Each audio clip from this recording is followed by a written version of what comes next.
Dr. Ted Greer. Is Dr. Ted Greer here?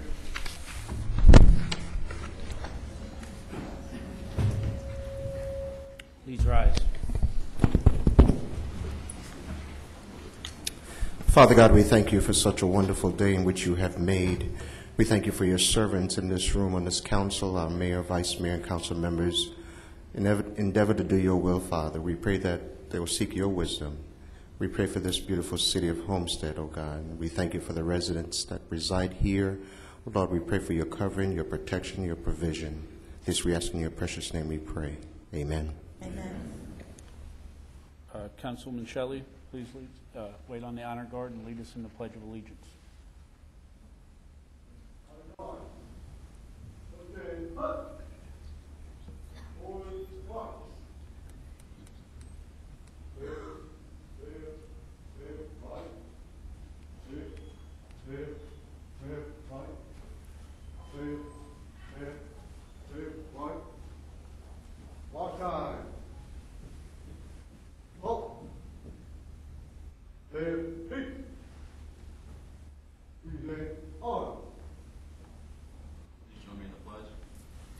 Pledge allegiance to the flag of the United States of America and to the republic for which it stands, one nation, under God, indivisible, with liberty and justice for all.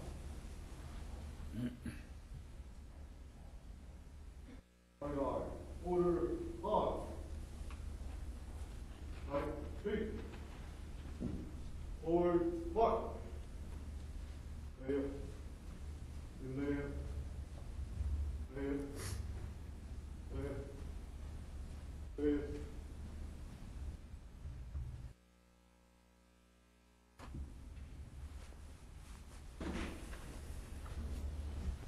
Please be seated.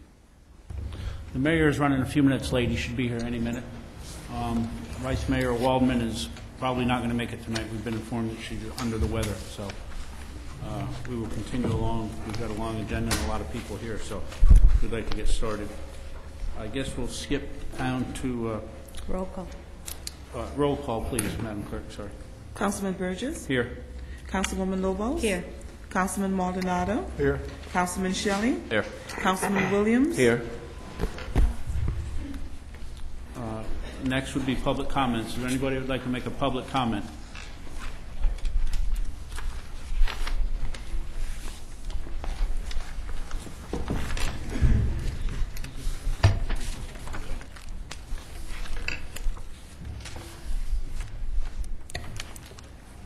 Thank you very much. My name is Tom Twilliger. I'm the president of New World Global, 3160 Northwest, 1st Avenue, Pompano Beach, Florida.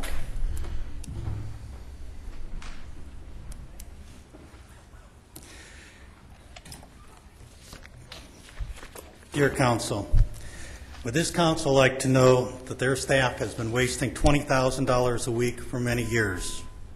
Would Vice Mayor Waldman, if you were here, who was the chairman of the committee overseeing the General Services Department, would like to have known that before I personally informed her in December, that there was a way to eliminate this almost $2.4 million of bad debt by the city, virtually eliminate the problem with city payments at City Hall, and reduce about $5.6 million in uncollected utility bills. And at the same time, she was unable to have approximately 7,000 accounts disconnected that were going without being paid for. And at the same time, get a citywide broadband network. All of this without any cost to the city, with someone else willing to invest $15 million of new technology into Homestead. I am here tonight to tell you that your staff, who I believe wants to build empires rather than to build service in Homestead, has stopped you from receiving about $10 million of benefits. We have been here for over 6 years trying to help Homestead. We discovered and have notified prior administrations what we believe to be discrimination against citizens in Homestead. They're the poorest and the minority citizens in the southeast and southwest sections. We are not sure if it continues today, but we would like to have found this out, but we're unable to because we were blocked by staff. We have asked staff for 1 year with no results for what we believe to be public information. that we were going to present free to this council, only to be told that the information would be provided only if we paid staff $6,000. We believe this to be a violation of the Sunshine Act and Open Record Statute. Staff said that they did not have time to write an RFP. We wrote one for them. This RFP could have saved the city $20,000 a week. You have problems. Staff has seen poor city managers come over the recent times. They know that it's impossible or improbable that they will have any problems with their jobs. I am here tonight to tell you that if I found my staff doing this, I would not tolerate it. Each and every Homestead citizen deserves the most for their taxpayer dollars. For 6 years, we've been trying to invest $15 million into Homestead. That investment has now been withdrawn. You don't have to believe it's my problem. You can quote the Miami Herald, with Jerry Estrada and Vice Mayor Waldman, where they talk about the problems as being pathetic. I would like to just close by saying what we reported back in the City Council of Homestead in 2005, and that is the city should provide all of the citizens of Homestead the highest level of customer service as possible at equal cost, irrespective of race, creed, color, or national origin. It should not ask one race, creed, or color to pay for others. If I may take 30 seconds, I will finish. Please, 30 seconds and wrap it up. The city has had its chance.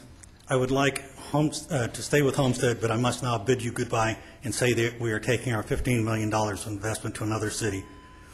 That leaves the city of Homestead with the possibility of another year of $2.4 million in bad debt, almost $6 million on collected bills, poor customer service, the ability not to receive cash at City Hall, and with this economy, the possibility that your conditions could get worse. I wish this council the best, and I thank you. Thank you, sir.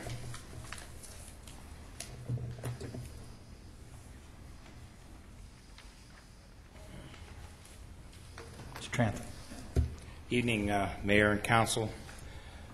I'm Jim Trantham, 2375 Southeast 7th Place, and I cannot be here tonight to speak at the proper time for the ordinance with the Speedway, but I want to have just one word with you and take you even back further than this gentleman to about 12 years ago when we had a meeting right here in the manager's conference room. And at that time, we were going to sell the Speedway to Dade County for $1. Reason being that if Dade County owned the Speedway, they don't pay taxes on venues such as the Speedway. Cities do, counties do not, for whatever reason. I must go much further back than I go. But the point is that we would not have to pay the taxes on that Speedway. We were convinced, however, that we did not want to change the name of the Speedway to Miami Homestead. We wanted to leave it Homestead, Miami, and that we would have consideration from the Speedway to the taxes that have to be paid on that property. So we've been paying the taxes for the last 12 years since I've been involved in this to the tune of around, I think the last taxes were around $600,000, something like that. I'm not sure. Mr. Manager, you might know what the taxes are offhand, but it's around $600,000 a year. And if we add to the Speedway another 12,000 seats or expand this acreage into the farmland here and make it a different use in agriculture, I'm quite sure it'll be over $1 million a year. The residents of Homestead will not stand for that. We are in trouble the same way every other city is in trouble in Dade County. We do not have the revenues any longer to afford this luxury. So my community, and we only represent 1,000 people, but that's 1,000 people in Keysgate, Northgate, will be adamantly opposed to this, and we will be making changes on this council if this goes through. Thank you very much. Mr. Trantham, before you leave, yes, sir. The number you come up with, the 600,000, that's past, that's the taxes currently. That's not what's even proposed on the expansion, correct? Exactly. That's what we're paying now, but I know that, and I don't have any figures for this because we don't know what they will say. We don't know how much the state will say it's worth at that time. That's what will determine what the tax bill will be. So right now we're up to $600,000 a year. Now we're going to increase it another maybe $400,000. That's $1 million a year. We've already spent $10 million since I've been involved in this for the last 12 years. Now, there's no member of this council here that was here at that time, except maybe Mr. Bateman may have been a council member at that time, and he may have knowledge of this. But we can go back and check the records, because that meeting happened, and that was a shame that we let the racetrack off the hook at that time. We will not stand for another series of taxes with the racetrack not paying the taxes on that property. Thank you. Mr. Trantham, the 10 million, because when you throw numbers out, I want to try to clarify them. The 10 million represents the taxes we've paid over the years, or is that the Since tax? I've been involved, 12 years ago, when we mentioned selling the racetrack to the Dade County for $1. Yeah.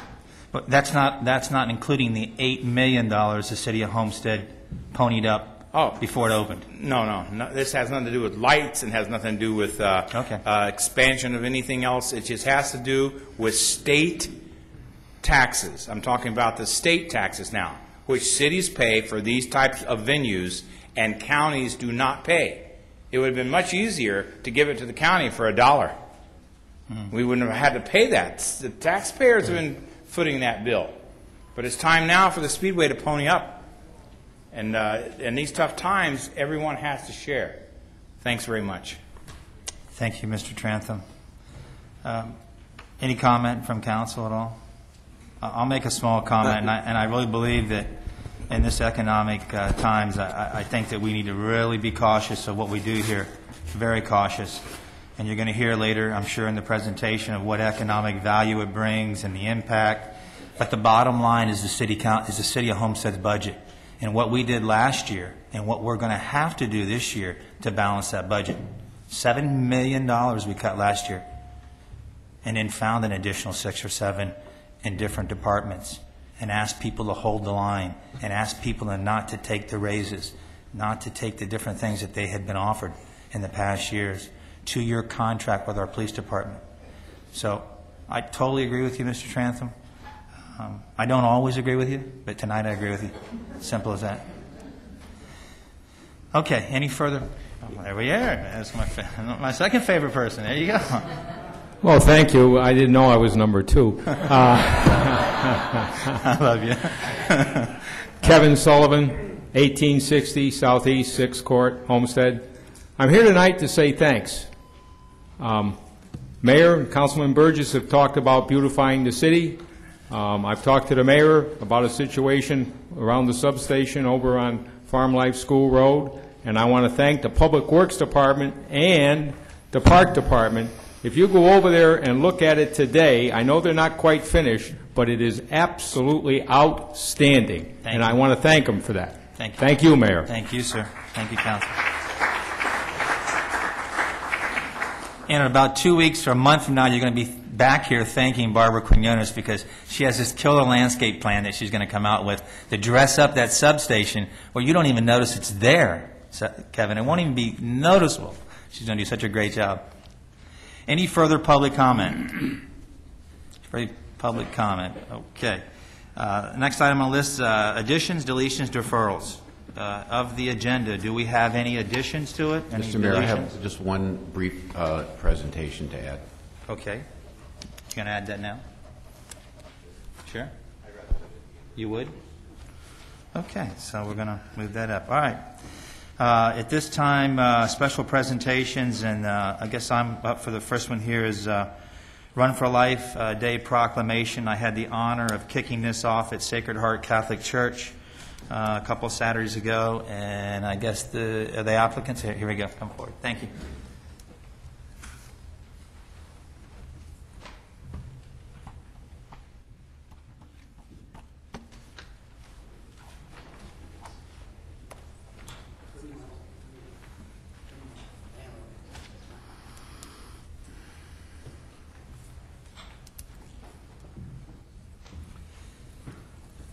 On behalf of the entire City Council and the City of Homestead, we got some whereases here, and this is a very worthwhile whereas, and the turnout was phenomenal. I showed up on Saturday morning, and there were 50 or 60 people there ready to kick the walk off, and I'm going to let you tell them how far they run. And one of the runners was a mayor from Cocoa Beach, right? Titusville.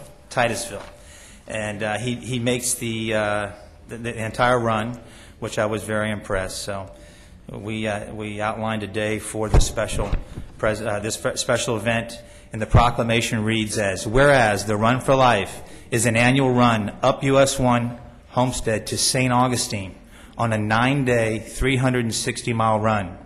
Whereas the Run for Life raises awareness to protect the life and the funding for pregnancy centers and shelters for unwed mothers and their babies throughout the state of Florida. Whereas the Run for Life team consists of 9 runners who are local supporters, volunteers, and support staff. And whereas we thank the Knights of Columbus, the State Council, and various local council and pro-life organizations that support this worthy cause along the run. Whereas today we are celebrating the Run for Life Day in honor of the 23rd Annual Run for Life, and we appreciate your outstanding commitment and dedication to saving lives. Now, therefore, I, Stephen C. Bateman, the Mayor of the City of Homestead, do hereby proclaim Saturday, March 5th, 2011, as the Run for Life Day. Thank you for that.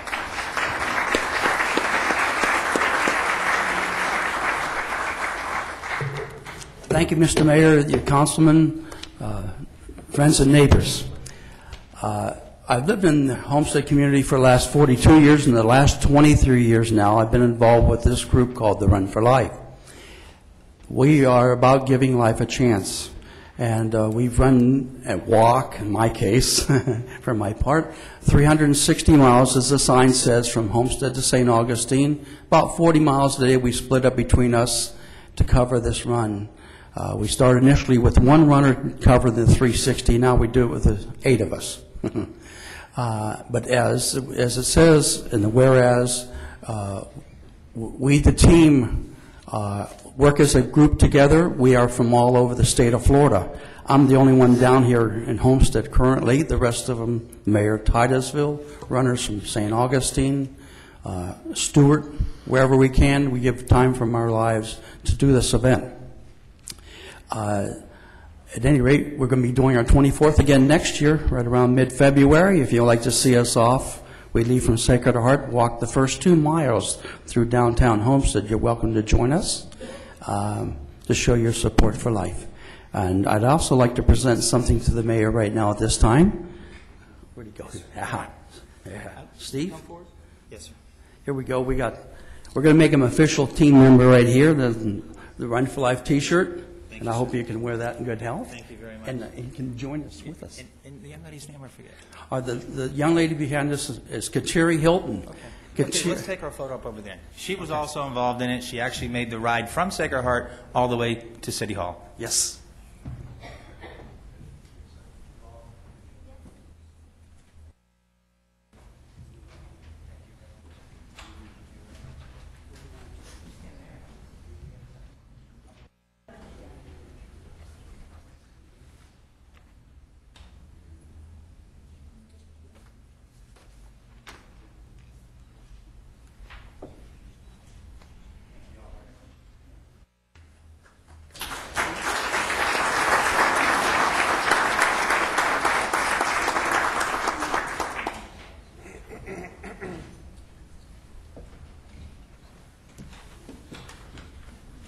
Okay, the next item on the agenda is the Miami-Dade County Fire Rescue.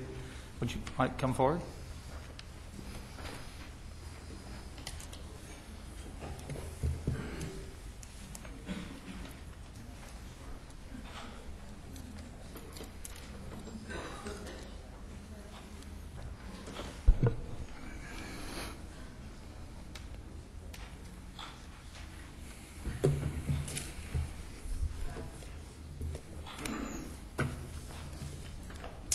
Mr. Mayor, council, staff, Homestead residents, thank you for having me here tonight. I was asked to give a brief overview of Miami-Dade Fire Rescue Services in general and more specifically to the city of Homestead. My name is David Wood. I'm one of 6 operations division chiefs in Miami-Dade County. I oversee on today's shift from Doral to Florida City, and there's another on duty that oversees from Doral to Aventura. I first started working in the Homestead Fire Station in the late 70s, shortly after the merger. The Homestead Fire Department was merged into then Metro-Dade County in 1978. Many of you may not know that.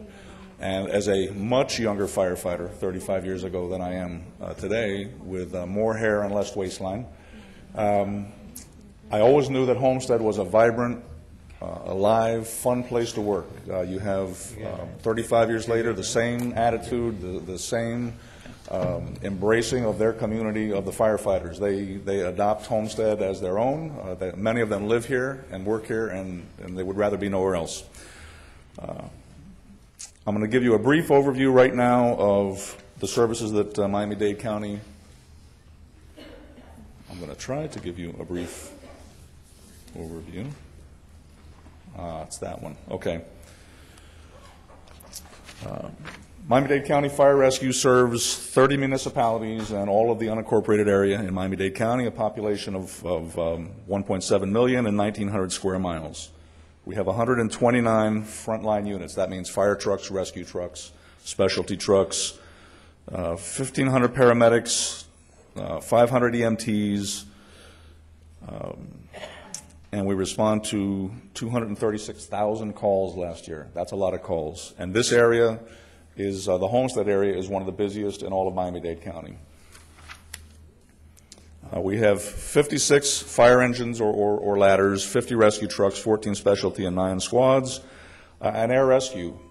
When the regional trauma center network was developed in the mid-'80s, there were 8 or 9 trauma centers. Now there's only one, and that's a long way from Homestead. So you are served here by a helicopter that takes our seriously injured trauma criteria patients to Jackson Memorial Ryder Trauma Center, which is, you know, we couldn't save lives down here this far from the hospitals without that facility. You may not know that we have an anti-venom unit that is internationally known and has the only anti-venom bank, that's the serums to treat snakebite victims. And they also are experts at large animal rescue. And down here in the Redland and in the farms and Homestead, we have very frequently calls for animals, horses, stuck in ditches, stuck in the mud, and those individuals have the training and the equipment to assist those animals. You might say, Marina, it'd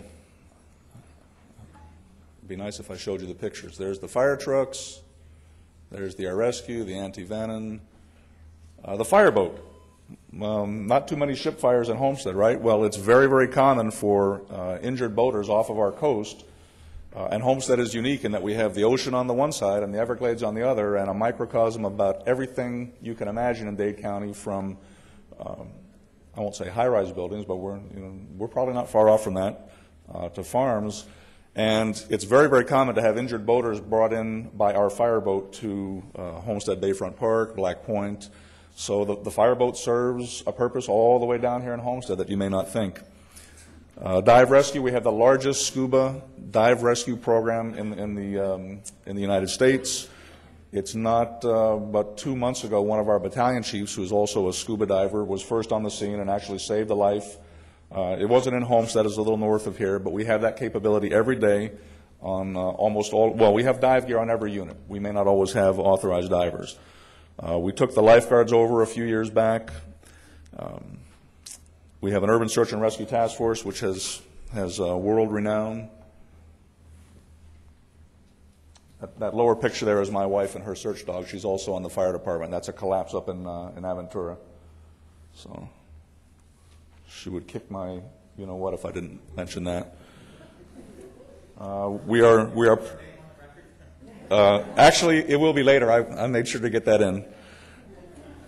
We are privileged to have Fire Chief Herminio Lorenzo, who has 38 years of experience in the fire service, and he was the chief of 3 regional departments over his career: Broward Sheriff's Office, Hollywood, and Hialeah, an assistant county manager for Broward County, and the State of Florida Fire Chief of the Year.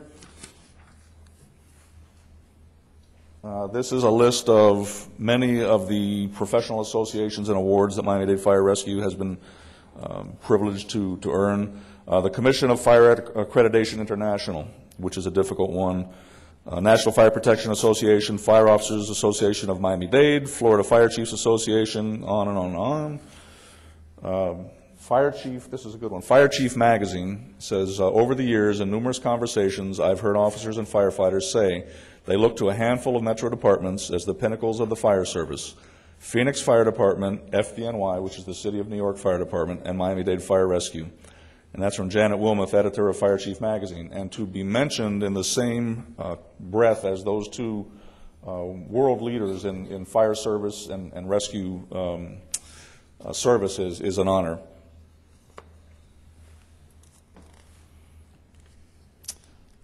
In 2010, we became one of only 135 accredited international fire agencies. And what that is a process where we look introspectively at what we are. There's a bunch of criteria that you have to meet, and we have to prove not only to ourselves but to mentors from other agencies who come and evaluate hundreds of benchmarks that we have to hit in every area. And we didn't, we had to make some modifications on the self-inspection, as they call it, and now we are accredited, and that's a good thing. We opened last year a world-class, really, training facility, which is up in Doral. It is our hope to one day open a satellite facility down here a little bit closer to the south end of the county and one in the north end as well. But as you know, budgets they're tough right now. The Urban Search and Rescue Task Force is not only an international resource. They went to the earthquake in Haiti, that devastating earthquake in 2010, and actually rescued 11 live survivors. The key to rescues after an earthquake is to get there quickly. Time is of the essence.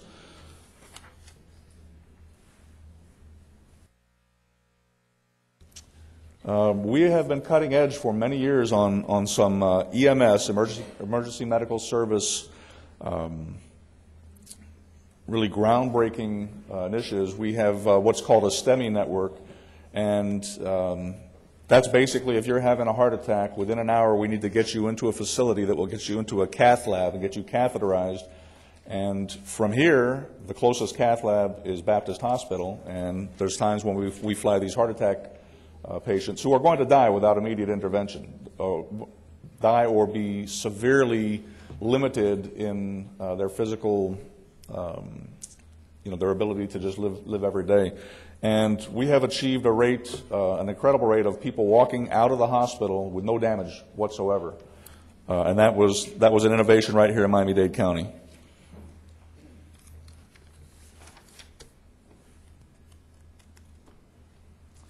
We have what's called an Elder Links program, and this has been going on for many years. And in the fire service, we come into your homes at your worst hour, in your time of fire, of medical need, your loved one's medical need, and we truly see some really heartbreaking things. And they're people that usually the elderly that live alone and can't care for themselves. And we've had a program for 25 years that I know of that we have a referral number, and we can refer these individuals to what we call the Elder Links program and get help to where it's needed. The elderly senior citizen that is not asking for help but desperately needs it. So that's a great thing that we have. In 2009, Miami-Dade Fire Rescue was honored with the EMS Provider of the Year Award in Florida. And that's, we run to 239,000 calls. 80% of those are medical in nature. That's something that we're very proud of. In 2010, our cardiologist, our medical director, who oversees all of our medical operations, was voted one of the top cardiologists in the entire country. And we have an ALS competition team, Advanced Life Support, that has won just numerous awards throughout the state and throughout the country. Ocean Rescue, we have an entire Ocean Rescue Bureau. I talked about the Urban Search and Rescue team. And Mayor, this is where my wife's name gets mentioned, because in 2006 she was chosen as the USAR Responder of the Year, in 2007 in Florida. In 2006, we had Lieutenant Mike Marks, who's a search team manager, again, the USAR Responder of the Year. And in 2008, Scott Mullen and his search dog, Stryker, who lived at my house for a while, and I actually gave him his name. I tell my wife I get to name all the dogs, but that doesn't always go over so well. Again, the USAR Responder of the Year.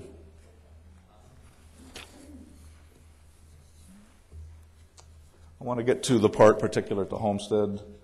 One thing that's important to note here, of all the Miami-Dade County agencies, the fire department has the highest ratings from the public, from the people who use our services, 98% satisfaction rate. We're proud of that one. You know, and I'm sure the mayor and council and staff are aware. We frequently hear when we're not doing things right. It's nice to hear when you're actually getting the job done. We have a customer survey form that goes randomly to approximately 20% of the patients receiving emergency medical services. This is just about medical calls. Respondents score 4 questions between 1 and 5, with 5 being the highest. And the writing is small here, but in Homestead, in 2009, we got 74 forms back, and in 2010, we got 36 back, and that's just a matter of how they get sent out randomly. But on average, for those 2 years, our scores are 4.74 out of 5. So that's a good, you know, when the customers are happy with the service that you provide, well, that's the service you pay for. You should really get nothing less. All right, so here we go with Homestead. All right. Based on the 2009 census estimates, this is the information my MIS people give me, 58,000, almost 60,000 residents in Homestead, 17,000 plus households, 14 square miles. There's a list of the boundaries here, but you know Homestead is not a rectangle. It has some irregularities. But what you have here is if the city had its own fire department, it would cost about $15 million to run the units that you have here just within the city limits. Modelo Station 6, that's up on Biscayne and the highway, has an engine and a rescue and a battalion chief. At Homestead Station 16, you have one of only 2 stations in the county that has 2 fire trucks and a rescue truck. If it were a typical station with one fire truck and 1 rescue truck, those would be the busiest units in the county. The fact that all the calls are divided amongst 3 units, they are not the busiest individual units, but collectively this is the busiest station right here in Miami-Dade County, is the Homestead Station. We added the East Homestead Station a few years back, which has a rescue truck. That's out there near the stadium, and Station 66, which has an engine. There's a trend. We categorize about 5 different types of calls, and one of the most important is the life-threatening medical call. And from 2009 to 2010, we actually saw an increase in life-threatening calls within the city limits, from 4,300 to 5,300. Structure fires actually went down about 100, but in 2010, within the city, we had 8,017 calls total. That's just about consistent with the year before. And we have the total units dispatched is 14,787. And what that means is, for example, if you call up and say, my house is on fire, you get 5 units. You get three engine trucks, you get a rescue truck, you get a battalion chief. So of the 8,000 calls, we had 14,000 units actually rolling into Homestead to handle these calls. The Homestead, Florida City, Station 16, handled 71% of your incidents. The station that the Villages of Homestead, Engine 66, handles about 17%.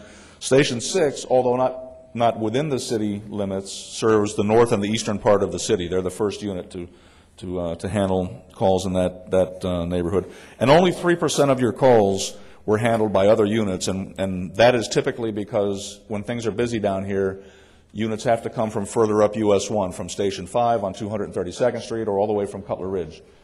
Unfortunately, down here, we only have help from one direction because we're not surrounded by, you go not too far that way and you're in another county. There, in the green area is where the units that are located within the city's boundaries. The yellow station out 344 is a station we want to build. We're trying to buy the land there, but we got a $70 million hole for next year's budget. So, all of that is on hold until we get through this fiscal, nationwide crisis. All right, quick overview of what you have at Station 16. We have a fire engine, we have a ladder truck with a 75-foot ladder, and we have an ALS, an Advanced Life Support Rescue. One of the best stations to work at in the county. The guys are motivated to be here. They are your fire department. We have the East Homestead Station at Station 65, which has a single rescue. 4 years ago, we had a plan that by this time we would have put a fire truck there. That came to a screeching halt 3 years ago as property tax revenues dropped. The Village of Homestead Fire Station has an engine there, and exactly the opposite. By this time, we had hoped to put a rescue truck in service there, and that's on hold. Station 6, I mentioned, has, actually they have a fire engine, but it's what we call a tanker. It's a 2,000-gallon tanker. A typical fire truck holds either 500 or 750 gallons of water. Down here on many parts of the area have no water supply, have no hydrants. We rely on static wells, on canals to draft water, on agricultural wells. We have a small hose that drop down into the agricultural wells. It's a different world down here than the north end of the county. And that extra water we have on those tankers, which we also have one out on 248th Street in Chrome, which also responds to the northern part of the city out there off of Chrome Avenue. And then within 3.5 miles, we also have the Gould Station, Station 5, which is that one. Now, there's the good news, is that's a picture today of the progress for the new station, 16, which is going to be a 3-bay station. If you've ever been by the old fire station, you know the story about, well, I won't go there, but it's an old, dilapidated facility, and this is going to be, it's needed. This is going to be a real nice facility. It's turned so that it faces east and west now, so the crews will enter and exit off the avenues. And I don't know what we're doing with the old station. There's been a lot of talks about that, but so this is, Actually historical, is it not? I think it is, and that has its own sets of issues. We'll get the new one built, and we'll worry about that one. I want to talk now about a couple of calls, just to give you an idea of the resources that you have here. On June 23rd, our units responded to a fire in Homestead, just a residential occupancy, small house, with 3 engine companies, a ladder company. The air truck they just bring air bottles. We need to carry our air with us into these fires. 2 rescue trucks, an investigator, 2 battalion chiefs, and the operations division chief. That's 24 firefighters that showed up and saved $143,000 of property value. The fire was contained to one room. Yes, there's always smoke damage throughout the house, but when you keep the house from burning down, you get the occupants back in faster, and houses stay on the tax rolls. It's a good thing. The first unit arrived in 4 minutes. 11 units were deployed. 10 actually arrived. The all clear was given in 14 minutes. The all clear is a radio transmission from the crews inside searching for occupants. We search for fire, we search for occupants. All clear means in 14 minutes, they got inside, searched every room, reported to the battalion chief, nobody's in here, and that's a good thing. We can replace the property, we can't replace, the loved ones. Similarly, responded to an incendiary fire. Somebody at the school set several fires in the large garbage cans and bathrooms. Quickly, we deployed $22 million worth of assets, 5 engines, 2 ladder trucks, 2 rescue trucks, 34 firefighters in total. And in Miami-Dade County, you have the comfort of knowing that there's nothing that can happen that we will not handle, because we'll get on the radio and we'll send more people, and they'll come from as far away as South Miami, and that's the one advantage that we have of having 65 fire stations and 129 response crews.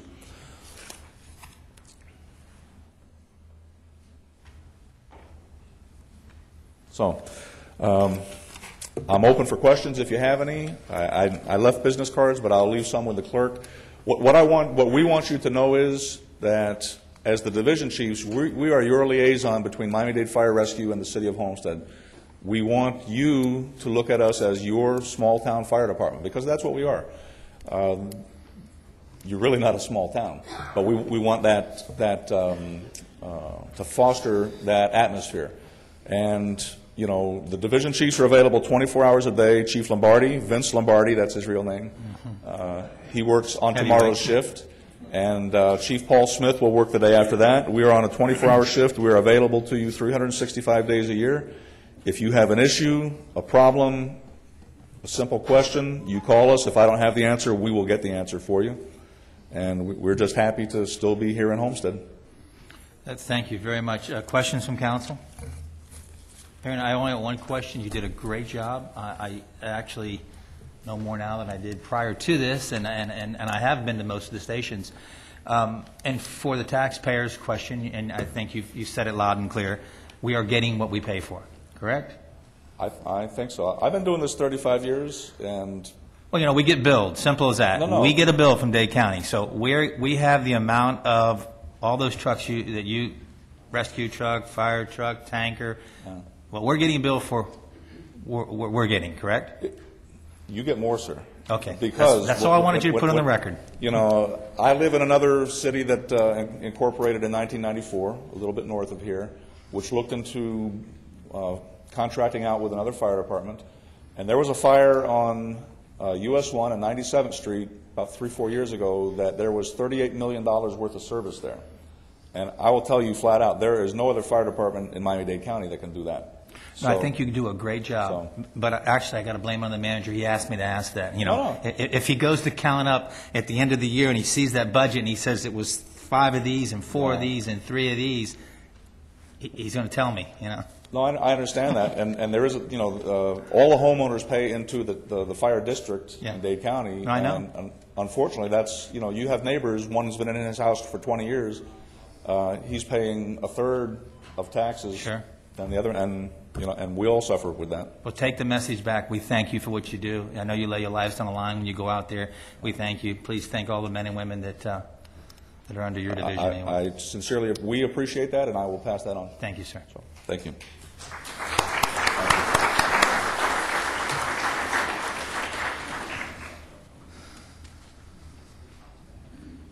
Tell your wife we said thank you. Okay, I'll go find her.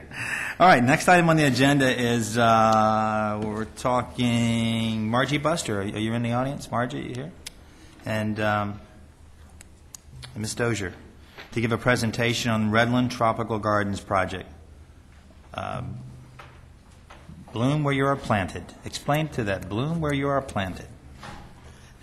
Good evening. Good evening, Margie. I'm Margie Buster, 24050 Southwest 162 Avenue, Homestead, Florida 33031.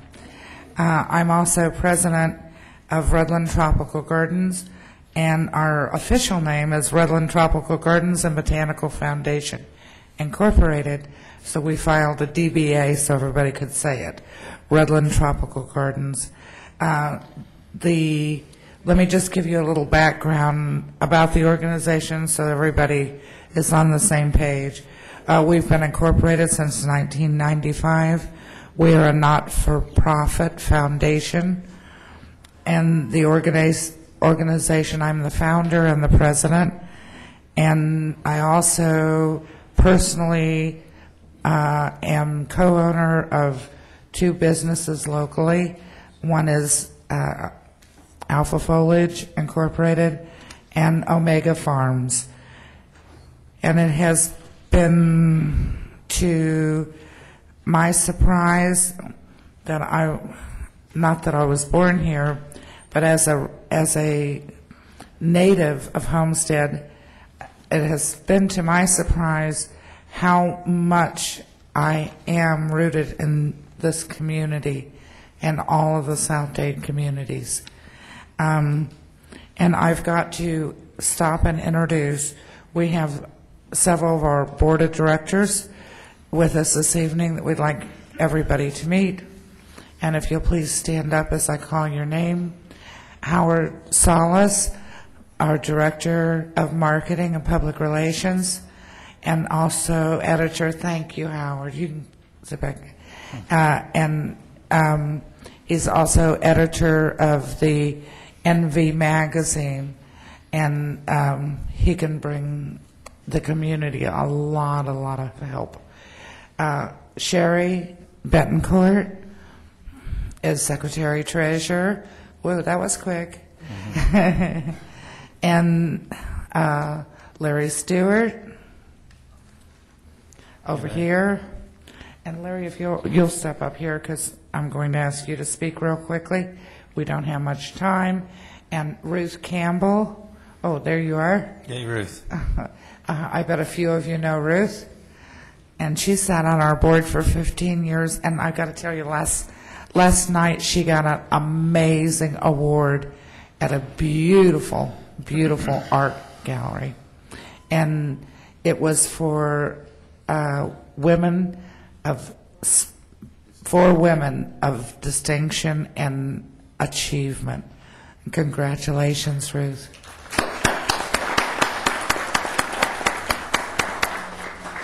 Did I miss anybody?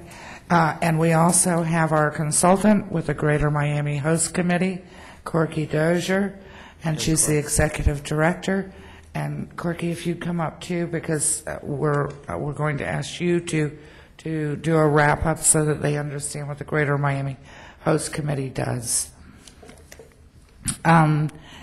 The not-for-profit foundation has a special mission. Redland Tropical Gardens has, where our mission is as a private not-for-profit foundation. We are dedicated to providing the resources for the development, preservation, education, and promotion of sustainable nature-based tourism, historic introductions, cultural heritage products and services, and to assisting industries that are related. And that can be agriculturally or environmentally or from a garden perspective. We have a large brush with a lot of green paint. The membership, we have a lot of memberships in other organizations that are national and international. The International Ecotourism Society, the Ag Council, International Arborist Society, the Royal Horticultural Society, American Horticultural Society, Society of American Foresters, the Florida Nurserymen and Growers Association, the Landscape Association, Homestead, Florida City Chamber, the Chamber South, the Eco Chamber, and the GMCVB, which I never get right. I'm not very good with these new acronyms, but that is the Greater Miami Convention and Visitors Bureau.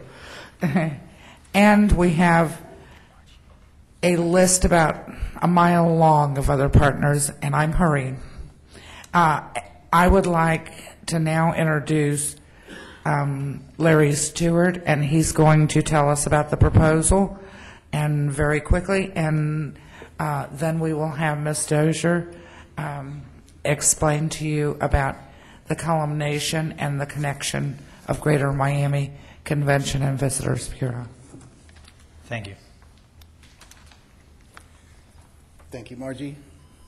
Mr. Mayor, council members, distinguished guests, and residents of Homestead. I'm Larry Stewart, the Executive Director for Sustainable Programs for Redland Tropical Gardens. I'm going to speak about our proposal.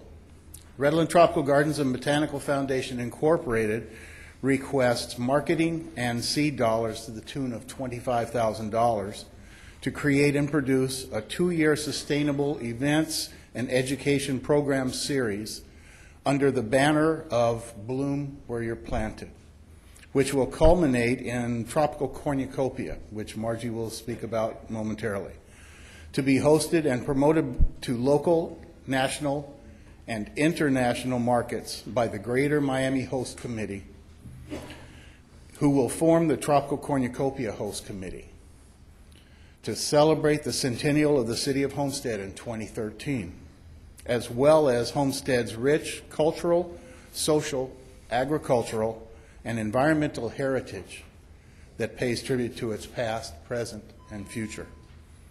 The Tropical Cornucopia Host Committee will serve as a private, public, Homestead, and South Miami-Dade alliance of governmental, civic, corporate, historical, educational, environmental, agricultural, and cultural leadership. It will draw on their diverse backgrounds and areas of expertise to plan an inclusive, sustainable communication that appeals to residents, businesses, and visitors, utilizing local and national media coverage and increased tourism to more effectively market Homestead as a tourism destination, to increase the economy, to encourage community involvement, support local and community business development, and long-term vitality, social equity, and resource conservation. Bloom Where You're Planted is our banner program that will include a series of internationally marketed tours under the banner of Tropical Cornucopia Tours, promoting Homestead and Redland as a destination. We'll also develop a hands-on Homestead Green-a-thon community involvement projects to beautify and prepare the tourism industry for the centennial of the City of Homestead. The programming will showcase a series of on-the-ground family activities, such as round-the-clock cleanup activities, simultaneous green activities, for example, native tree planting, community gardening, and more. Modeled after the typical walk-a-thon style fundraiser, Redland Tropical Gardens will be accepting pledges for each hour spent greening the city. We are accepting both pledges and participants. All proceeds will fund healthy education, green jobs, and a sustainable community programming by Redland Tropical Gardens. We will also develop a Homesteaders Legacy Recognition Program that will promote international pioneer families and indigenous ancestries and assist in identifying, archiving, and developing educational programs that promote the history of Homestead's diverse social, cultural, environmental, agricultural, and artistic resources. I'll now turn this back over to Margie to speak about Tropical Cornucopia. Thank you, Larry. Tropical Cornucopia that Larry had that whole great big paragraph about is and very simply put, is a world-class garden show. We're not talking about a flower show. However, what it is modeled after is the Chelsea Flower Show, which sounds pretty foo-foo, but make no mistake, the Chelsea Flower Show outside of London, England, and Chelsea turned Chelsea into a whole new town, and also and a wonderful place now. It was just regular brownstone buildings, which is quite common all over England. And this town now has been stuccoed. They have nice balconies. They change their plants out seasonally. It's a little cold there. And the flower show just turned 100 years old. 2 years ago, when my sister and I were there, they had 3 million visitors. Don't get scared. It was over like a 20 or 30-day period.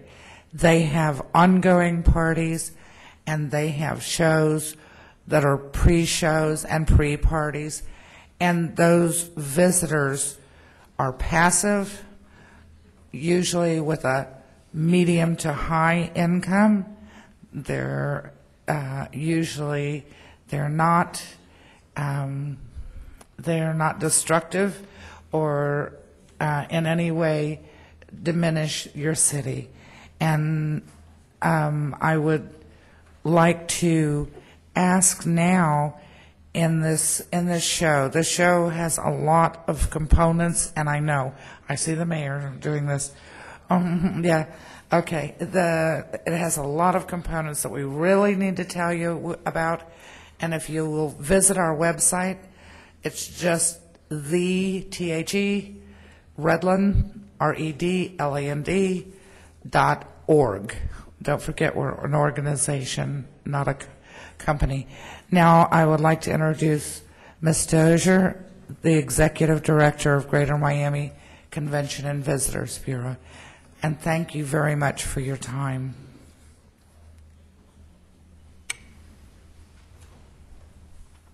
Mr. Mayor, councilmen, woman, city manager, my name is Corky Dozier. I serve as Executive Director of the Greater Miami Host Committee that is in partnership with the Greater Miami Convention and Visitors Bureau. And we very proudly present the signature events, world-class events of all of Miami-Dade County. We have very excitedly come together once again with Redland Tropical Gardens to produce a major event.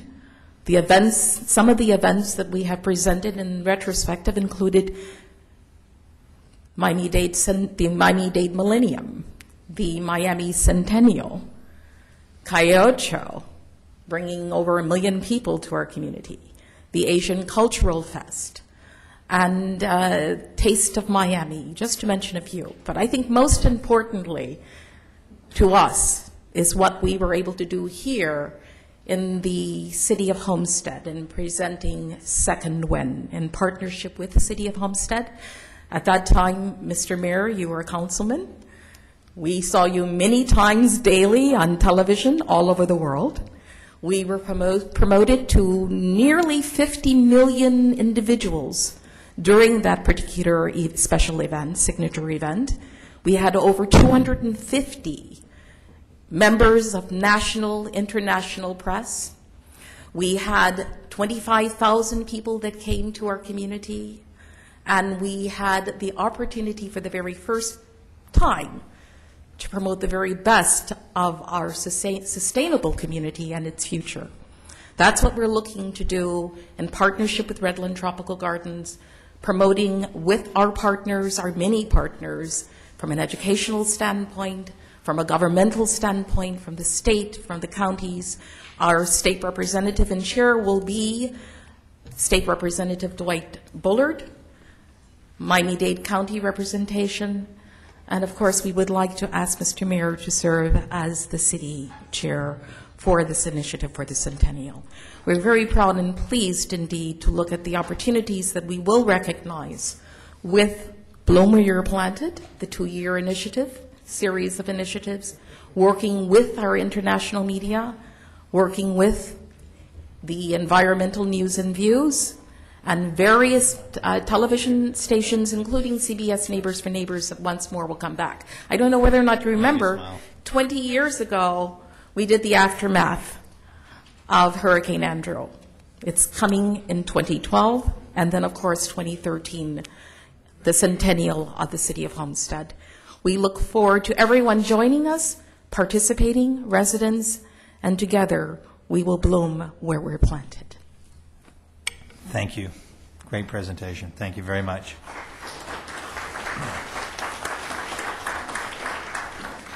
Mr. Maldonado, Education Committee, Homestead School Challenge Quiz Contest. Thank you, Mayor. At this time, I'm going to ask Michael Meikle, which is one of the Homestead Education Committee members, to come up. He's going to do a presentation that Dr. Jim Trantham is here, which also sits on our committee. And a quick note, working hard to make an impact in our education here in Homestead. These are one of the initiatives that we are proposing today, bringing before you for a review, for discussion. And we feel that this is going to make a great impact within our city. So with that, Mr. Miko, thank you. Thank you. Mayor, council, staff, residents. My name is Mike Meikle. I reside at 2108 Northeast 39th Terrace in Homestead. I'm a local business person with my wife, just at the corner of US 1 and Lucy Street. But I also serve on the Education Committee for the City of Homestead. We recognize as a group that there was a need for some of our schools, or for all of our schools, a financial need, which as an education committee, we wanted to figure the best way we could help serve. We thought of a few things and came up with an idea which is kind of patterned off the old school challenge quiz, 2 schools against each other on a team level. And winner, we work it in a round-robin fashion, maybe 26 or how many schools are in the city limits, and we work it down to 2 schools, winner taking home $5,000 and a trophy. We looked at the Homestead television station, and we did some research. They tap into about 60,000 homes. And one of the things we figured is that we have so many businesses on a national size or regional size or a small mom and pop who would gladly, I think, try and get some of their advertising dollars into these homes. So we looked at a sponsorship program, which we came up with a gold, a silver, and a bronze package that we could introduce to our business partners, and basically having them sponsor different segments.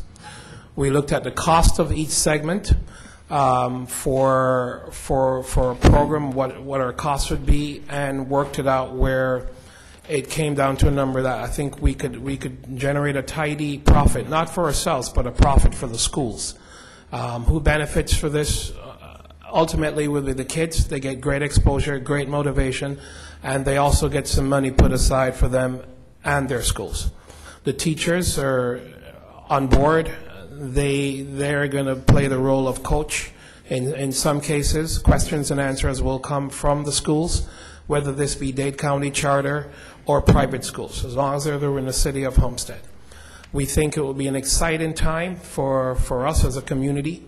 I think it will be an exciting time for the kids and the teachers, a great exposure for what we do.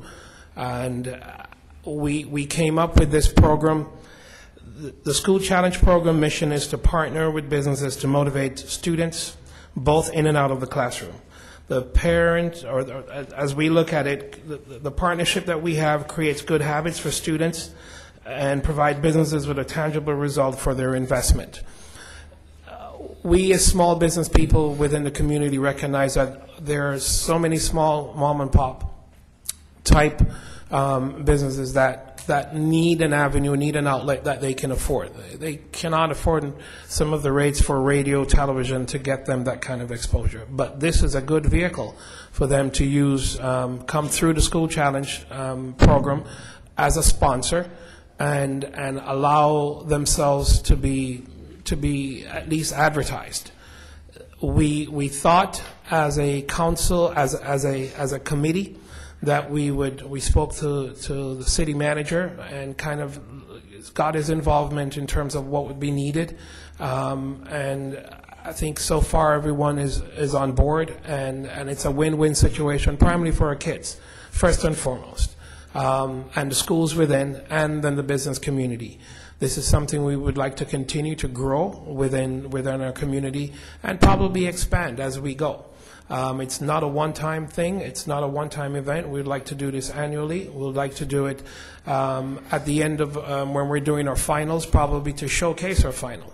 Have it at a hotel or in an auditorium or at Speedway or somewhere that we could give it some great recognition. This is something that the council or a committee or education committee thought about. We've worked it, back and forth, and decided that this is something we're now ready to present to you, the mayor and council, for your kind of nod and approval. And any questions that we might be able to answer for you, we will do that today or at any time in the future. Thank you, Michael. Questions from council? No questions? Outstanding job. Thank you. Mr. Maldonado, great job. Thank you, sir. You do a great job. Thank you, sir.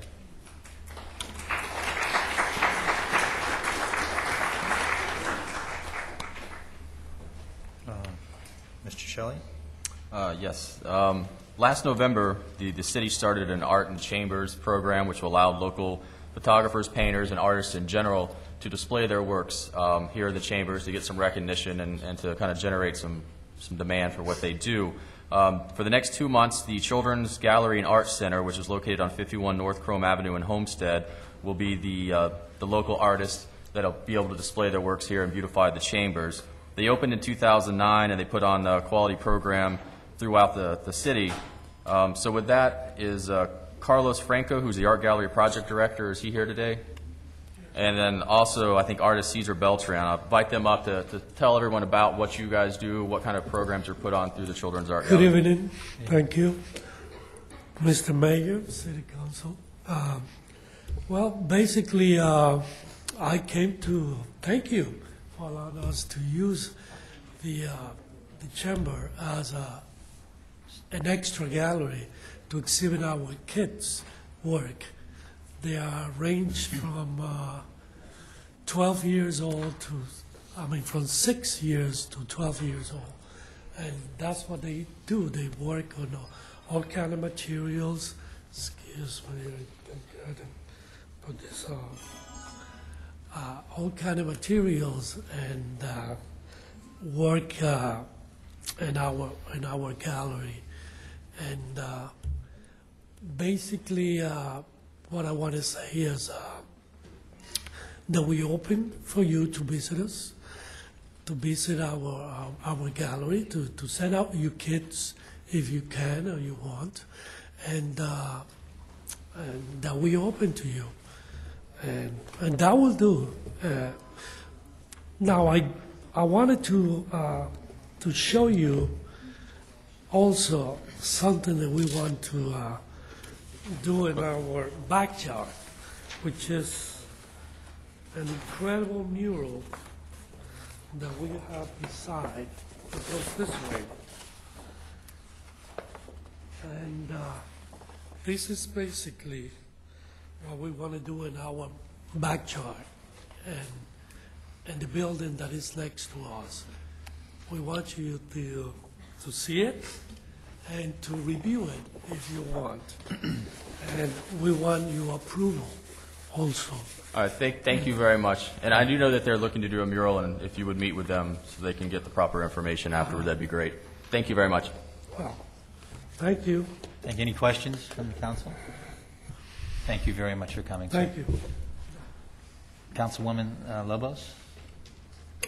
Thank you, and I'd like to ask Judge Gonzalez-Paulson to step to the podium, and I will be doing this presentation on behalf of Vice Mayor Judy Walton. Yeah. And on behalf of all of us, because I was in your corner when you ran, you delivered an excellent message, and I'm sure you're going to do a great job. Thank you very much.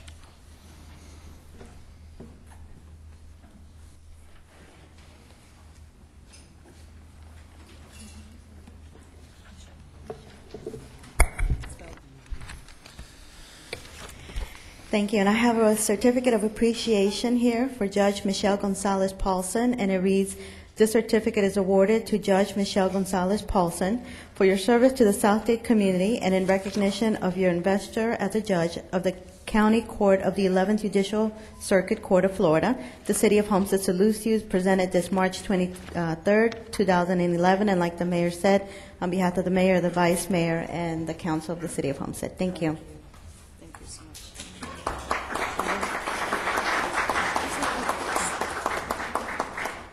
I wanted to thank everyone, Mayor, City Council. I did speak here a year ago when I was running for my campaign. It was a long campaign, but it bared fruit. And actually, the best part of it is that I am at the county court at South Dade, at the South Dade Justice Center. So not only am I a resident of Homestead, I'm also at the South Dade Justice Center, which is a wonderful courthouse. I invite all of you to come by and visit. I'm in the criminal division and in the domestic violence, but you're welcome to visit. The courts are open. But I wanted just to give a quick, to tell you how many cases we have, because we have 4 judges that are there. My division is the biggest division because it's a criminal division, and I have 1 calendar that's a domestic violence division. I have a week. This week alone, I have 621 cases. Oh, my God. That's not counting my domestic violence calendar. And everybody that's come up has talked about the budget, has talked about the cuts, and that's one of the things that the courts are looking at, because in the proposal they're looking at, we're already bare-boned, and they're trying to cut also the funding for the courts.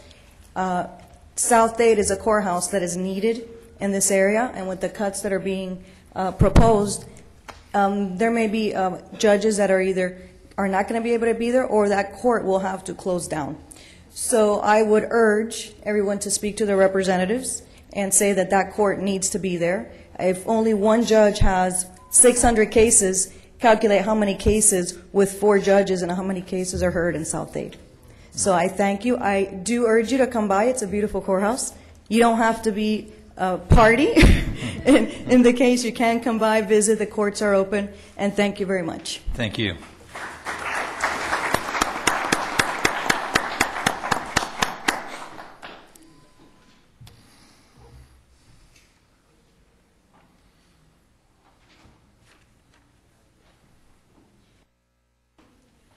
I know you'll make us proud. Thank you. The next item on the agenda is the consent agenda. Motion to approve the minutes of the consent agenda? Mr. Mayor, I had asked for 1 additional item. Sure. Now's the time, huh, Richard? Very brief. I wanted to tell the council that we are celebrating our firm's 20th anniversary this year. And we felt like it was appropriate to give something back to the community on behalf of our firm, to encourage creativity and continued education in the community. So we are going to hold a competition that's open to seniors who live in the city of Homestead. We're doing it in every city where we are city attorneys. We're going to ask the seniors to write essays called Why My City is Special. Maximum of 500 words. Submission essays at wsh-law.com. The winner of the contest in each city will receive a $1,000 check from our firm to help them further their education. And then we're going to ask the winner to come to the council meeting and read their essay. We're going to ask, I've spoken with the education chair, Councilman Maldonado, and in each city we're going to have 1 person from the city help us judge these essays, so he's agreed to do that. So for all you parents who have high school seniors out there who could use a $1,000 check, again, it's essays at wsh-law.com, and if it's all right with the council, I'm going to ask that we put this on the city website so that seniors can get the instructions for the contest, and it was just our way of sort of saying thank you to the city and putting a little something back when times are tough. Thank you very much, Mr. Weiss. Any questions from council on that? Okay, thank you so much. Next item on the agenda, again, is the consent agenda. A motion to move the minutes forward. Make the motion. Second. Okay. All in favor? Aye. All right. Public hearings. Please be advised that the following items on the agenda are quasi-judicial in nature. If you wish to comment on any of these items, please indicate the item number you'd like to address when the announcement regarding the quasi-judicial item is made. An opportunity for persons to speak on each item will be made available after the applicant and staff has made their presentations on each item. All testimony, including public testimony and evidence, will be made under oath or affirmation. Additionally, each person who gives testimony may be subject to cross-examination. If you do not wish either to be cross-examined or sworn, your testimony will be given its due weight. The general public will not be permitted to cross-examine witnesses, but the public may request the council to ask questions of staff or witnesses on their behalf.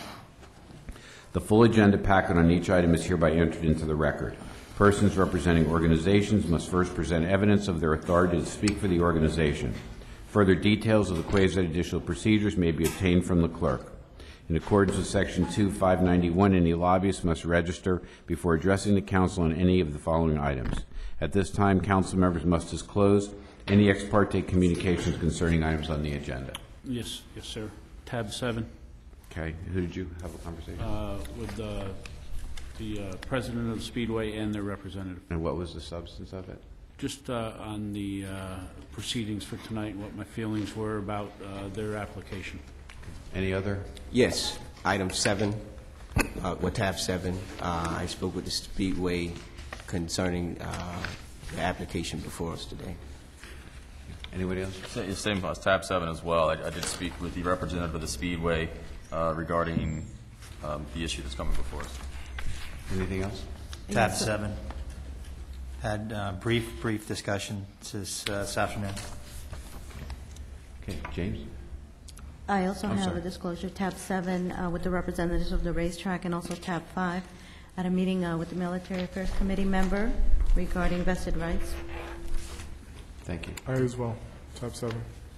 Let me add tab 5 just to be safe, all right? I've had a Thank discussion with the base commander at several different points. Thank you. On all those issues 4. Okay? Thank you. James?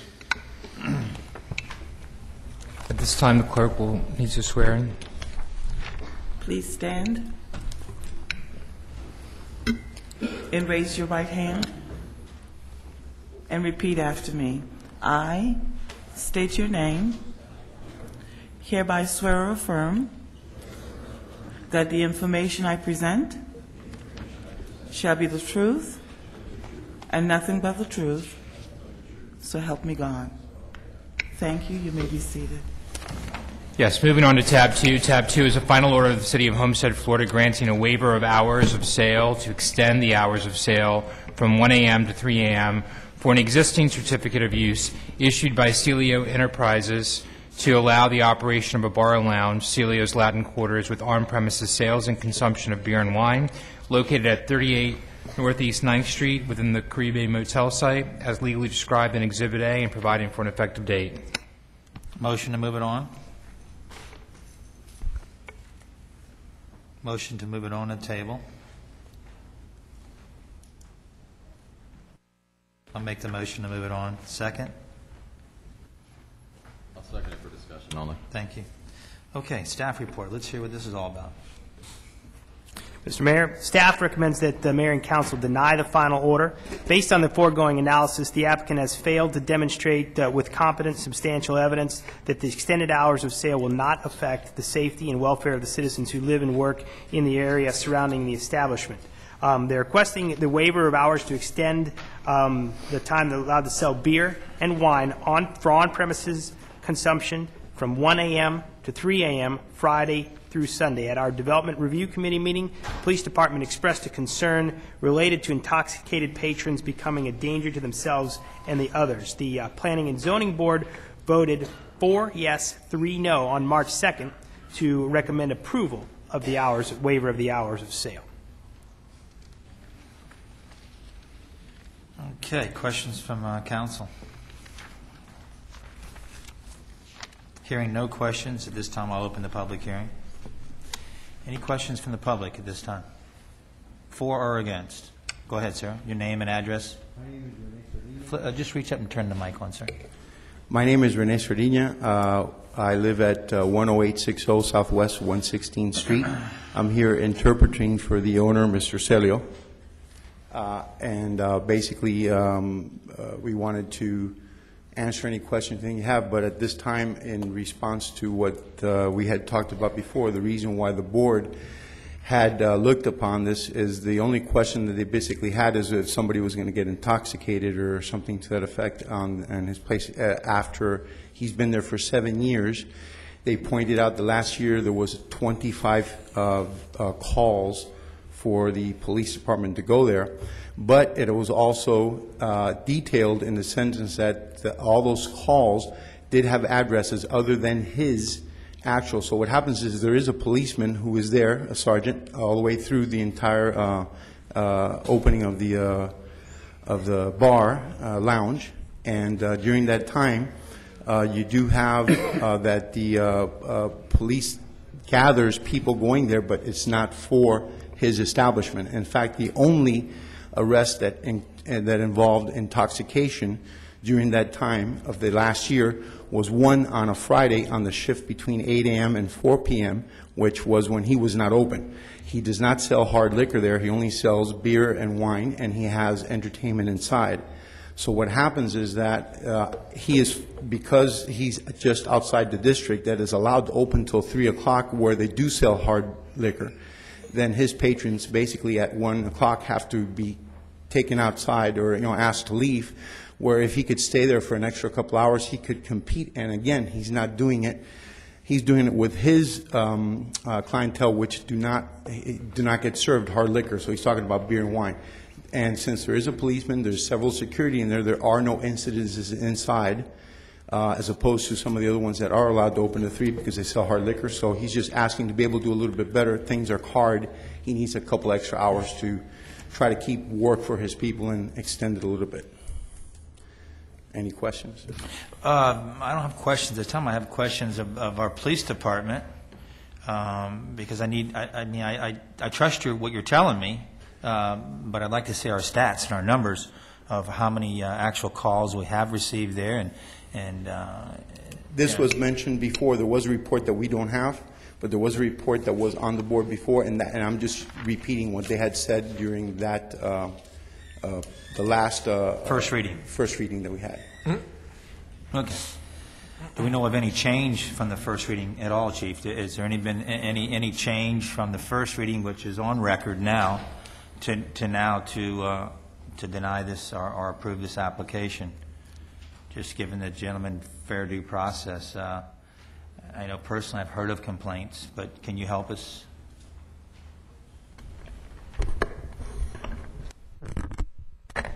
Sorry about that. As the police chief from Homestead, I'm not in favor for that, only because even though some of the calls that we get at his location, maybe not his calls, but just because the place is open that late, we do have problems. And I'm not going to sit here and say that I approve of it, because the location the business is in, I know he's trying to do well and everything, but it's basically in a residential area, which I think that 2 o'clock, I believe he's open to 2? 3. He's open till 1 now. To 1 now? I honestly think that 1 o'clock in that area is sufficient. The only thing is that at 1 o'clock, we have to actually take patrons and get them out of the establishment. That is what has happened. And then they just don't go there. I mean, they go to other places down the street, which there is hard liquor, and some of their things, hey, we would stay because we're having fun here. There's a band inside, there's music, and the atmosphere is more secure. But at the same time, they can't compete with the other people who are down the street opening till 3. Again, he's not selling hard liquor. It's only beer and wine. So if someone does want to get drunk, and there is a police sergeant outside, which would be extended during the hour, so it's not like he's not going to be there during the last 2 hours.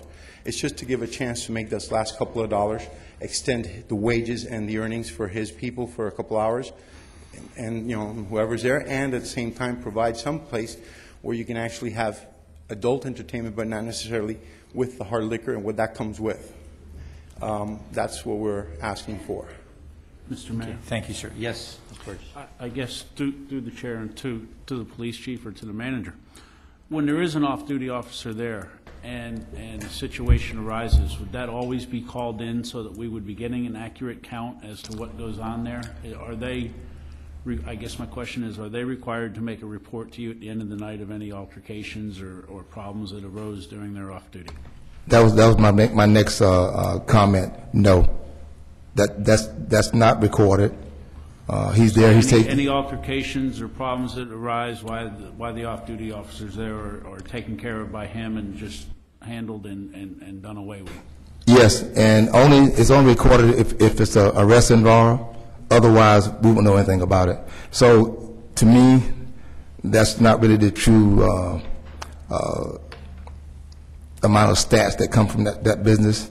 And the way I look at it, and I'll share it with the owner here, if he can show us in the next 6 months to a year that he can control that environment and the problems that we see deceased, then I would go along with supporting them. But right now, I can't do that. Okay, that sounds fair. Thank you, sir. Any further questions from council? Okay, any further questions from the public? Yes, sir. Come up, state, no, sir. Name and address, please, for the record before you comment. Good evening. Name. Esteban Asensio. As a matter of fact, I just walked in here. I live on 21120 Southwest 184th Avenue. And as a matter of fact, I was there last weekend, and I don't believe what the comments were made. I go there once in a blue moon. As a matter of fact, there was an argument on the motel next door, okay? They called the off-duty, I don't know his name or anything like that, but they called the off-duty officer that you have there, a sergeant. I need to flat out tell him, listen, we're not, I work this place. Call 911. Don't call anybody else, okay? Because he was taking care of, I guess, this gentleman's business, not, the problems right in the back, okay? And, Chief, I'm sorry, but if you don't know what's going on in there, okay, and your own police department, there's something wrong within the police department. Well, I can tell you this, my sir, before you sit down. I've been in this town 60 years, been in the department 31 years.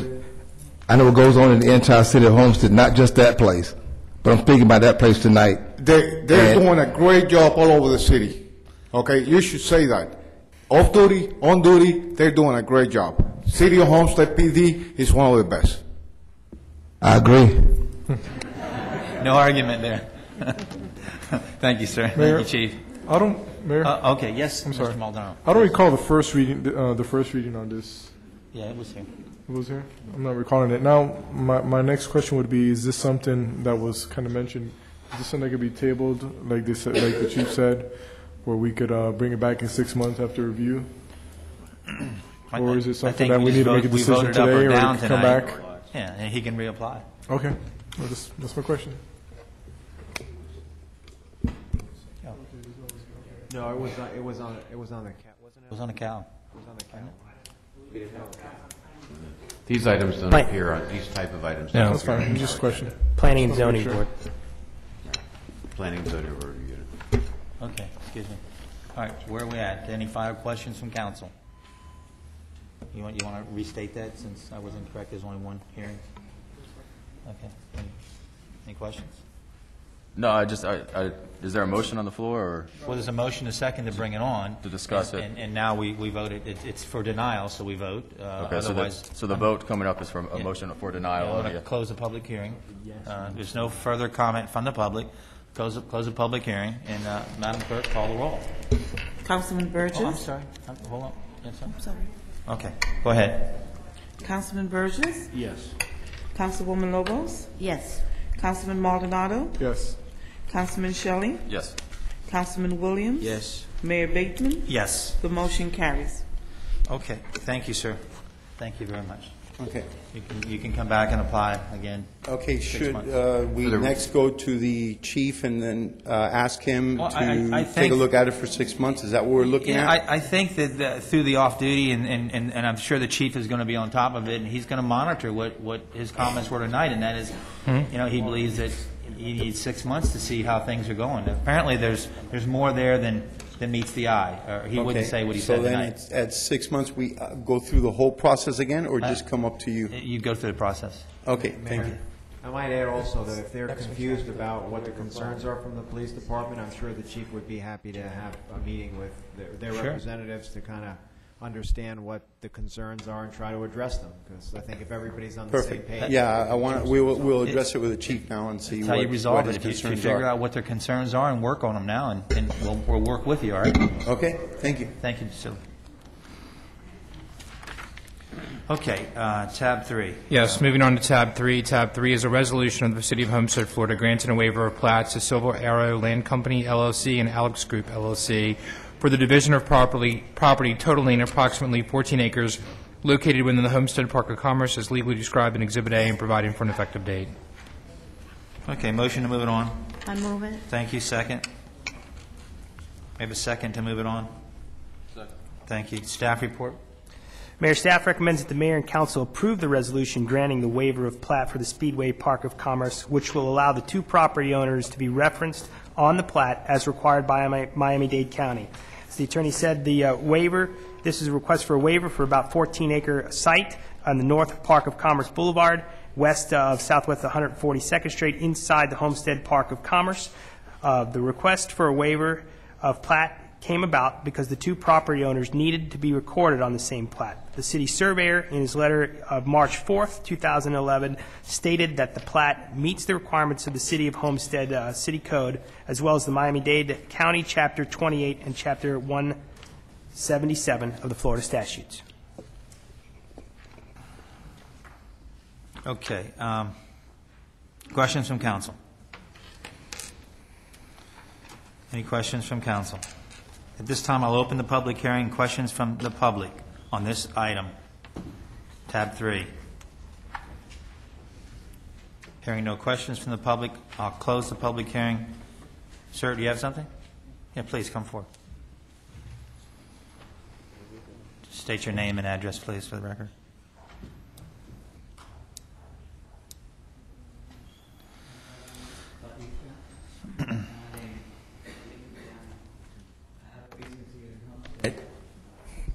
But what I wanted to bring up, I have lived in many cities throughout the United States. In Oregon, spent 10 years. In Arizona, another 10 years. In New York, in Vermont.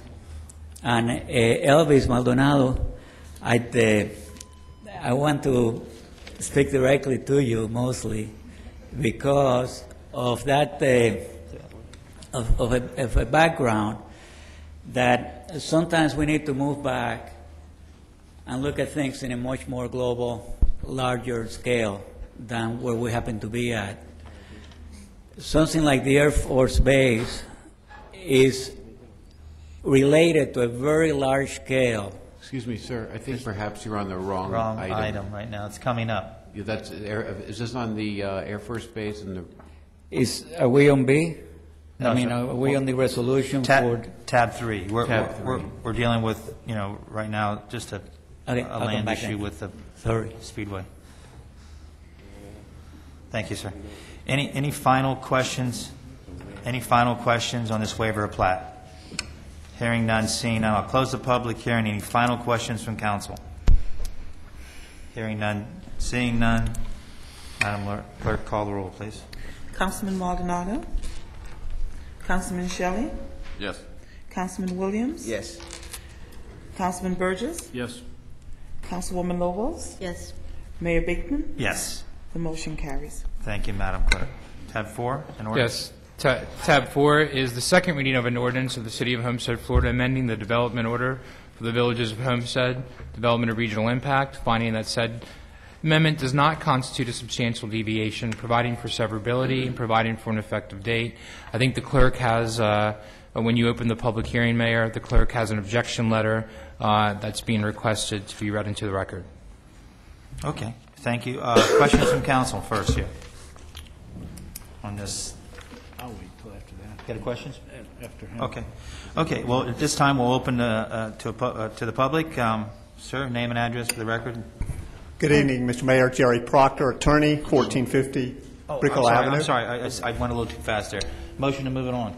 Motion. Second? I'll second. Okay. Now, sir. Okay. Jerry Proctor, representing the applicant, Red Apple Development. The representatives of Red Apple are here to help me answer questions. We obviously support this item. This involves increasing the amount of school acreage in the villages of Homestead, development of regional impact, related to the new charter school at Palm Drive and Kingman Road. We are in support of staff's recommendation.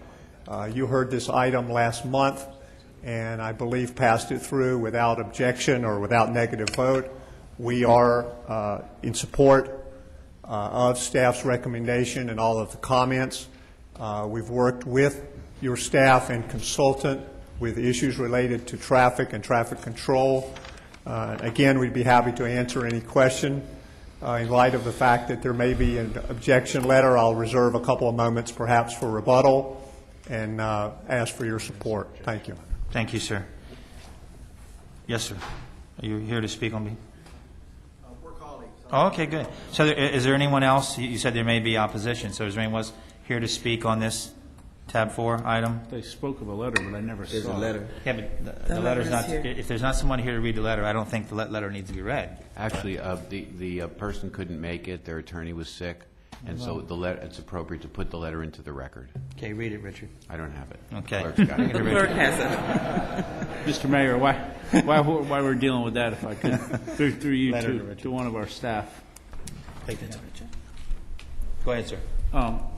To our staff, through you, I guess to Mr. Corandino and Mr. White, the gentleman brought up traffic, and we know that eventually it's going to be something, and there's no concurrency tonight with what we're doing, but down the road, you assured me this morning, and I'm just looking for assurance that down the road that we are going to have an ability to make them work with us and to take care of the problems that arise, or may arise, I should say, because nobody knows for sure.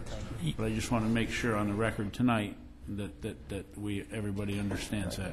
Yes, sir, that's correct. We received a letter or an email today from the applicant and in a response from Miami-Dade County Public Works Department relative to traffic impact there. We have not had the opportunity to review it yet. We'll be doing that in the coming days. And after the facility gets up and running, we'll be working, like we had mentioned last time, with the applicant to address any of the operational concerns that are happening after the school is open so that we can mitigate those. And they've agreed to that. We're working cooperatively together, and so I believe that is a very good sign. Okay. Thank you. You're welcome. Excellent.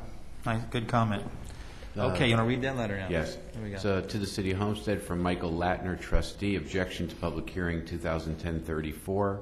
Michael Latner, trustee, and the representatives of the owners of land which will be directly impacted by the decision of the board during the above referenced public hearing hereby objects to the application requesting NOPC to permit the expansion of Keysgate Charter High School.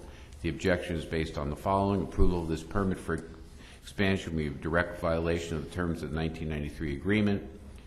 The agreement by which the land is owned by Michael Latner, trustee, was acquired. 1993 agreement strictly prohibits any development that would have an adverse impact on the remainder of the property. The remainder of property being defined as the agreement as land that's owned now by Michael Latner, trustee.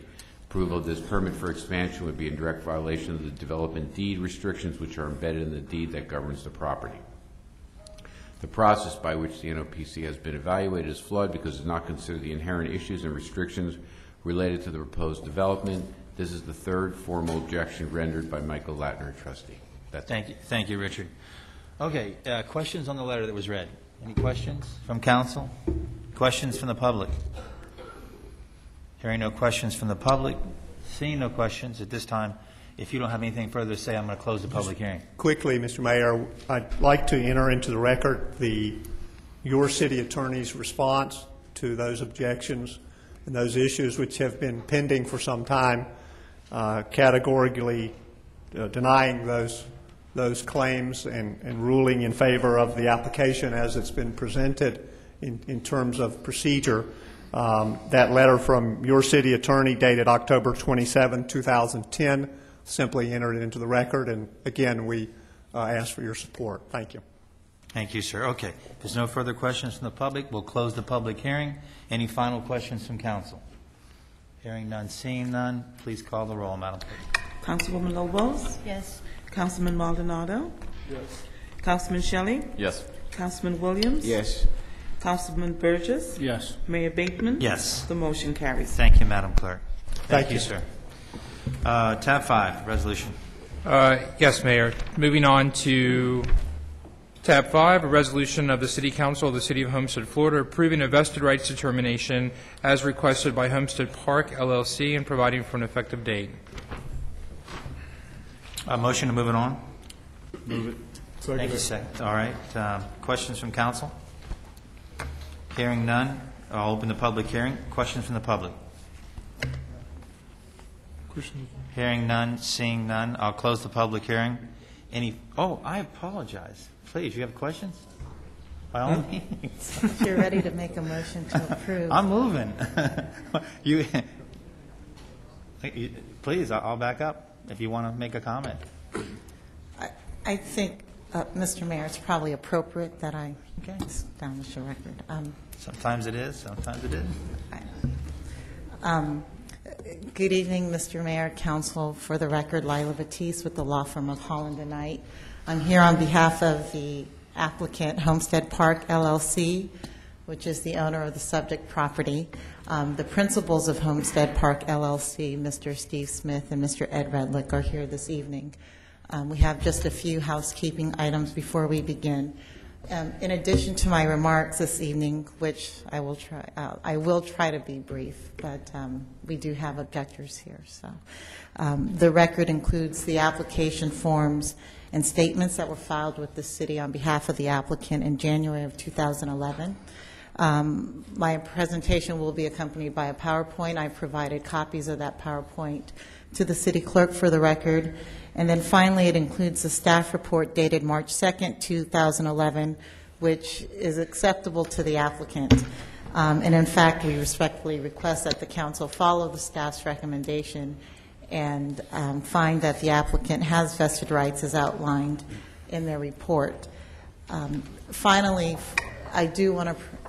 You said you had these for all of us, or just... No, I just submitted them into the record for the clerk, but they'll be available on the screen.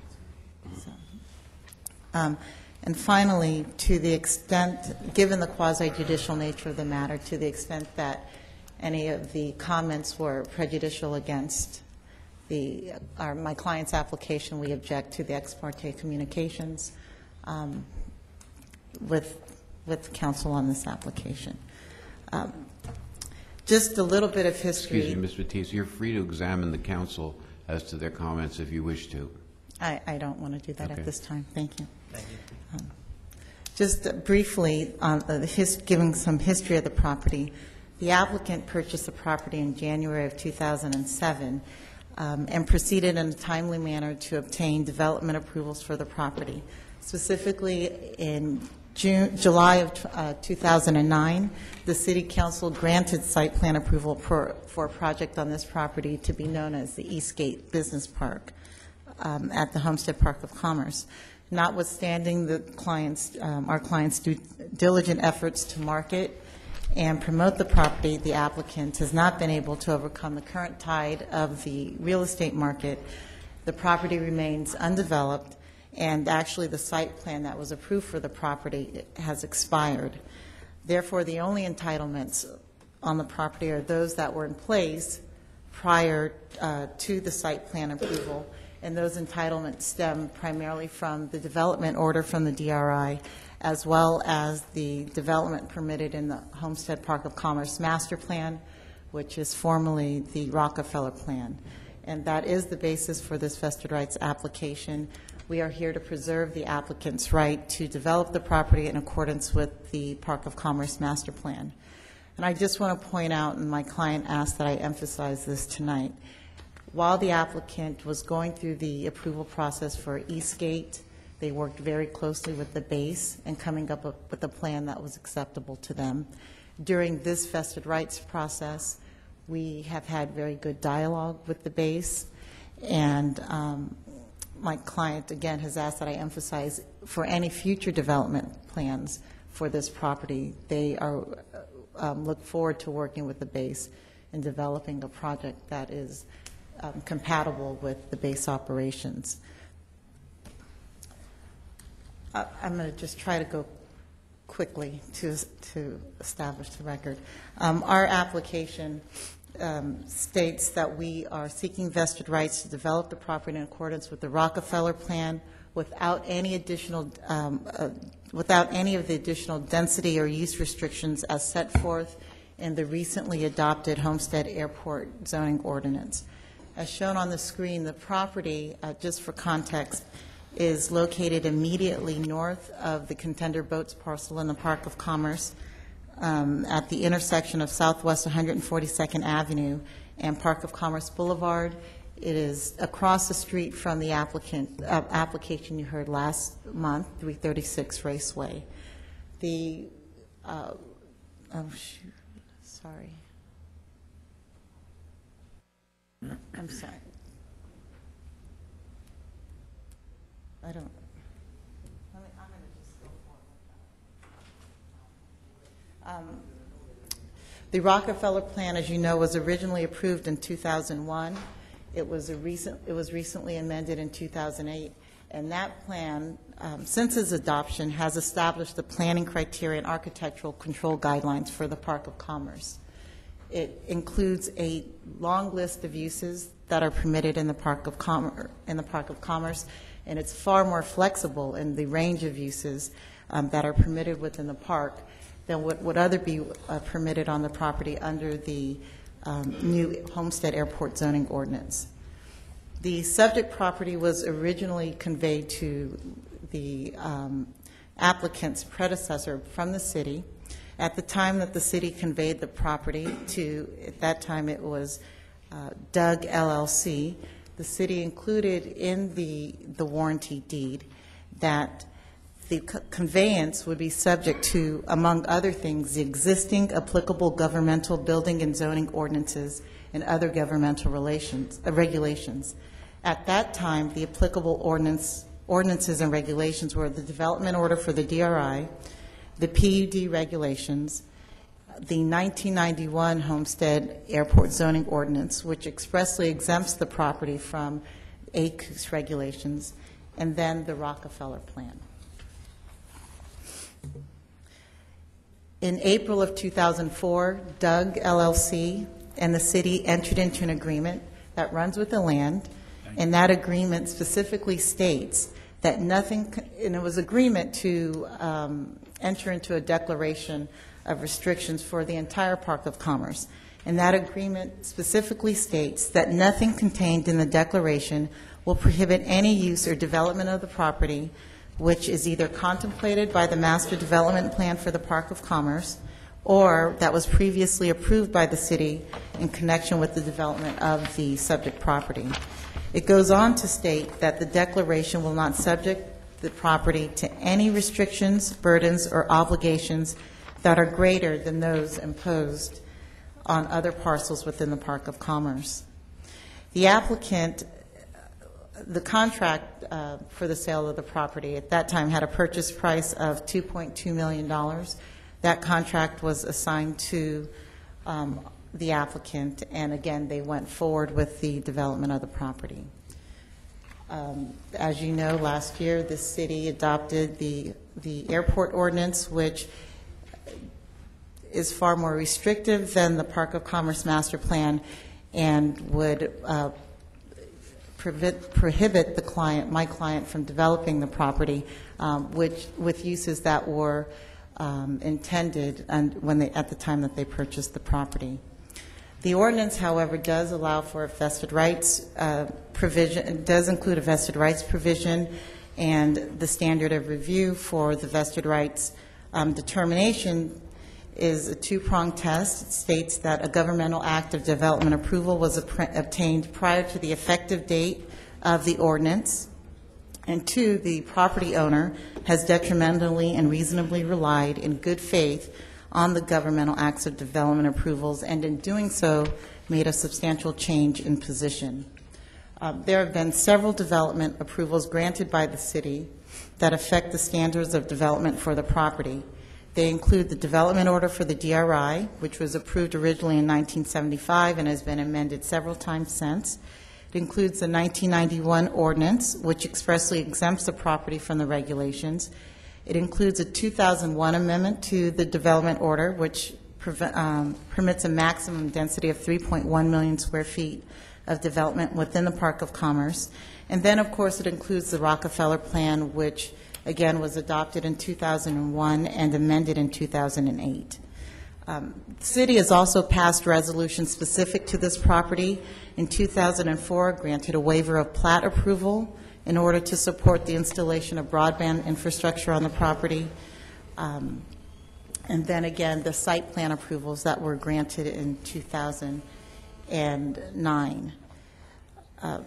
So there have been a number of development approvals granted for this property, and In reliance of those development approvals, the applicant has expended considerable amount of money. Again, there was the contract that was assigned to them with a purchase price of $2.2 million.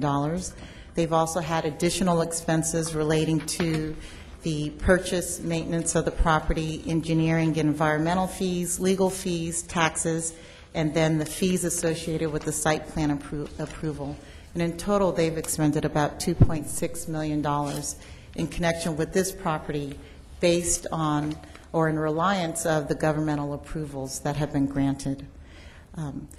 The ordinance allows or requires that the City Council look at a number of factors in deciding whether or not the applicant has in fact met its standard of met its burden for proving its vested rights claim. And I'm not going to go through all of them, but three in particular are relevant to this application.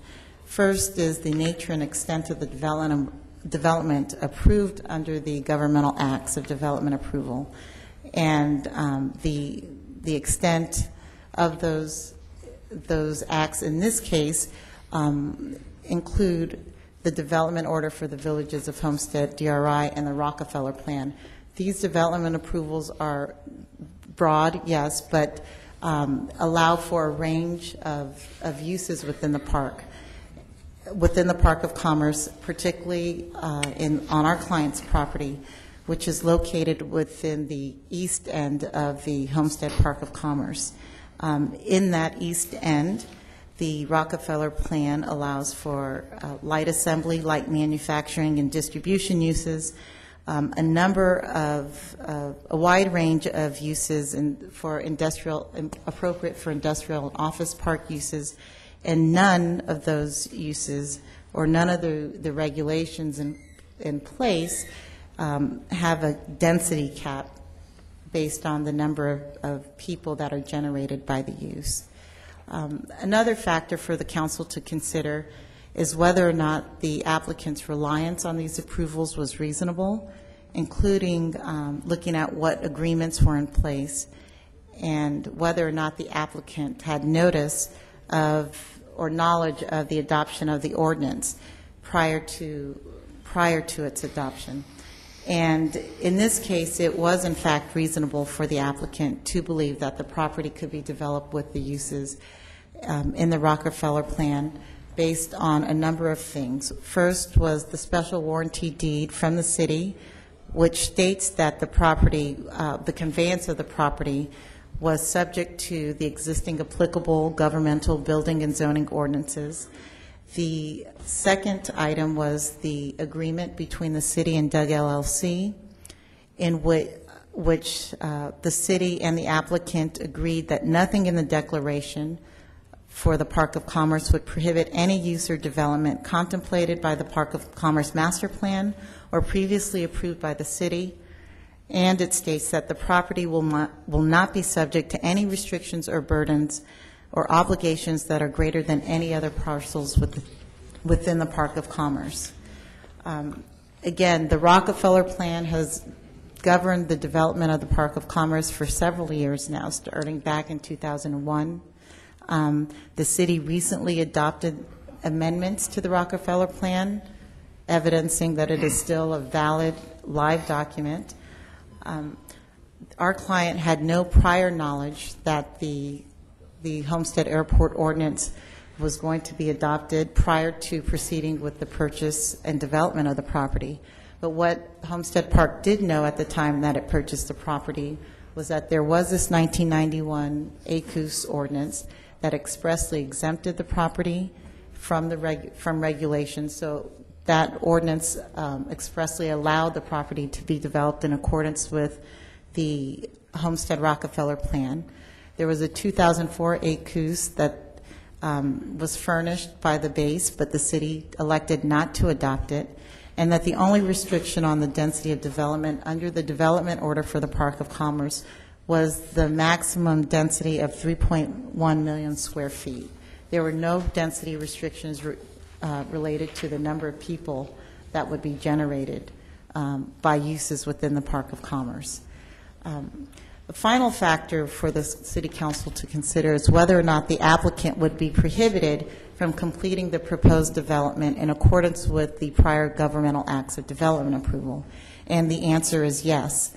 The regulations, the current airport ordinance would prohibit Homestead Park from developing the property with uses that are otherwise permitted in the Park of Commerce Master Plan, which again contemplates a broad range of industrial, manufacturing, and assembly uses without any restrictions related to the number of people that would be generated by those uses.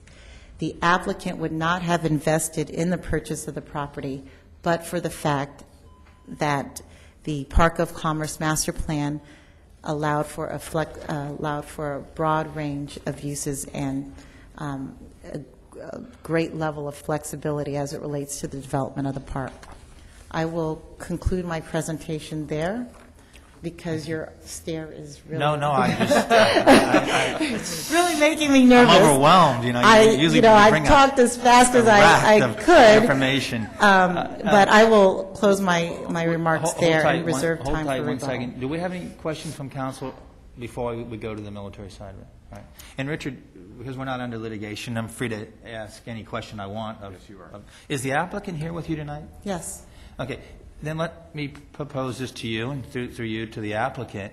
Has there been any discussion at all on possibly partnering up with other individuals who are seeking vested rights and ones who have already seek vested rights, and possibly finding out what the dollar amount is to extend the east end of the runway of this 11,000-foot runway, of which we use 8,000 feet of the runway? Have you had any discussion of what, with other parties maybe, of what we could do to solve this problem for all of us? For the Park of Commerce, for the baseball stadium, for the school, for your applicant tonight? I understand we're talking 1,300 to 1,500 feet, and the entire threshold moves out of everybody's way. Has that been discussed with your applicant at all?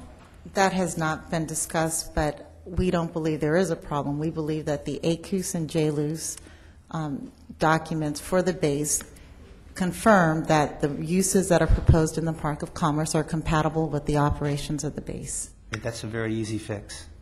And I will say that to every applicant that comes up tonight. It's a very easy fix. And I've asked for, from the military, no secret, what's the dollar amount? What's the dollar amount? What's the footage? And what's the dollar amount to put it on the other end? Simple as that. So I would take that, and I would... Mr. Mayor, I don't know that there are any other parties or property owners within the Park of Commerce. This is, I believe, the last applicant seeking vested rights. Well, we have 4 prior, so you make the 5th tonight. And I just don't see where 1,300 feet could be that big a problem. And I'll say the same thing to the military when they come up here. So think about it. All right? Thank you. Anyone else would like to speak on this?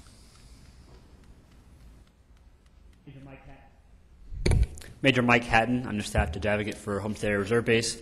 Mr. Mayor, council members, before I address Homestead Park's application, I would like to bring up 2 new members of the 482nd Fighter Wing leadership. We have Colonel Davis, who is the new Vice Wing Commander for the wing, and we have Colonel Rosiski, who is the new Mission Support Group Commander. I'd like to give them just a few seconds to introduce themselves to you and to the council. And again, thanks for having us here tonight. I'm not here to testify. I'm just so you can put a face with the name. I'm new to the Homestead area for about 28 hours now, so I'm fresh in from Phoenix, Arizona. Welcome. Thank you. I'm really excited to be here. It's a great place to be from and be working at. Colonel Lindbergh and I go back 20-some-odd years, so he's the one that brought me down here, and he has nothing but great things to say about the area. So, again, Colonel Dave Davis, you can find me on the base, and glad to be here. Thank you. Thank you, sir. Good evening. I'm Colonel Elwin Rosiski. I just got here about a month ago. I've been trying to get here since last November, so I finally got down here, and it's been great. The first week I arrived, Fort Worth, well, the week after I arrived, Fort Worth just been through about 3 inches of ice on the streets, so this was a very welcome change. And I can't wait to get my wife down here because she is so looking forward to coming down here and living in Homestead. And we've already located a place where we're going to stay and get our roots down. We're going to be right around the corner here at the Boardwalk RV Park, so we are looking forward to living not only in Homestead but really close to the civic area down here. So Thank you. once again, we're happy to be here and look forward to working with all of you in the future. Thank you for joining our community. Thank you. And Colonel Davis, I don't know, but I've extended an invitation to you and to Donald Lindbergh to bring your largest employer day to Tallahassee to speak with the mayors from around the state of Florida and the governor on April 13th. And okay. Okay. Well, we're going to get you acclimated. You know, we love the Air Base and everybody that comes with it. Yes, sir. I'd like to make part of the record a memorandum dated 21 March has already been previously provided to the mayor, to council, and staff, so we'll make it a part of the record.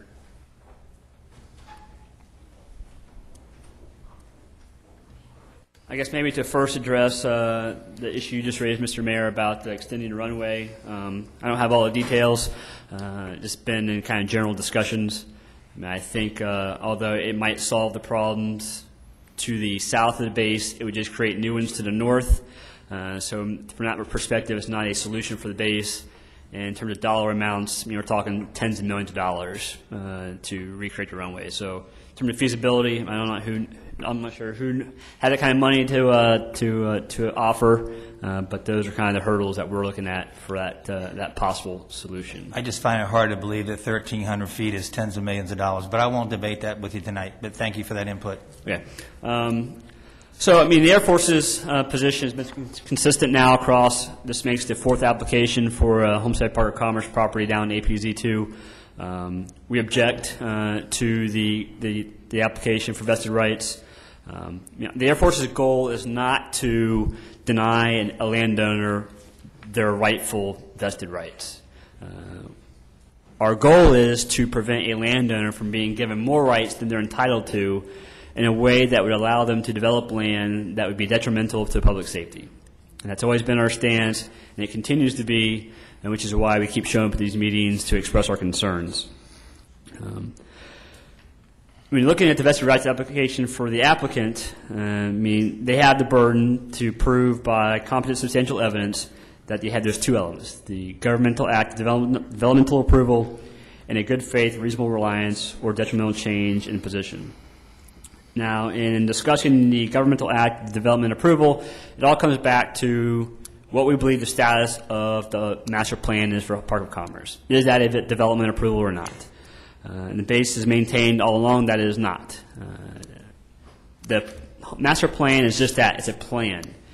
It's very general in nature, has a litany of items that could be developed. But really what it is it's a vision. It's a vision of what could or might never happen in the Park of Commerce. But when you look at a vision, that division does not create a right. It creates goals, certainly. But when you look at the master plan, I think it's more important to look at what doesn't it do. The master plan did not give someone the right to go and build on their land. It's not a site plan. It's not a building permit. They still would have had to come in before the Planning and Zoning Board and ask for a right to build. So having to go through that second approval process tells you that it's not a vested right, because they had another hurdle to jump through in order to get that right to develop and build on their land. When you look at the issue of a good faith, reasonable reliance, I certainly disagree with Ms. Batiste's analysis about what notice the applicant had. I mean, going back to the 1991 airport ordinance, we have two versions of the ACUS. We have the JLUS study. We have the general authority that local governments have to enact zoning regulations. Each of those should have created doubt or ambiguity in the mind of the applicant that they did not have an absolute right to develop as they thought they might have had. So, I mean, they had noticed that regulations could have been adopted that would limit the right. And they had that dating back to 1991, arguably. When you look at the detrimental change in position, really what you're looking at there is how much money did they spend and was that money wasted? They cite to roughly $2.6 million. Most of that is the purchase price of the land. In terms of the other expenses they've noted, taxes, engineering, legal fees, those are all fees that would be required regardless. That's just kind of the cost of owning land. All the money they have spent has not been wasted. There's still lots of things they can put that land to use for that would be compliant not only with the Park of Commerce master plan, but also with the overlay district. So their money is not wasted. They can continue to develop. It just boils down to the fact they won't be able to develop in a way they wish they could have. When looking at possible alternatives, knowing how the council has decided in the past, and if in this case the council were to decide that the applicant does have vested rights, the base would ask that the scope of those vested rights be limited to not what the litany of list is in the entire master plan, but be limited to what was intended for, anticipated for the East End, which is where the applicant's property is located. The East End specifically considered for light assembly, light manufacturing, and distribution uses. And the base would ask that if you do grant vested rights tonight, that the applicant's use of that land be limited to those three uses as designated by the East End. That would be consistent with the master plan, and it would generally be consistent with the overlay. That's all I have. I know that you've heard these arguments before, so I won't go in great detail. Any questions for me or other members of the base? Mayor, if I could. Yes, sir. It was mentioned by Ms. Batiste earlier, I believe, that you guys worked together and had some sort of back and forth on the prior site plan that is now expired. Is that correct? Yes, we did have, not me personally, I know Mr. Ventura worked closely with on the east development, yes. Yes. Could you just tell us what you guys did okay back then and what their site plan did? Because I can't recollect tonight. But just to give us an idea of what you guys were comfortable with back then. Yes, Larry Ventura, Homestead Reserve Base. We did work with the applicant for quite an extended period of time. I forgot how long it was actually on their site plan at the time. It was for 5 buildings encompassing both warehouse and office use as a mixture of the two. The way we came to compatibility was through density control. We tried to meet the intent of the ACUS of 50 people per acre in APZ2. We did that by virtue of a lot of parking spaces. How many parking spaces are allotted by the city per square foot of warehousing, which I forgot what that number is off the top of my head. But using the parking calculations, we were able to get those buildings down to where we could reasonably assume it would be kept within the density of 50 people per acre, because you simply couldn't put more than that there.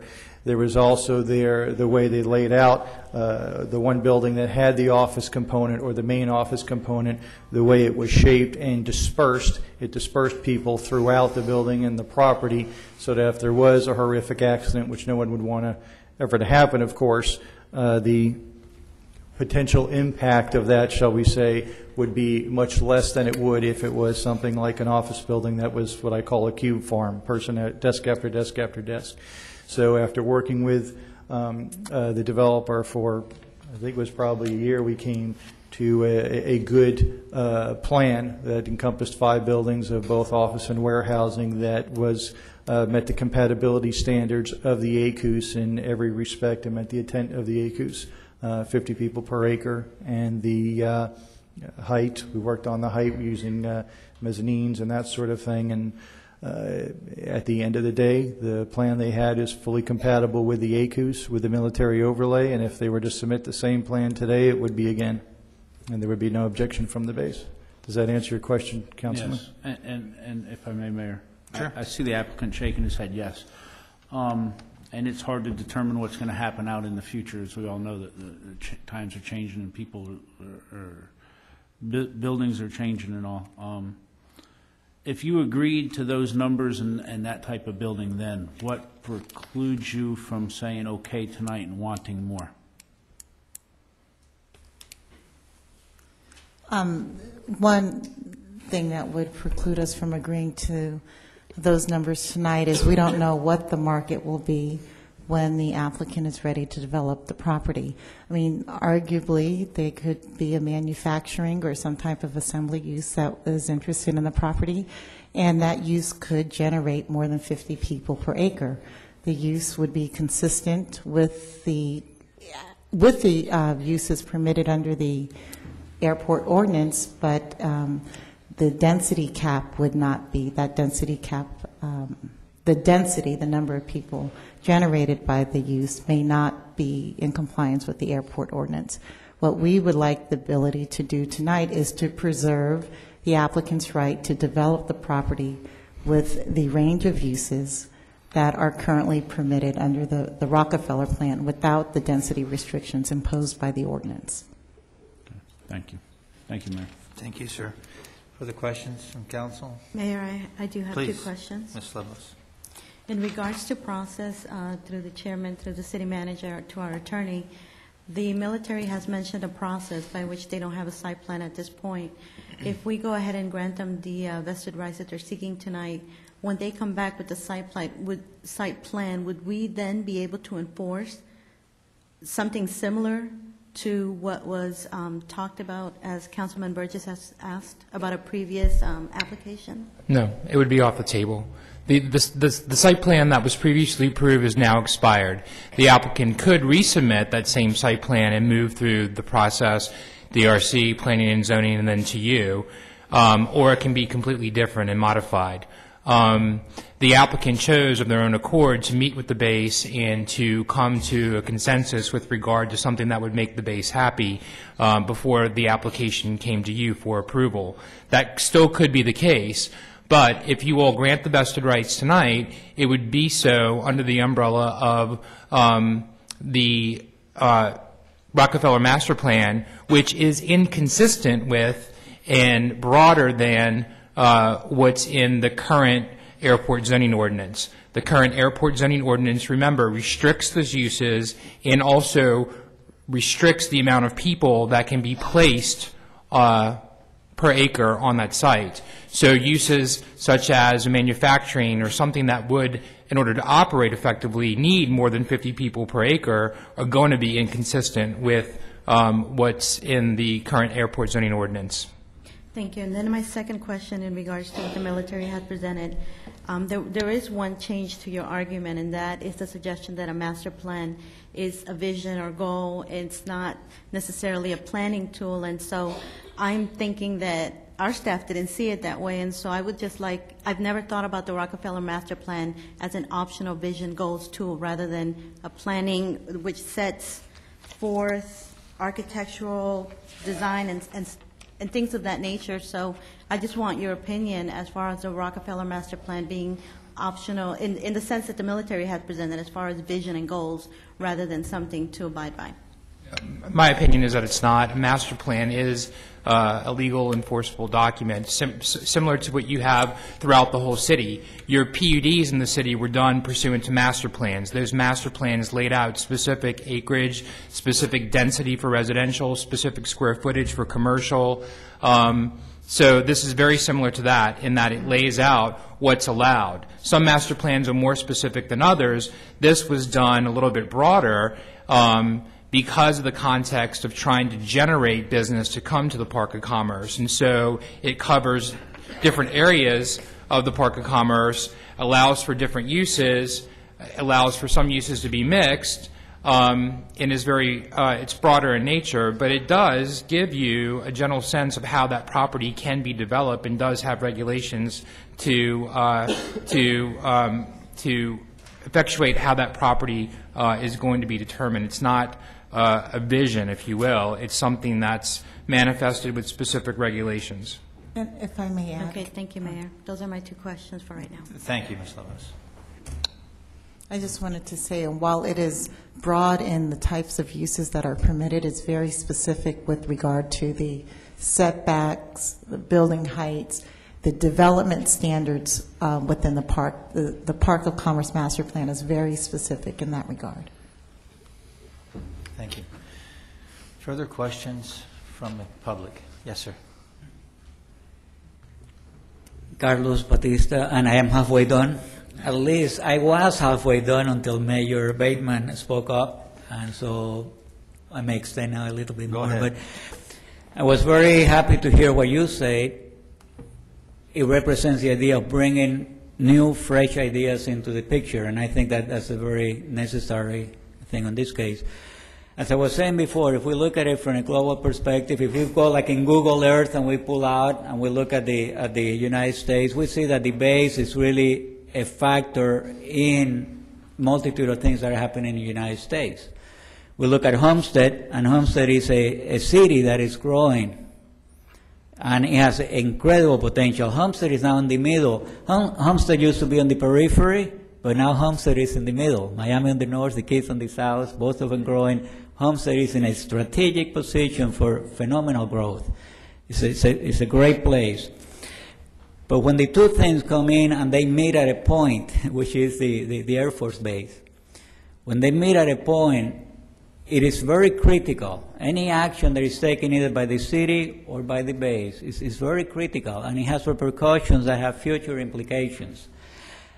The city council, the mayor and city council, are in a leadership position, in a place where they can see how the city is going to be affected by what happens today and by what may happen in the future. Not only the good relationship, but the capacity of the base to breathe and to grow and to feel that the surroundings are safe and they can protect them is critical for the growth of a base, and it's also critical for the growth of a city.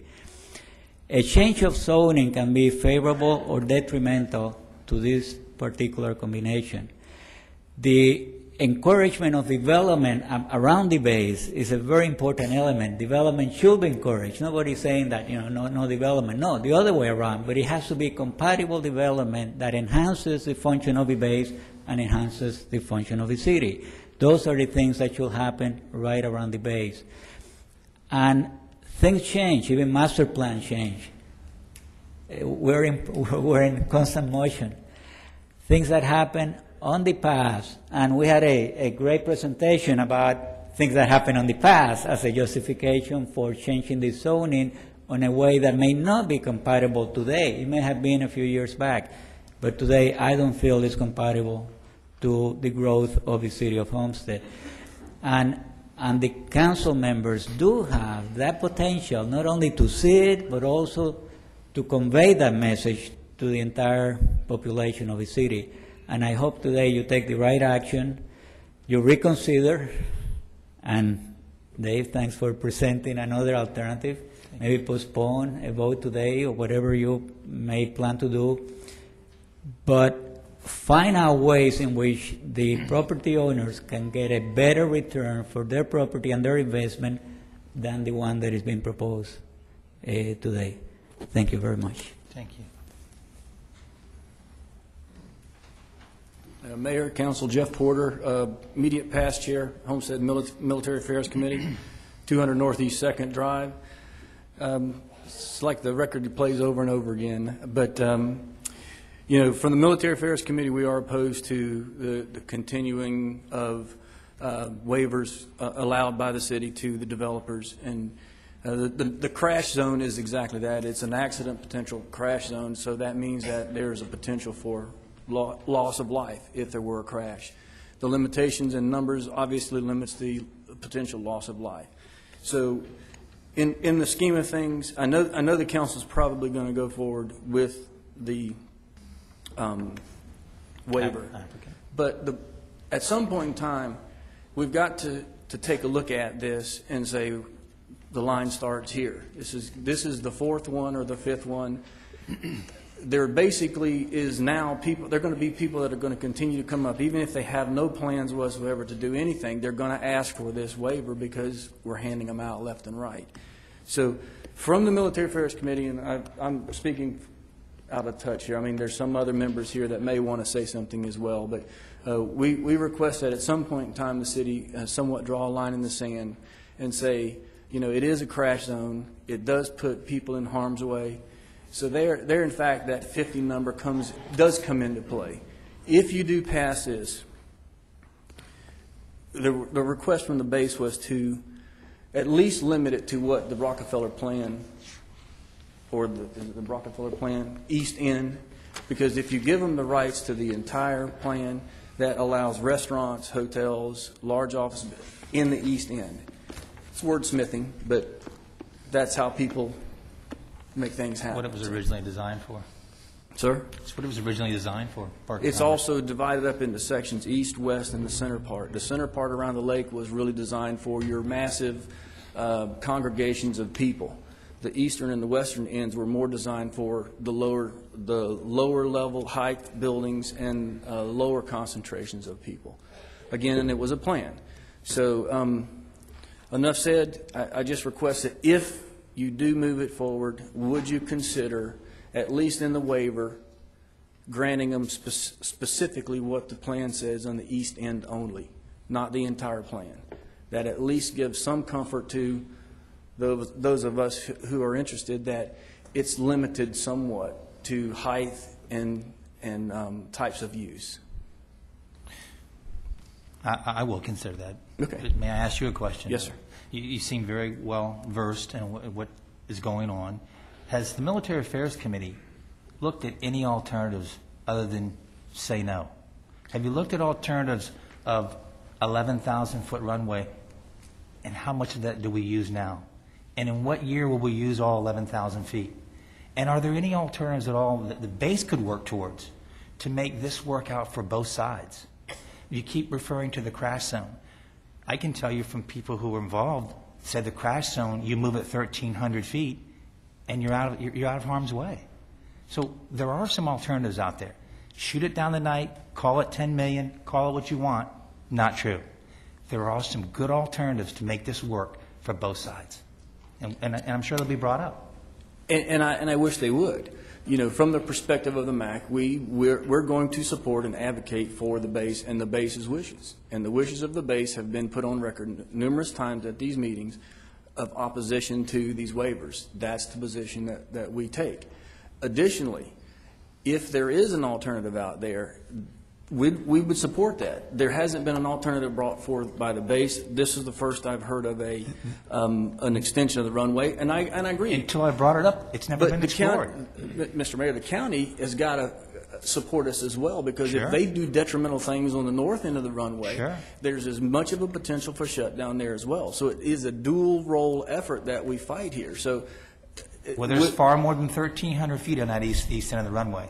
And I personally have been out far more than 1,300 feet. So I don't know, I know the time to debate this now, but I just asked, has the committee gone into any other studies other than saying, stop doing this? The base is 100% right and the property owners are wrong. I don't think we're taking a position against the property owners. There's an ordinance in place. It's passed by the city, by the council. The ordinance says such and such. Apply the ordinance or change the ordinance, one way or the other, because we're going to have to keep, because at this particular point, the council has made no effort to do anything except waiver the ordinance. So that's the point. We're going to continue to go through this exercise because the ordinance says the limitation is And until it there. gets into a court of law with a judge, you don't know if they're right or wrong. And the point that was taken by the Military Affairs Committee was do it on the first application. That was what we did. Right or wrong, nobody knows. I agree with you, Mr. Mayor. Someone has to make an arbitrary decision to put it in a court. I just believe there's a compromise there, and I believe it hasn't been looked at. It has not been looked at, and there is a compromise. I don't disagree with you, but for the record, the Military Affairs Committee does take that position. Thank you. And appreciate the opportunity to speak to you. Yes, sir. Thank you for speaking. And best of luck. Thank you. Thank you.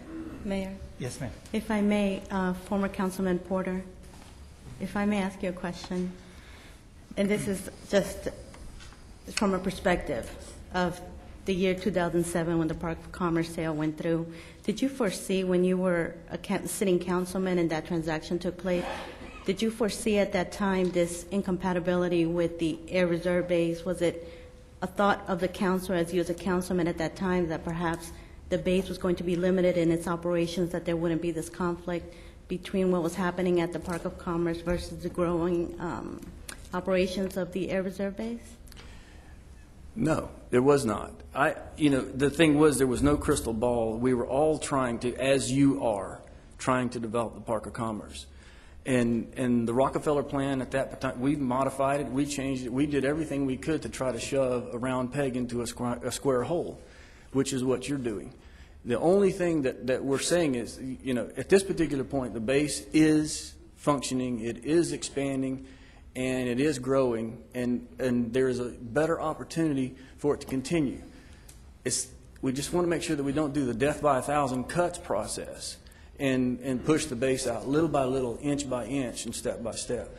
The Park of Commerce, they haven't had the ability to do anything economy. I don't know what it is that's driving. The site plan has not worked, and it was in complete and total compatibility with what the base's recommendations were. Things change. I don't know if we were right or wrong.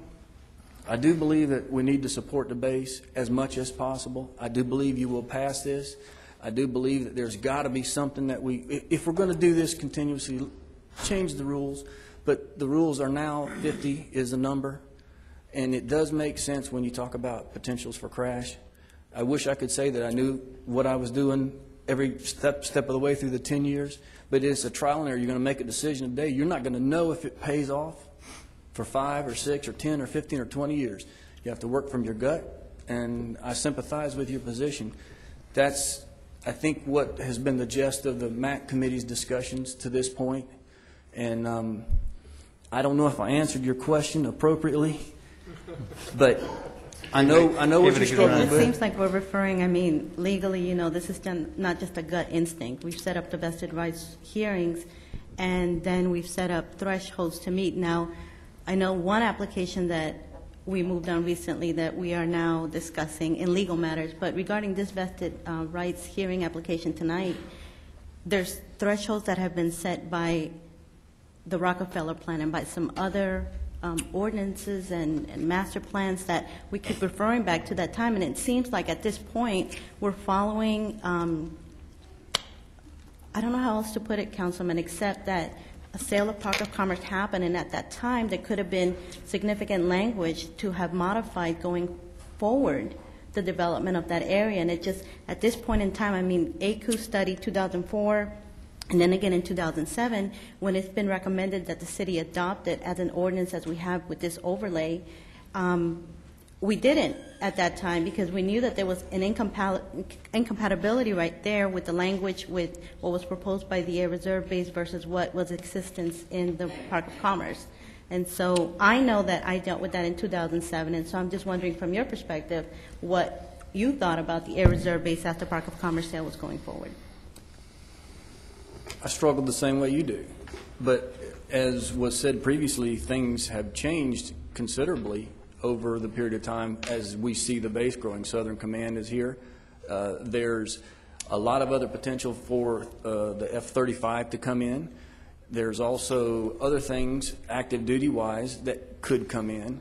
But again, if we don't allow them to come in, or any circumstance where you, historically in commercial aviation, where you let people or congregations of things happen immediately to the approach of the runway, the first person says, oh, it's okay, but when they sell, the second or third person comes along and says, wait, I don't like all these planes flying over. And then you start seeing that negative effect of development in these areas. So I don't know that I'm right or wrong.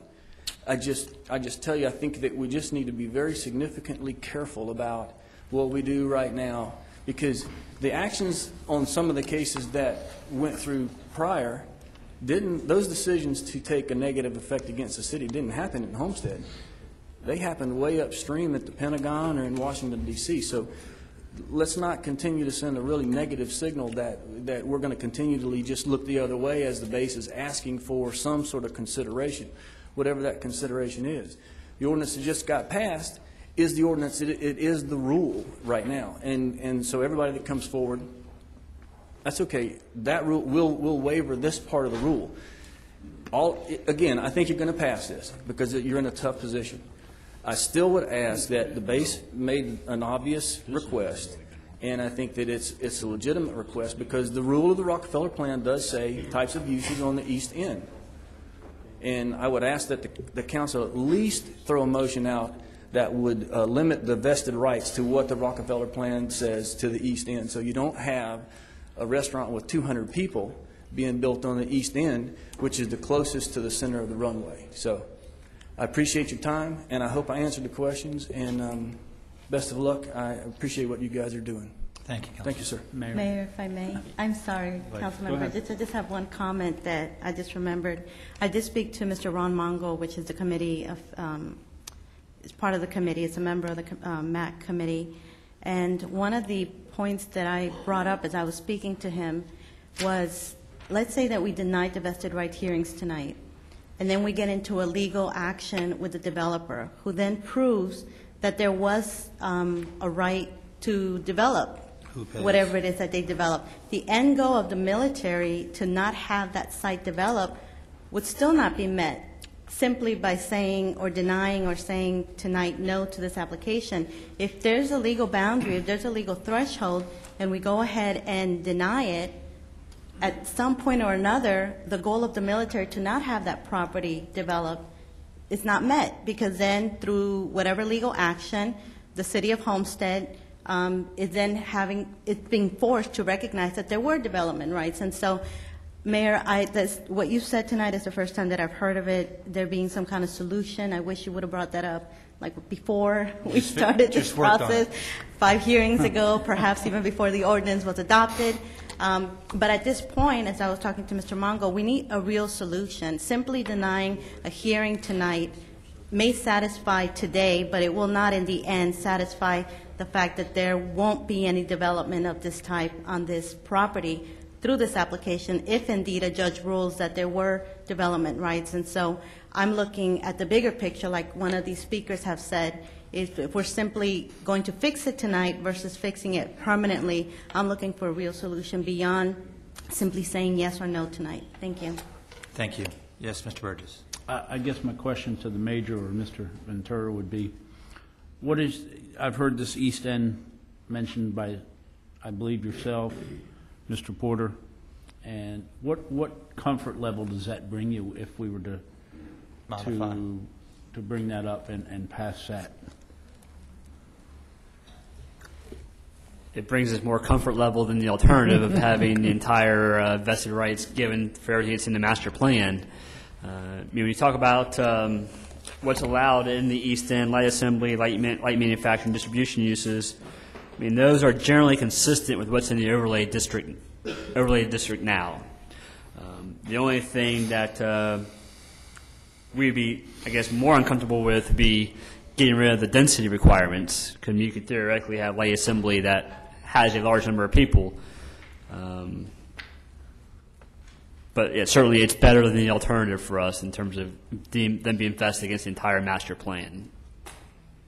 Thank you. I guess at this time, Can I ask a question before you make that motion? Yeah, go ahead.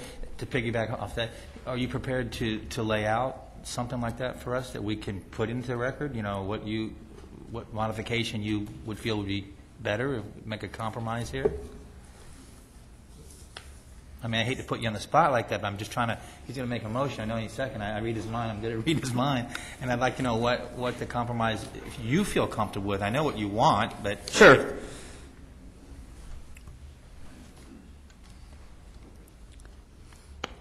I guess to some degree I would defer to Mr. White, but I think it'd be fairly easy to add some language in the resolution that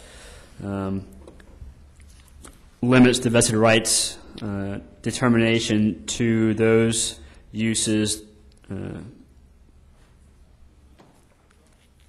allowed in the East End to include light assembly, light manufacturing, and distribution uses.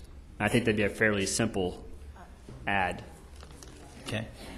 You got that. All right, Ms. Batiste has something to say, so we'll listen. Remember that. This issue came up in the last application.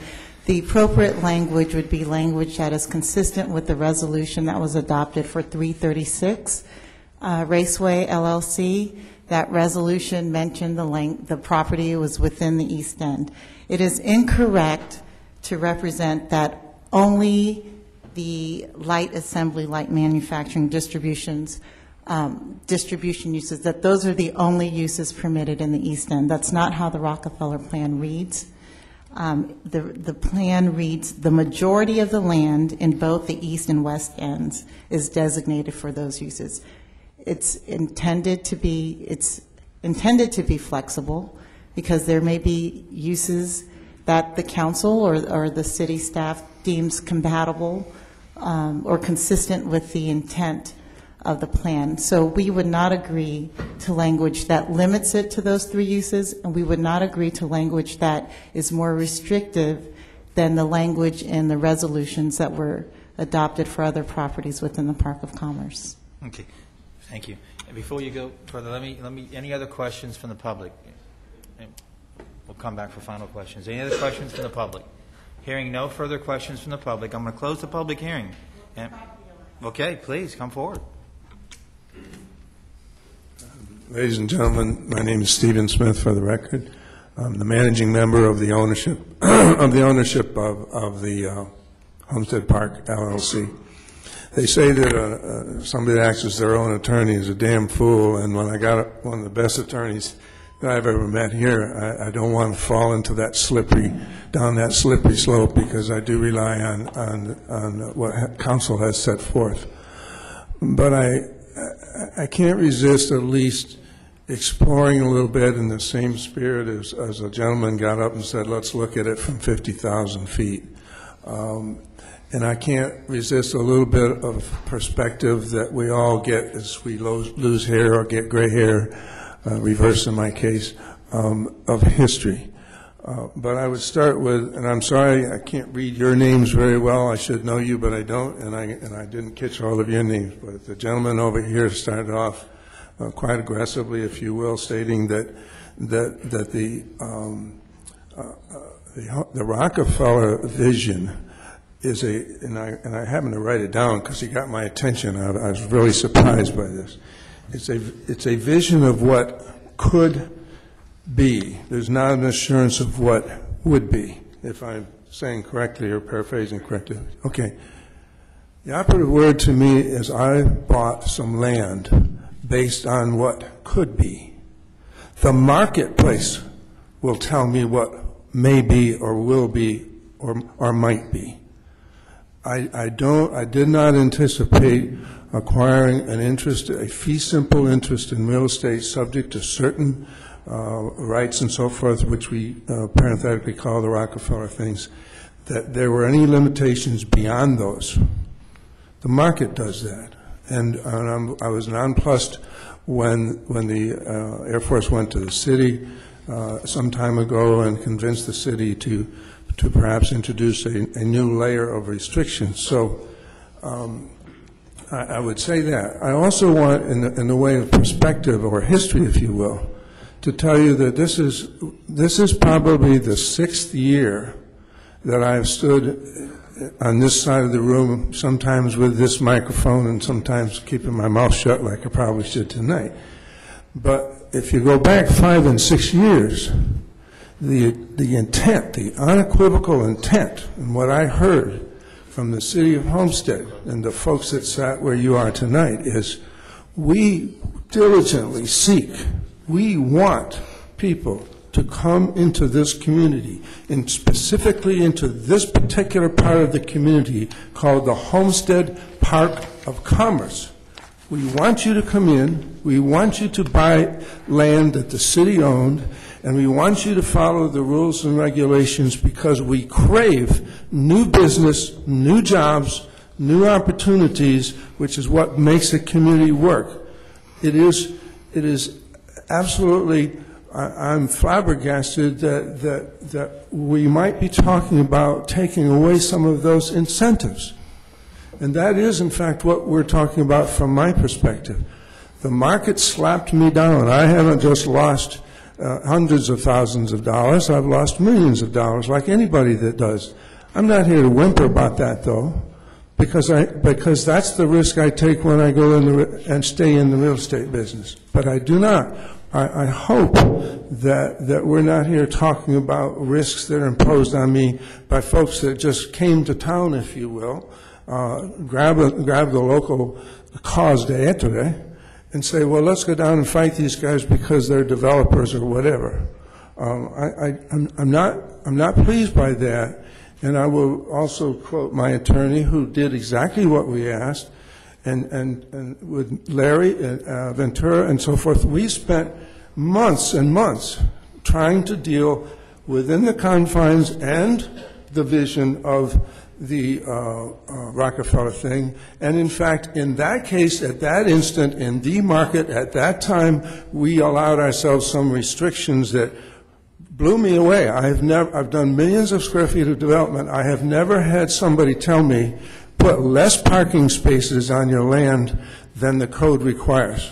Usually developers are trying to cheat and beat the system. We were told, stuff it down. Less parking spaces.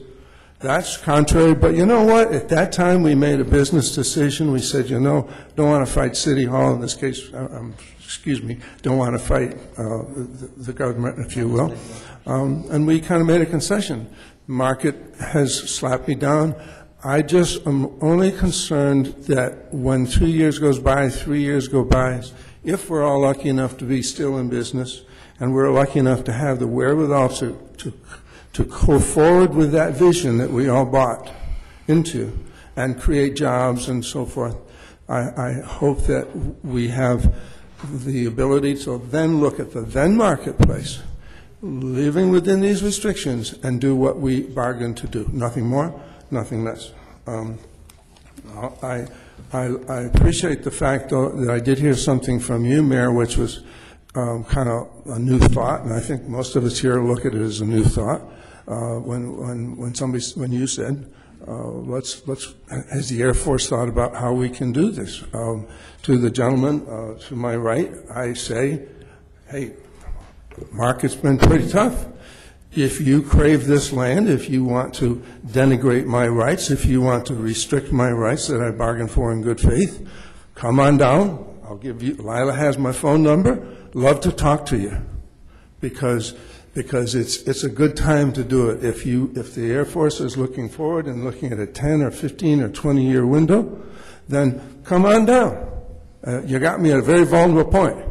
Okay, and I would love to entertain that talk, and I mean that in all sincerity. I'll close by saying that I'm ex-military. I'm a pilot. I understand the risks and so forth that go with flying.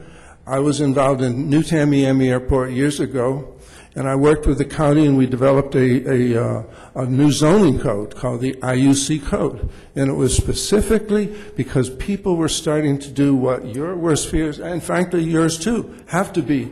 People go in and they enroach inch by inch, a cut, a death by 1,000 cuts and so forth. And before you know it, you have a land, in the case of New Tamiami, the next section, hundreds of feet from the end of the runway, not thousands, was then zoned GU, which means it's no zoning. And people wanted to make it residential, and people even wanted to make it industrial and so forth. I was with the county. I spent a lot of time and energy to do what we could to create a zoning that was very restrictive, that assured that that did not happen. No, and oddly enough, by the way, it did. I'll make your case for you. It happened under Section 14, if I remember, across from the Tamiami.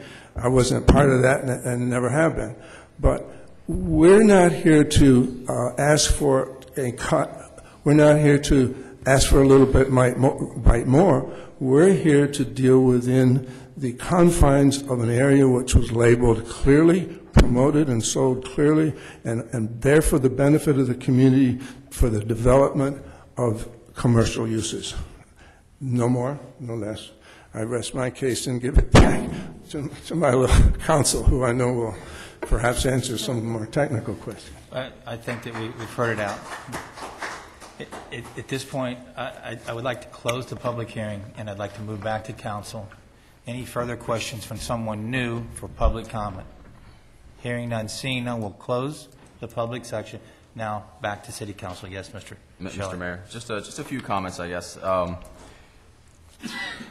One is this particular issue, that this has been tough all along. From the time that we passed the overlay district to this, that's been a give or take. And so I support, the idea that the mayor has in trying to look outside the box and try to find something new. It's something that I've advocated, from the beginning of this process is, how do we find a middle ground between the military and the developers? Unfortunately, I don't know that we are able to go forward now. I mean, I think a lot of the issues have already been decided at this point. So I don't know that we're able to open that box up and find a solution. But I still hope that even though a lot of the people in the Park of Commerce have received vested rights, that they're still willing to come to that table and maybe still work a overall solution, because we might be able to do something better for everybody.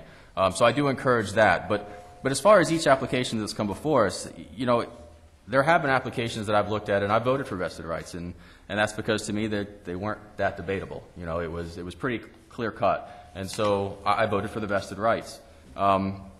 I've also had applications that came before us I didn't vote for vested rights because I thought it was debatable, and this is one of those where I see it and I don't know that the outcome is guaranteed. I don't know that this gets challenged and it's an outcome that's guaranteed that the developer wins on this one. This is to me debatable. There's a lot of facts that I can look at and challenge and say, this could be argued either way, and a judge could determine either way. So, for this particular application, I'm not in support of the vested right. This is one where I'm going to vote against the vested rights determination because to me, I think that it is debatable. I think that we send it out and we see what comes back possibly. So that's my position on that particular issue. Now, the second point I want to make is that as part of the other prior vested rights applications that we had, one of the things that was argued by the base at the time was this reference to the East End. And we did, I think, have a motion for one of them in which it was included that it referred to what was allowed in the East End of the Rockefeller plan.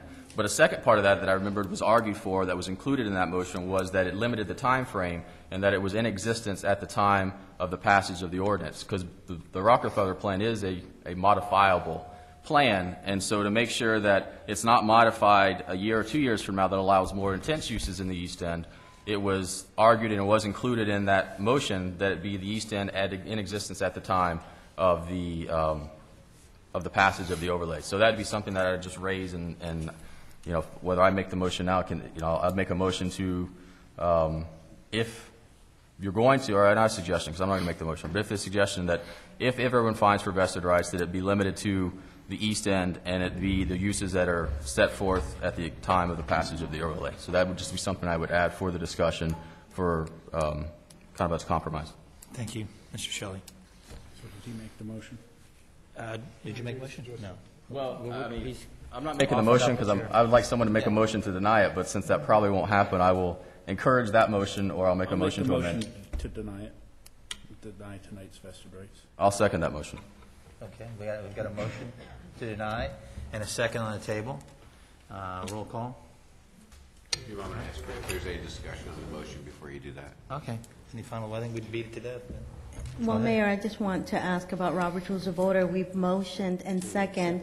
There's already a motion on the table. The only thing that we can do on that is to amend it. We have to vote it down or up before we entertain a new motion. I mean, we haven't done anything with that motion. What's the motion that's on the floor, Elizabeth? No, there's not. Where's the discussion? No, that's just to bring it on. The motion is to approve. The motion is, I thought we motioned to approve the resolution. Yeah, it was the motion No, to approve there's no the motion to resolution. approve, is there? That's what we With discussion, yeah. yeah. That's amended. That's a motion to bring it on to the floor. So there's a motion to approve the resolution that's on the floor. Let's take Mr. Burgess's motion to amend that motion to deny. To deny. So you vote on Mr. Burgess's motion first, and then on the motion as amended, which would basically be the same. So the amendment is to simply strike everything and then say deny. Correct. Go against staff's recommendation. I mean, that could have been achieved by an up and down vote, but okay. Yeah, Richard. Yeah, I'm a little. I did not. Yeah, I thought when they make a motion because of the action, the requested action approval of the resolution, that we were actually going forward with the approval, and that's what the motion was intended to do. The first motion was, that's correct. The first motion did that. When it was first put on the floor, it was to go along with the resolution that's on the agenda, which is to approve the vested rights. That's staff's recommendation. In this kind of oxymoronic, I mean, it's if when we just voted up and down. If those who I'll strike my motion. If you want to just vote against the motion that's on the floor, that's fine too. It accomplishes the same thing. Mr. Mayor? And in that case, if the motion pending is a motion to approve, then I would make a motion to amend the motion to approve to include language that limits it to the east end, or whatever the terminology is, the east end or east part of the plan of the Rockefeller plan in existence at the time of passage of the overlay. Yes. Oh, I want to clarify for you all, because I want you to realize what you're voting on. In the language that you're wanting to add that says, in compliance with the east end, the Rockefeller master plan, the east end, and it says the majority of the land in both the east end and west ends is designated for light assembly, light manufacturing, and distribution uses. Then it goes on to say, in addition to the uses enumerated above, other uses permitted within the development include the following, and it lists a whole page of other types of uses. So, although that language was added under the 336, I don't think it does anything. It's the same thing as saying compliant. It's the same way that the condition reads right now. The applicant is entitled to develop the property subject to the existing master plan. And again, I'm just basing it on what was requested by the attorney at the time for the military as a compromise. So I don't know. Again, I don't know the legal ramifications of whether that was a good suggestion by that attorney or not. I just know that they requested it. They thought it was something better than the alternative, and so I would like to at least include that this time around as well. And whatever effects of which that is, that's what it is. Unless. Okay. Just for clarifications, the motion was made to move it on the floor, seconded to discuss it, and we voted up or down at the end with a roll call vote. If you want to change that, and then a new motion that will be placed will be looked at first and voted on first, and then back to the main motion. An amendment to the motion. It really is, if you want to change, once a motion's on the floor and seconded, if you want to change that motion, then you move to amend that motion, and then you vote on, and that requires a second, and then you vote on the amendment, and then if it passes, you vote on the original motion as amended. If it fails, you're back to the motion that was originally placed on the floor. Correct. So at the basically, we're going to end up with the same result. So I will remove that. I was just trying to help him. Right now, we have on the floor the And we original can go back to motion, the original motion. the motion to approve, and now we have a motion by Councilman Shelley to amend that to add some language. James, do you have the language, James? Yes. Okay. And we have a second by Councilman Bachelor. Okay. Well, Mayor, What the language is. So we're looking for, you want to read the language? Well, the language would be that the applicant is entitled to develop the property subject to this determination consistent with the uses allowed in the East End District of the Homestead Park of Commerce in accordance with the Master Development Plan. At the time of passage of the overlay. And if you wanted to add that. That was part of my amended motion, yes. That it had a time frame where it locked in the uses at this time. Okay. The previous 336 does not have that language. All it does is just say East End. It doesn't have the overlay. Yeah, and I don't know. It was my understanding that it did, but I'm not going to debate that now. But it's what I'm proposing at this point. Okay. So there's now a motion to amend on the floor. Is there a second to that motion? Councilman Shelley's motion. Yes. Okay, so that's been seconded. We have a motion to amend and a second. We have the wording.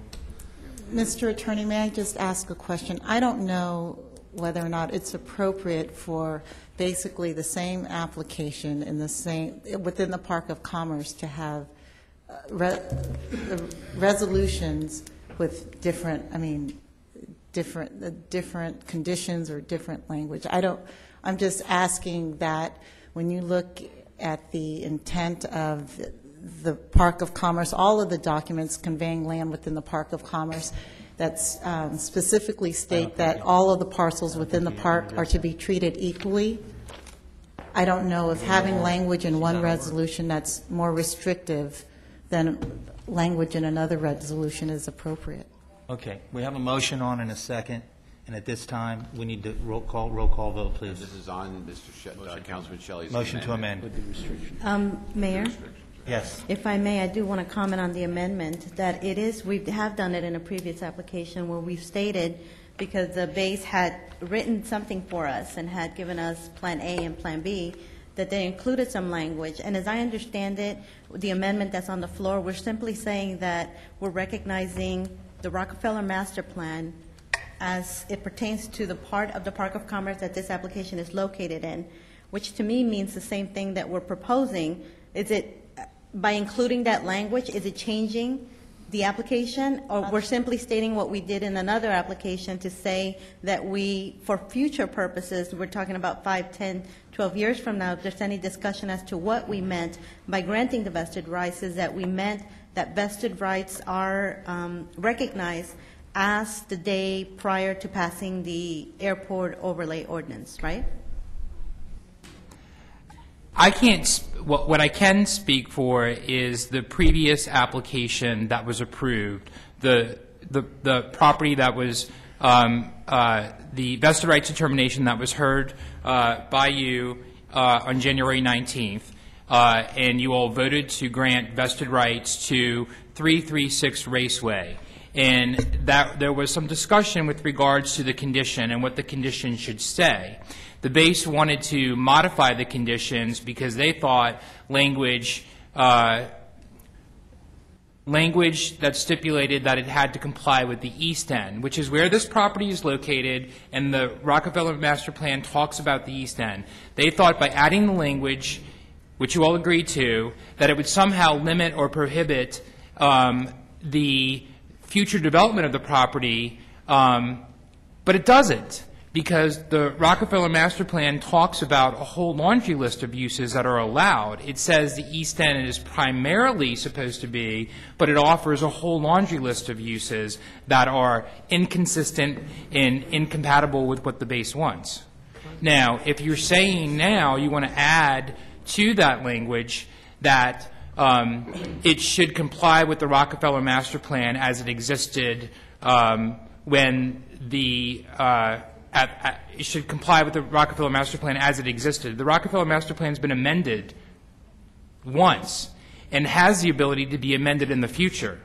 So we need to have a specific time frame as to when we're going to draw the line in the sand as to compliance with this document, so that any future amendments that may come along, the applicant would not be able to take advantage of those. Entitled to, yeah. Okay, thank you.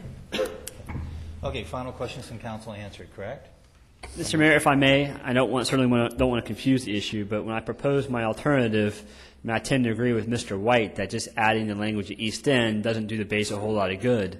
My specific recommendation was to use the East End language, but specifically limit it to light assembly, light manufacturing, and distribution uses. Without that additional language. And sir, I understand what you offered, and I thought that was coming from this way, but I have to respect what my councilman has offered here to my right, and that is a motion and a second, and we're going to vote on it, up or down. I mean, I understand what you're saying, and I hear you, and I liked your compromise. But we have a motion on the floor. We have a second. We can't really alter what he said is done. He has his rights to make his motion.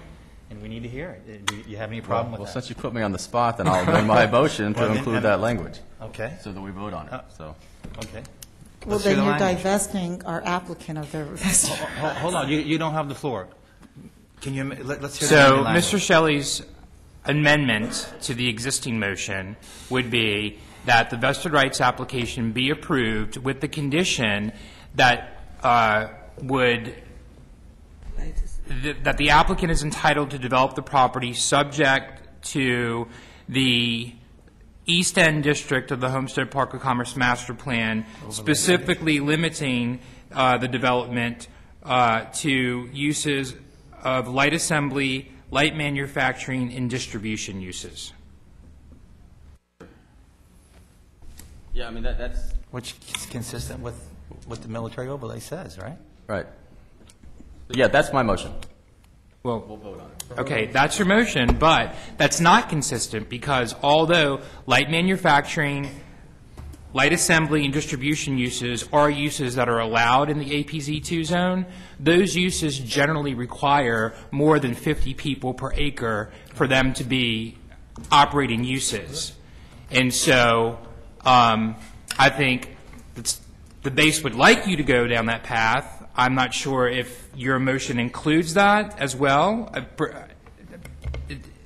Do you want to add that or not add that? Or Well, okay, the what- base is requesting that it be limited to light assembly, light manufacturing, and distribution uses. They would also like, I think, and correct me if I'm wrong, to limit the amount of density that can be on the property as well. I don't, that's, now we're going back down that path where we're asking for essentially undoing, I mean, it's almost a motion to deny at that point, and that's not really what I'm trying to accomplish. So you just want it to be restricted to those uses only? Yeah, I'm trying to make a compromise, and if we can go that route, that's a win-win for everybody, but I'm not trying to go all the way to the other side. Okay. So then the amended motion would be that it would be consistent with the East End and that it would be limited to light manufacturing, light assembly, and distribution uses.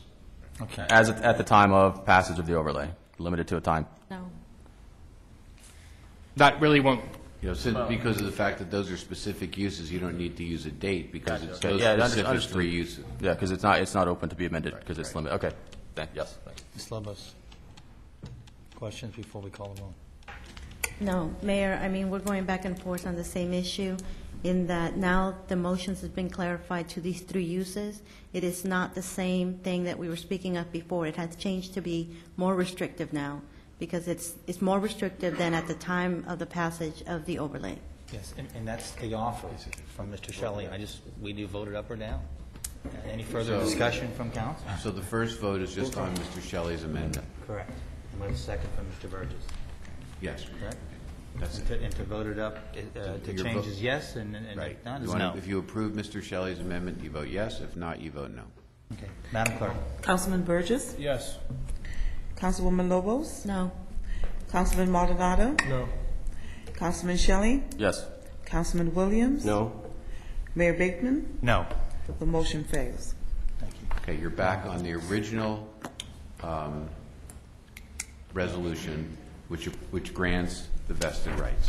Correct. That's where you are. As per staff's recommendation. staff's As per the recommendation. City of Homestead staff recommendation, we're back to roll call vote. Any final questions on this before we do it? Councilman Shelley? No. Councilman Williams? Yes. Councilman Burgess? No. Councilwoman Lobos? Yes. Councilman Maldonado? Yes. Mayor Bateman? Yes. The motion carries. Thank you, Madam Clerk. Thank you.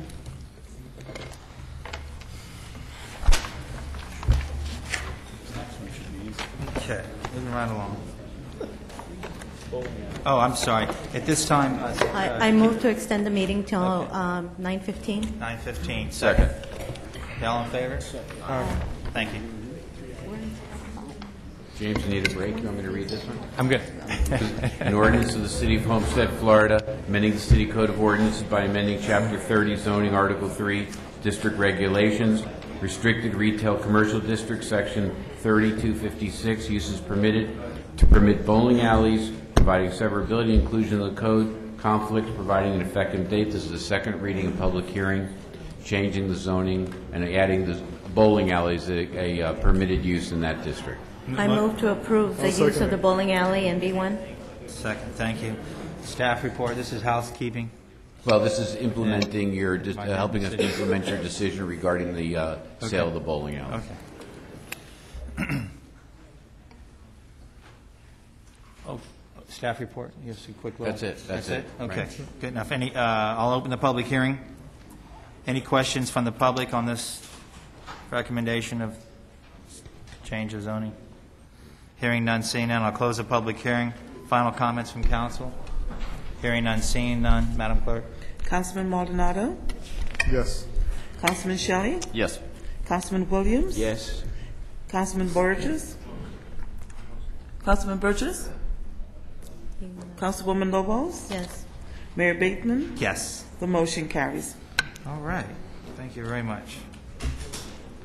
Moving on to tab 7. Tab 7 is the first reading of an ordinance of the City of Homestead, Florida, granting the request of Homestead Miami Speedway, LLC, for a large-scale amendment to the comprehensive plan by changing the land use designation of an approximately 120-acre site from agricultural to planned regional activity center located north of the existing Homestead Miami Speedway is legally described in Exhibit A and providing for an effective date. This is first reading. This is a comp plan transmittal hearing. There is a sheet in the back of the room for anyone who's interested in following this comp plan amendment to be signed, notification of the transmittal, and as this document proceeds, those individuals will be notified. Okay, motion to move it on? I'll move it. Thanks, second. Thank you. Okay, staff report. We got that just now, right?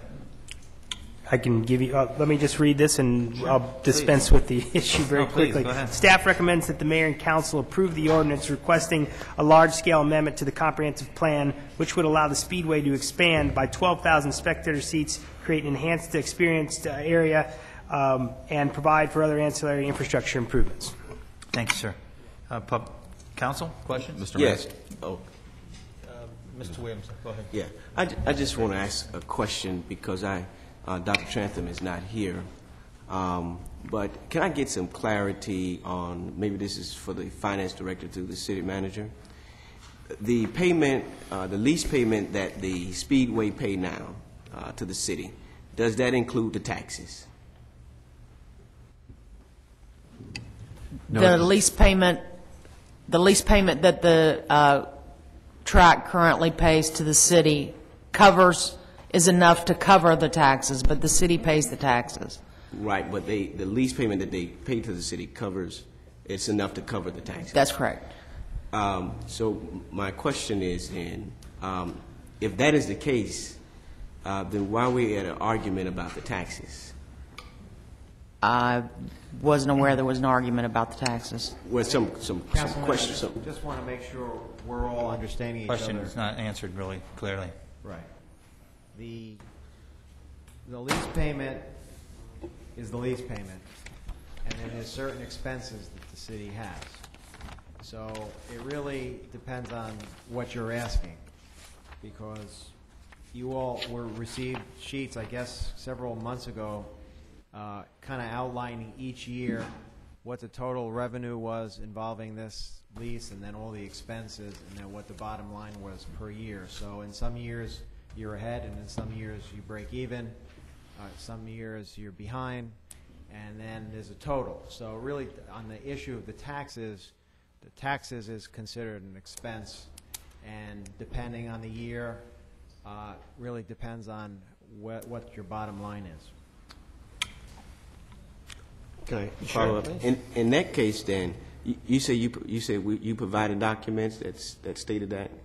Right, and we could resend them to you. I'll give you an example. For fiscal year 2011, your lease payment was $2,165,000, and then your expenses are broke down: bank service charges $1,500, financial services $75,500, principal $1,110,000, interest $287,523, and ad valorem taxes $485,326. That doesn't include the city portion. You're in essence paying and receiving it back, so that's why that number is $485,000. So each year it's a little different depending on the expense side of the equation, and that's pretty much how it goes per year. Can I comment with you? Yes, sure. I was involved in this back in 95 when it all took place, and I think Richard can help us on this. That lease that we have changes in some, like 2025 or 2022, to where we reduce the amount required by the track. And once we reduce that monthly payment, we're still going to be stuck with the taxes. So you need to look at the long haul of that lease, because we're going to leave another council behind short, I'm telling you, because that lease will drop by $1 million. Right. So, for example, in fiscal year 2016, the lease payment is $1 million. Drops by $1 million. So it depends on how you want to slice this pie. The first 5 years, the next 5 years, the totality of the lease. It really depends on how you want to look at this thing. 2025 it was? 2015, I think. 2015? 2016. 16? I took a stab at 2033. Just add one more I piece just of wanted to it. share that so you knew where we were at, because on the long haul, I know it changes. Once that bond is paid off, it changes drastically. Just add one more piece of information. Is the reason it comes out this way is not by mistake. In order, because this happened in my conference room, the developers of the track, Ralph Sanchez and others, at that point, there was an issue open on these taxes because they did not want to pay the taxes on the racetrack because it was part of their as part of their financial negotiations, and they were about to walk out, and they said, "Listen, we're not building the track there unless you guys pay, unless the city picks up these taxes." Time out, Richard. There were not taxes imposed on it in '95 because that tax did not exist. Yeah, That sporting event tax started after '95. What happened was that there was a concern about the taxes. And so there's a paragraph in the, you're correct, but there's a concern about the taxes. And what happened was, at that point, it was Tad DeMilli at that time and the manager, Alex Muxo, agreed that in the event there were ever taxes on this, that they would be paid by the city. That's what the agreement was. But then if that's the decision they made during that time, yes, and that council did, then I charge this council with the responsibility of correcting it now. When you open that contract up once again, that is the time to make the correction, that you're going to correct what has happened in the past for now and in the future. For who? The taxpayers of this community. Simple as that. We're doing a small little operation of what our county mayor did and lost his seat. So think hard of what's happening here. And those are city tax dollars that we're asking people in very tough times to understand why we're paying the taxes on that facility. Mr. Mayor? Yes, sir. I mean, I kind of share the concern. That was one of the questions I had and one of the issues I wanted to look at, too. I'm very concerned about the city being stuck paying out of pocket. Right now it seems like we sometimes we come out okay. We pay our taxes. Maybe sometimes we have some left over, maybe some will break even, which is fine. But, I have a concern going forward with both when it reduces to $1 million, because maybe we're out of pocket at that point. And number two, these new improvements that go into can generate additional tax liabilities for the city. And so those are things that I'm very concerned about looking into and making sure that we address, or at least get enough information to make a proper informed decision on. But for purposes of tonight, trying to make sure I understand kind of where this is that this is kind of a two-step process. We have tonight's, which is a future land use change, which goes from agriculture to, I guess, the PRAC. And that's on land owned by the Speedway, correct? So if we approve it tonight, then we're not affecting any kind of tax liability of the city-owned lands, because this is only for them, and any improvements they put on that land will be taxed to the Speedway. The Speedway will pay those taxes. Now, part two is a notice of proposed change. That notice of proposed change, at that point, then affects our land, because at that point, we're approving, the seats and the other things like that. At that point, there's a tax liability that we have to look at, and that's where, I want to make sure at that point that the city manager and the staff, have conversations with the track to make sure that we, the city, are protected, the residents are protected. So I'm just trying to make sure I understand how the issues are related to tonight's vote, whether the taxes need to be addressed tonight or whether they need to be addressed at the second part. And from conversations that I've had in the staff report, it seems here that the first approval doesn't have any tax consequences on us, but the second one definitely does. And so I just want to make sure that I'm clear on my votes, because I don't, the stand comes and the second vote, not necessarily tonight, if I understand it. And Mr. Shelley, I speak up now because I'm the one that brought the issue up. And I understand that it has no bearing on tonight's decision. I'm simply laying it out for discussion only so that the track and the council understands where we're going to be. So we don't do something in false pretenses here where they believe that we're giving them the cake today and taking it back tomorrow. I want them to understand where I'm coming from, and it's only one vote. And where I'm coming from is the taxpayers of this community. Simple as that. Mr. Ray, if I can follow up? Yes, sir. Yeah, and I concur. That's why I wanted to state the same. And again, I don't have enough information tax-wise dollar-wise. I don't have that in front of me. I don't know what the real numbers are, and so I would like you to forward that information to me if you could, because I think that is a real issue, and I agree with the mayor. That's kind of why I brought it up, is I want to make sure that, tonight, it's not necessarily on the part of the fight, but we do need to make sure that we're all on the same page going down this path together so that we can make this discussion, reach the negotiation, and by the time we get to the second issue, it's all worked out. We're not up here, battling. So I concur with what was said by the mayor as well. And Mayor, and if I could, at some point, we as staff will need some direction from the council on the two major policy decisions. Number one, do you want to, as you're discussing the lease, do you want to renegotiate the terms on the property taxes that you're currently paying?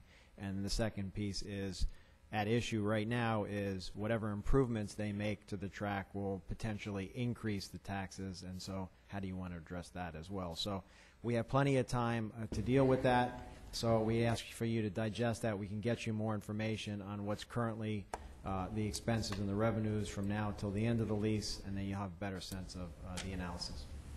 Thank you, and I think that I'd asked for that. Oh, go ahead, No, Mr. go ahead, go ahead. I asked for that, a couple days ago, so that when we came tonight, that we could look at some numbers of what the actual number is, not what the lease payment covers, but what the actual taxes are that we pay out of whatever's left over. Right. The one piece that we don't have yet, and we're trying to achieve that, is what would the increase be in the taxes Thank you. in the event that the improvements are made? That was the second part of my question. Yes. We're going to vote on something, giving them the opinion we're 100% for it as it goes, without even knowing what the future taxes are going to be on this expansion. 12,000 seats, and I've seen the renderings. It's gorgeous, and I'm all for it, and I'm prepared to vote yes tonight, but I'm not prepared to vote yes after tonight unless we can do something about the past taxes and the future taxes. It could be well over $100,000. Mr. Burgess. Thank you. And these taxes, if I remember correctly, reading everything, could be not come to the city for 10 to 12 years, because I believe this is a 10 to 12-year plan that ISC is proposing. It's not that they're going to start the building of these seats tomorrow. I think they're more interested in doing the fan experience and things like that. So those taxes would be assessed on us when and if they ever built those seats also. I think the other thing, you brought out an idea tonight with the air base, and I think the other thing that this city council needs to look at, and I would hope that we could get some support, is possibly giving it to the county, as Jim Trantham talked about.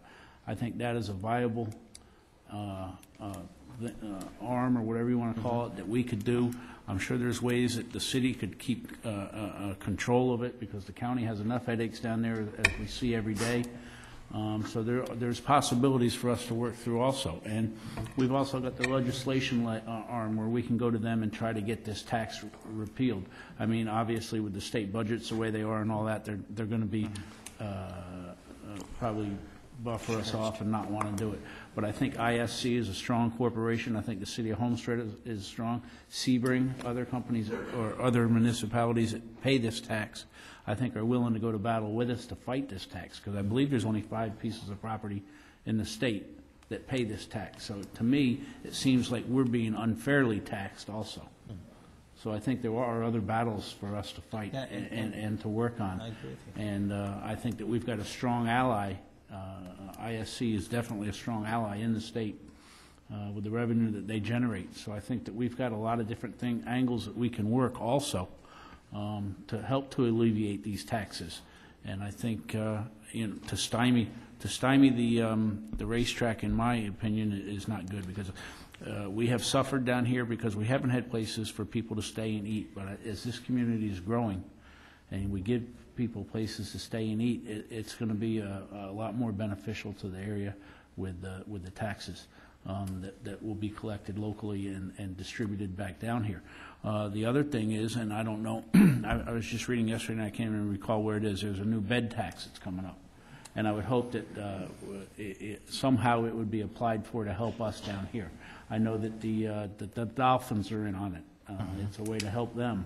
And I believe the Miami Convention Center. And I would hope that somehow we could possibly get the racetrack involved to collect some of those funds also. So I think there's a lot of ways that we can work, as we work forward on this, that we can reach out to and try to alleviate that tax on the citizens, because I'm all with you.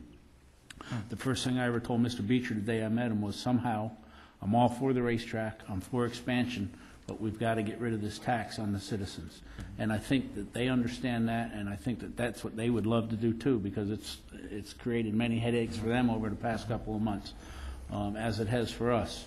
And it probably will in the future until we do get it resolved. But I think there are ways for us to do it, and I think that there's a lot of possibilities that we need to look at as a group. And with that, I'll rest. Thank you. Mayor?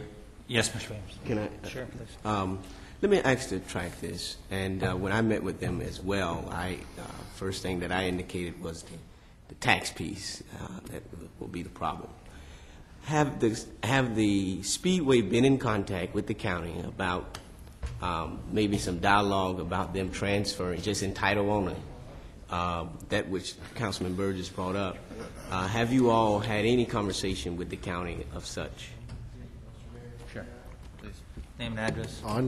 George Lopez, 131 Madera Avenue, attorney on behalf of the Speedway. I'm here with my good friend and co-counsel Jeff Burkow on this issue. But if I may, Councilman Williams, there's a history, and we'll be happy to provide it to you, of discussions between the county and the city relating back all the way to when the issue first came to be, which is where the city was notified that the taxes were going to be collected upon them.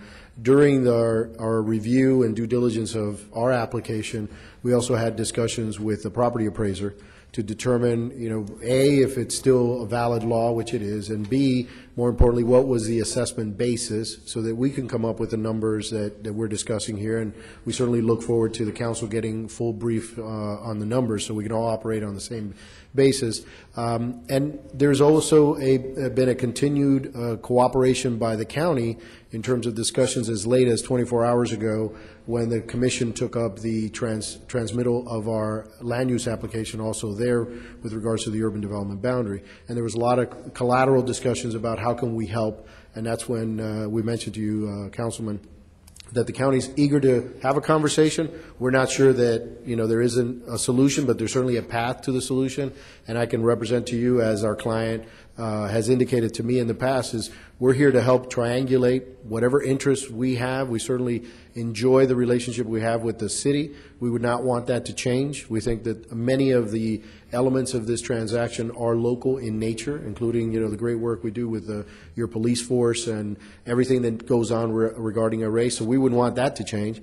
But if we can correct an inequity in the law that is befalling a great burden on the city as well as us, we would certainly do everything in our powers to help you correct that. Thank you. And I spent about 12 hours yesterday in Tallahassee, and so I've had about a 19-hour day yesterday, so very little sleep. But there were many, many Miami Dolphin players up yesterday, and they are lobbying very hard to create that new bed tax, that new opportunity to put the dome on top of the stadium, whatever it may be. But what I'm just trying to accomplish tonight is transparency with the TV cameras and wherever else. This stadium, this racetrack is owned by the taxpayers of this community, as well as Dade and Homestead, City of Homestead. And we put a lot of hard work in it. We wrote a lot of checks. We wrote an $8 million check back in 1996 and handed to Mr. Sanchez. We borrowed $20 million and paid the interest on it for several years. And I think that without the transparency and without the public input of saying, one, do we want to hand this over to the county? You may have a lot of angry people, even though it may be financially the right thing to do. So let's do the transparency thing. Let's do the due diligence here and say what we really mean to do. And again, I'm voting in favor tonight, but on phase 2, unless there's a solution, I'm voting no. And I know that it may be slowing down the expansion of the raceway, et cetera, but the economic times that we're in, it's wrong to do what we're going to do without asking to some of those taxes back and or the future taxes. Because I understand you're not willing to even take care of the future taxes that the expansion will cost or will create, whether it's now or in 5 years. And that's what I'm hearing. That's only hearsay. So I want to start the dialogue, say, if you build 12,000 new seats, you put $20 million or $30 million into all the beautiful expansion you're doing. And the renderings are gorgeous. I've seen them. You shared them with me. They're beautiful. And I'm all for it. What type of tax is that going to create on the backs of our taxpayers here? What are they going to be paying next? Is it $100,000 more? Is it $200,000 more? So let's know it. Let's discuss it.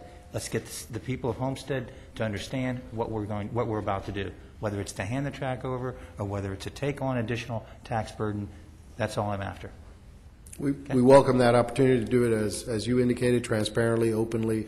I think it will be very helpful and healthy as we've engaged with your city manager to actually get down to the right numbers. One of the sort of challenges we all have is that a lot of numbers get thrown around. I can tell you just what we're discussing here substantially, unless we're playing off of Jan's numbers, we're totally off. And we agree with her numbers substantially. So we look forward to that opportunity. We appreciate, your consideration here tonight. We've got some information we would like to put on the record before your final decision is made. But, I don't need to speak for Matt. You've spoken to him directly.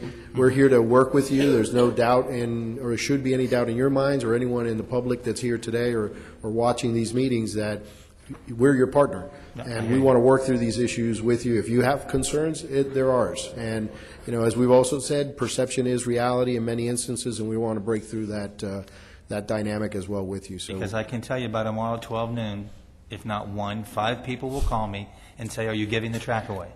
So the dialogue's important now and in our next meeting. So you've just indicated and promising us that by next meeting, the manager and yourself will have the numbers we're worked eager out. to, and I can't say enough how much the city attorney Richard and I have been in many conversations trying to make sure we have a baseline of information for you, and the manager has been incredibly accessible to us as well as helpful in us understanding some of the concerns that are being raised. I won't spend any more time on it. Thank you very much. Thank you, sir.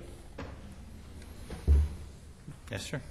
Thank you, Mr. Mayor, council members. My name is Jeffrey Burkow. I'm an attorney with the law firm of Burkow, Riddell, and Fernandez in Miami. I'm here today proudly representing the Homestead Miami Speedway, LLC. We have submitted an amendment to your comprehensive plan. It's one of the many steps that we need in order to make the fan experience at Homestead Miami Speedway consistent with the track's championship status. I'm here with our entire consulting team, engineers, planners, other consultants as well as Matt Beecher and Al Garcia from the Speedway. And some of our team members will speak, and all of our team members will be available for discussions. We're here today to move forward a master plan for the Homestead Miami Speedway. Mr. Mayor, you've alluded to it. We've been working on this for over 4 years. We've been working on our applications for over 2.5 years. I'd like to thank the city administration and the city attorneys for working with us and cooperating with us as we've tried to move through this process. We're showing you an aerial photograph of the track. You can see the track, and immediately north of the track you can see the application area which we're proposing to change, where we're proposing to change the land use designation. The county's urban development boundary is north of the track, between the track and the application area. Speedway Boulevard leads right into the track and the application area. The lands to the east are designated agriculture, and of course all of the lands in this area are designated, all of the Speedway land and the lands to the west are designated Planned Regional Activity Center, and that's the designation that we'll be requesting this evening. I'm going to go quickly through these slides because Matt Beecher is going to be coming back to them shortly. What I'm showing you here is the approval process that we're going through. And we have actually submitted 3 separate applications. These are governed by a statute, several statutes under state law that allow applicants to file concurrent comprehensive plan amendments with DRI-related applications, and that's exactly what we've done. The first of the applications that we're dealing with, or it's just the one that we're dealing with this evening, is an amendment of the city's comprehensive plan. We have a favorable recommendation from your staff, as well as a favorable recommendation from the Planning and Zoning Board from December. We also have to amend the county's comprehensive plan. We had our first step in that process yesterday. The County Commission agreed to transmit our county comprehensive plan amendment, which included an expansion of the urban development boundary. And the third application is the one that Councilman Shelley alluded to earlier. That's an amendment of the Villages of Homestead DRI development order. That will come back to you at a subsequent hearing. Hopefully, you'll transmit this application tonight. We'll then get what's called an ORC report, an objections, recommendations, and comments report from the Department of Community Affairs. And at a subsequent hearing, at the same time you consider the adoption of this amendment, you will also be considering an amendment of the Villages of Homestead DRI. So we are proposing to amend the Homestead Comprehensive Plan. As I mentioned earlier, all of the Village of Homestead DRI has a comprehensive land use plan designation of Planned Regional Activity Center.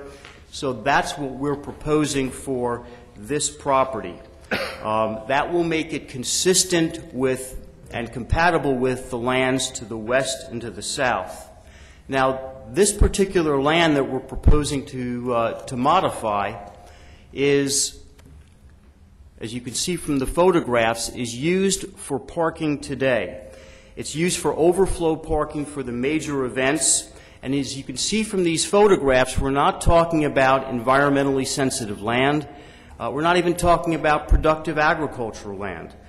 This is land that was permitted in 2001 and 2004 through Class 4 permits obtained from the county.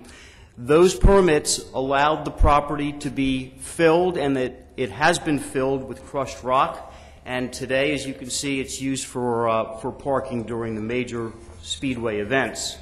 Now, to give the public comfort that we're not proposing the typical kind of planned regional activity center uses on this 120 acres, that we're not going to have homes, offices, shopping centers, or hotels, we've proffered restrictions.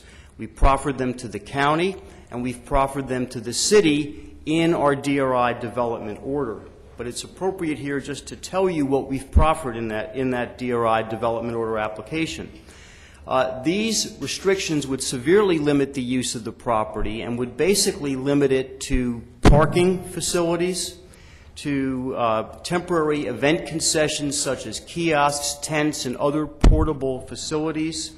There would be one permanent kitchen facility of no more than 6,000 square feet that's being moved from the speedway itself, and ultimately up to 12,000 additional spectator seats, as well as any other similar and ancillary type uses, ancillary to the speedway type uses that are needed in the future.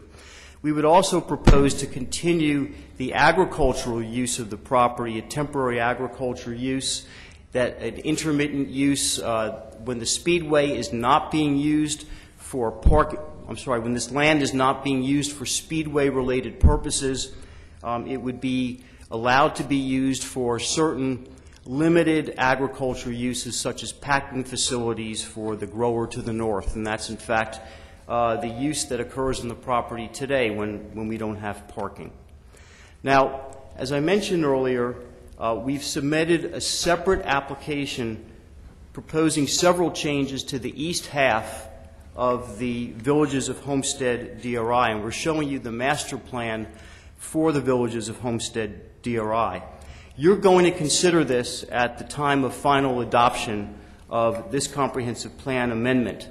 But any approval of the DRI development order amendment will be conditioned on multiple development order conditions that we have proffered. And I'm going to ask Melissa from my firm to hand out those. It's actually a summary of those conditions. The major requests in our application are to expand the DRI boundary to the north, the same property that we're talking about today. We're also proposing to add 12,000 spectator seats to turns 1 and 4, and that's over a 15-year period, and Councilman Burgess alluded to that earlier. So that's not going to happen right away. It will occur over a 15-year period. These major changes will be subject to certain limitations of the DRI development order, not only the ones that are in the handout, but a current condition that provides there will be no more than 18 major events per year. Now, major events are defined as no more than 28,000 spectator seats, whether they're filled at the track or the baseball stadium. And I will tell you that historically that's only occurred about 3 times a year over the past several years, and it's all been at the Speedway. There are also 2 new conditions. Put those up there. 2 new conditions, and these new conditions are designed to maintain roadway levels of service and reduce impacts within the DRI. The first is to limit weekday major events to 53,128 spectators with an 8 p.m. start time. This is designed to minimize the impact on the p.m. peak hour traffic. The second condition is to limit weekend major events to 79,612 spectators. If you have any questions about these conditions or any other traffic issues, we have Kathy Sweetapple here. She's our transportation consultant. She can answer all of those questions. We also have Rob Curtis, who is our planner, and he can answer any questions that you might have on water, sewer, and solid waste, and any other impacts from the application. At this point, I'd like to turn it over to Matt Beecher, who's the president of Homestead Miami Speedway, LLC. You'll hear from Matt. You'll hear from our economist, Andy Dolkart from Miami Economics Associates, Inc., and then I'll wrap up. Matt, can you just break for 1 second? We need to extend the meeting once again. A motion, please, to extend the meeting to 9:45. 45. Second. All in favor? Aye.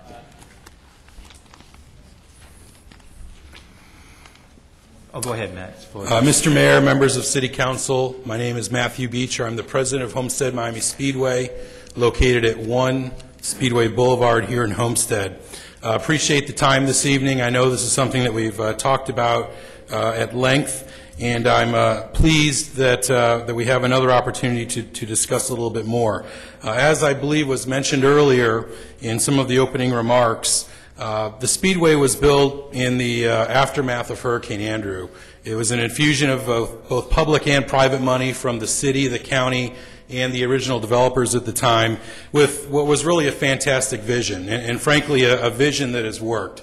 A vision that would immediately put people to work, have long-lasting economic benefit, and provide tourism for perpetuity.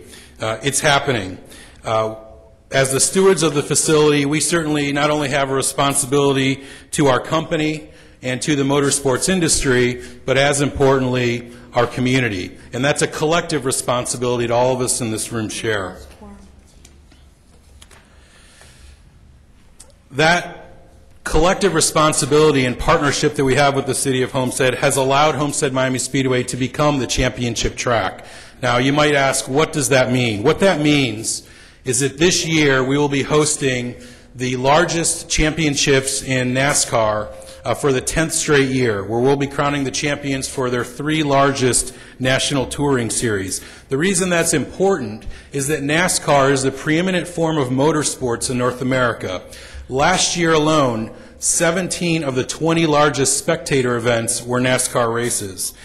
As a result, the eyes of the world are upon Homestead, Florida each November, and it's an incredible responsibility that we certainly welcome and look to move our partnership forward. But oftentimes, and I'm sure many of the people watching at home this evening or who might be here in the audience will say to me, Matt, I'm not a NASCAR guy. I don't really get into car racing. What's in it for me? Well, let me tell you what's in it for you, and I can sum it up with 2 simple words: annual Super Bowl. $250 million of economic impact each and every year to South Florida. network TV broadcast exposure from Ford Championship weekend, resulting in hundreds of mentions during our 3 national TV and radio broadcasts each year. Annual news media exposure in literally billions of impressions throughout the entire season from February to November as the teams, drivers, broadcasters, and news outlets constantly talk about the championship in Homestead, Florida. If you were to talk to somebody at the CVB or an organization that buys media, they would tell you that to penetrate a market to that degree would cost somewhere in the neighborhood of $16 million. But let's face it, much of that is third-party data that we can beat around all day long. Let's talk about what's real. What's real is $34 million falls directly here to Homestead, Florida, in the way of economic impact. That's more than $200 million since we brought the championships to Homestead 10 years ago.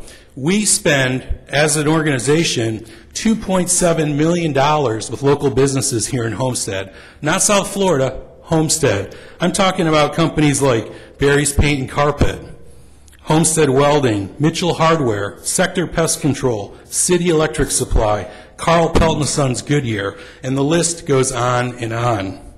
Beyond that, we put $300,000 back into the community via nonprofit organizations, whether they're nonprofit organizations that use our facility at no cost for their charitable event, whether they're helping us park cars on race weekend, whether they're selling food in our concession booths. $300,000. Places like Coral Reef High FFA, Miami Job Corps, Homestead Youth Baseball, Florida City Police Athletic League, Homestead Fraternal Order of Police, many Boy Scout and Girl Scout troops across the area. And many of those people have joined us tonight, and I would just like to ask them to stand and be recognized as supporters of Homestead Miami Speedway. Thank you for being here this late into the evening. Probably most important to this council is the 359 permanent jobs that our annual impact generates for Homestead. So we've talked a little bit about the positive impacts to the area, but let me talk just for a moment about the positive story as it relates to the taxpayers relative to the fiscal impact. First, I want to make it abundantly clear, we pay our taxes. We own 207 acres adjacent to the Speedway where we pay nearly $100,000 a year in taxes. Second, as was mentioned earlier, your finance director did a fantastic job walking everyone through the financials at the workshop back on December 14th. What she demonstrated was that our $2.165 million lease payment more than covers the principal, interest, taxes, and other incidental costs, leaving the city hundreds of thousands of dollars to put into city coffers. Finally, what she also pointed out was that by the end of the agreement in 2033, the city will have a debt-free asset that has realized an $8 million profit. That's pretty strong. So let me now talk a little bit about master planning and why that's so important. Unlike many what I refer to as stick and ball facilities, basketball arenas, football stadiums, baseball parks, racetracks are built with the notion that they will exist for perpetuity. We don't build arenas or racetracks in this case with a 20 to 25-year horizon, at which point they're raised and rebuilt on the same location or somewhere else. In fact, at the 3 other racetracks where I worked prior to coming here to South Florida, the average age of those facilities was 53 years. What that means is that there's a great responsibility on us to make sure we're constantly evolving our facility to constantly move it forward. And the reason why is that our agreements with NASCAR, like all racetracks, are on a year-to-year basis. I'm not talking about the championship race. I'm talking about having any race. We have the additional responsibility of making sure that race is the championship race, but make no mistake, we have year-to-year agreements with NASCAR. That's the way our business operates. That puts even more of a premium on the way we evolve our facility and forces guys like myself and Al Garcia to not only consider what the current consumer needs, but what future consumers are going to need. And in a competitive market like South Florida, where you have places like the new Marlins ballpark coming online next year, many of the amenities that that facility is going to offer are going to become the new standard. In my business, if you build a seat nowadays and you don't have a cup holder, and maybe someone's serving you food in that seat, forget about it. The days of wooden benches are gone. The standards constantly creep up and up, but I welcome that. We're also committed to it. We've spent, just since 2002 alone, more than $70 million on a facility we don't even own. Things like the new leaderboard, the media center, the additional seats, the suites, the Champions Club, more than $70 million on a facility we don't even own. So let me talk a little bit about the master plan. You see it here on the screen in front of you. There's really two phases. The first is what we are calling Champions Park. This is an area that's located immediately behind the grandstands, where if you've been to a race, you've seen our merchandise vendors, our food vendors, live music entertainment. Our sponsors have interactive displays. We want to greatly expand that area so it becomes much more fan-friendly, allows for pedestrian movement in a much freer and easier way, and we'll do this with shaded areas. It'll be a park-like setting, paved walkways, improved lighting. And the great thing is, not only does that piece of this plan help us at the race, it helps this community. So whether you're talking about the annual 4th of July celebration that moved out to the racetrack for the first time last year, or you're talking about the chili cook-off, or maybe an art show that we can bring to town, or the various other types of outdoor shows that need a home in South Dade, we're going to have a really good place to do that. And that's something that we're going to get to work on the moment we get the necessary zoning. I'll go to my company and I'll petition them for the capital to start the build-out, and so that'll happen relatively soon. The longer-term part of this is the additional 12,000 seats. Now, I've heard people say, well, 12,000 seats, in a recession, are you crazy? No. We're looking down the road. That's what I was talking about earlier. It's incumbent upon guys like myself and Al Garcia to figure out what we're going to need in 10, 15 years. And I can tell you, in 10 years from now, or whenever it happens that we start adding these seats, we're not going to add 12,000 at a time. We'll add 1, 2, 3,000, as demand warrants. First and foremost, we're business people. It's basic supply and demand. You build as many seats as you can sell. And rest assured, we'll be doing that. But it's going to be in a very deliberate, long-term fashion. With that, I'd like to turn it over to Andy Dolkart for some additional remarks concerning our economic impact. Thank you. Thank you, Matt. I'm Andy Dolkart with Miami Economic Associates, offices at 6861 Southwest 89th Terrace. Matt talked about the fact that Fraud Championship Weekend is essentially the largest annual event in this county in terms of economic impact. He says, and he's correct, it's an annual Super Bowl. Part of the reason that the impact is so great is that 2/3 of the people that come to that event each year are people who do not live in Dade County. They live in either counties north of us or elsewhere in the country. But they come in, they fill up hotels literally from Florida City and Homestead all the way up to Miami Lakes with all stops in between. So it is an incredible event. But those are not the only events that occur at the racetrack each year that bring people into our community. They have a whole host of events, driving schools, other kinds of auto races, motorcycle races, product testing sessions, film shoots, whole bunches of things that go on there that bring in people. And by the time the year is over 400,000 visitor days are accounted for by the track. And each one of those visitor days brings in $260 per visitor per day.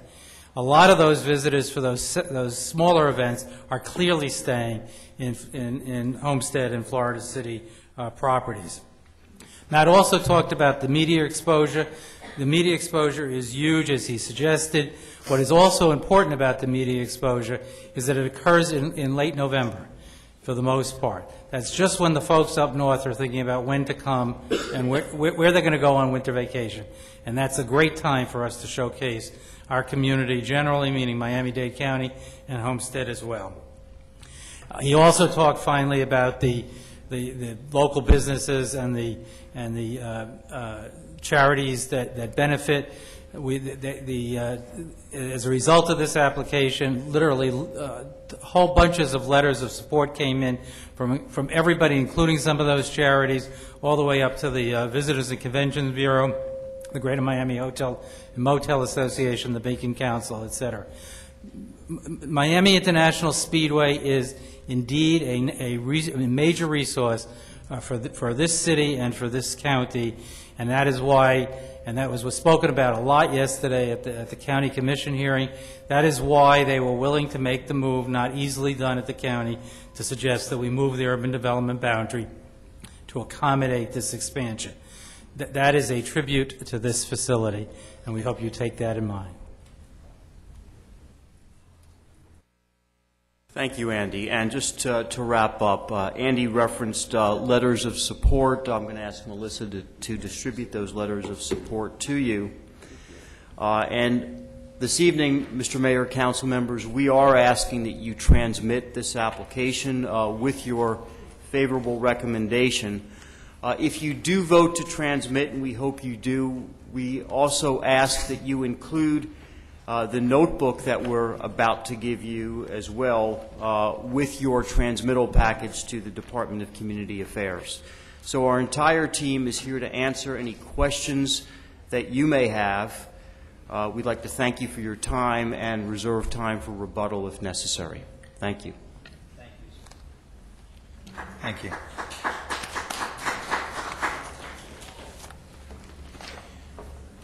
Richard, further questions from council? Questions from the public? Richard, what was this? Is this going to be like part of the motion tonight? The last words were. I mean, pardon? Yeah, this will be just part of the record from the hearing tonight. Okay. Okay. With that said, as well as I guess the notebooks that they're distributing, the clerk will just include it in the official record. Okay. Okay.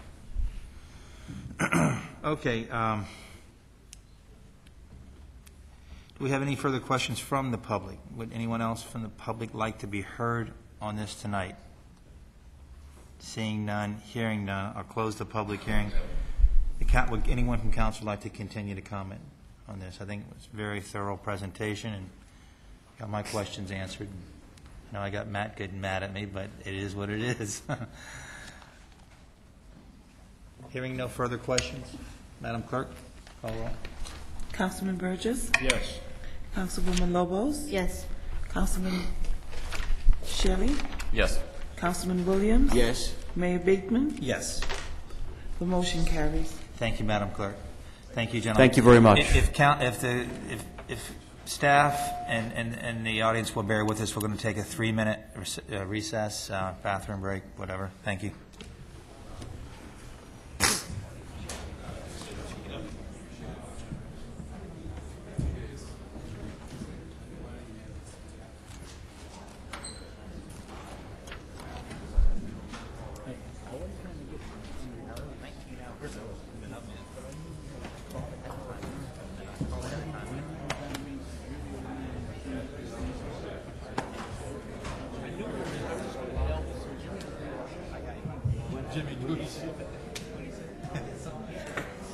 Thank you. Oh, Matt, listen.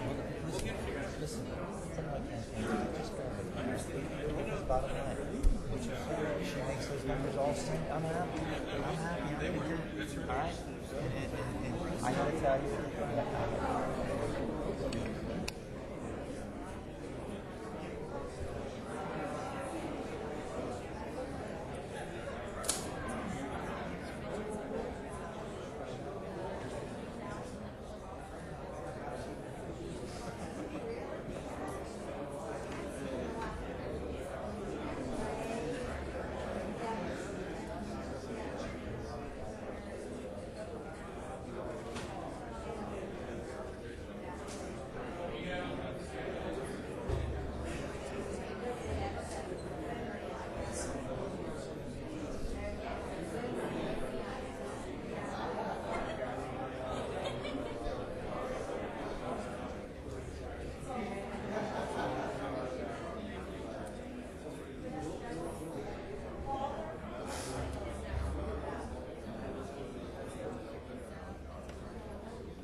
said that if you ask the question, would you like to bunch them?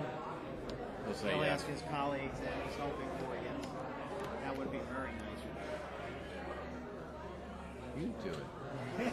He said you. Good job. You are good. You know how good you are. You are good.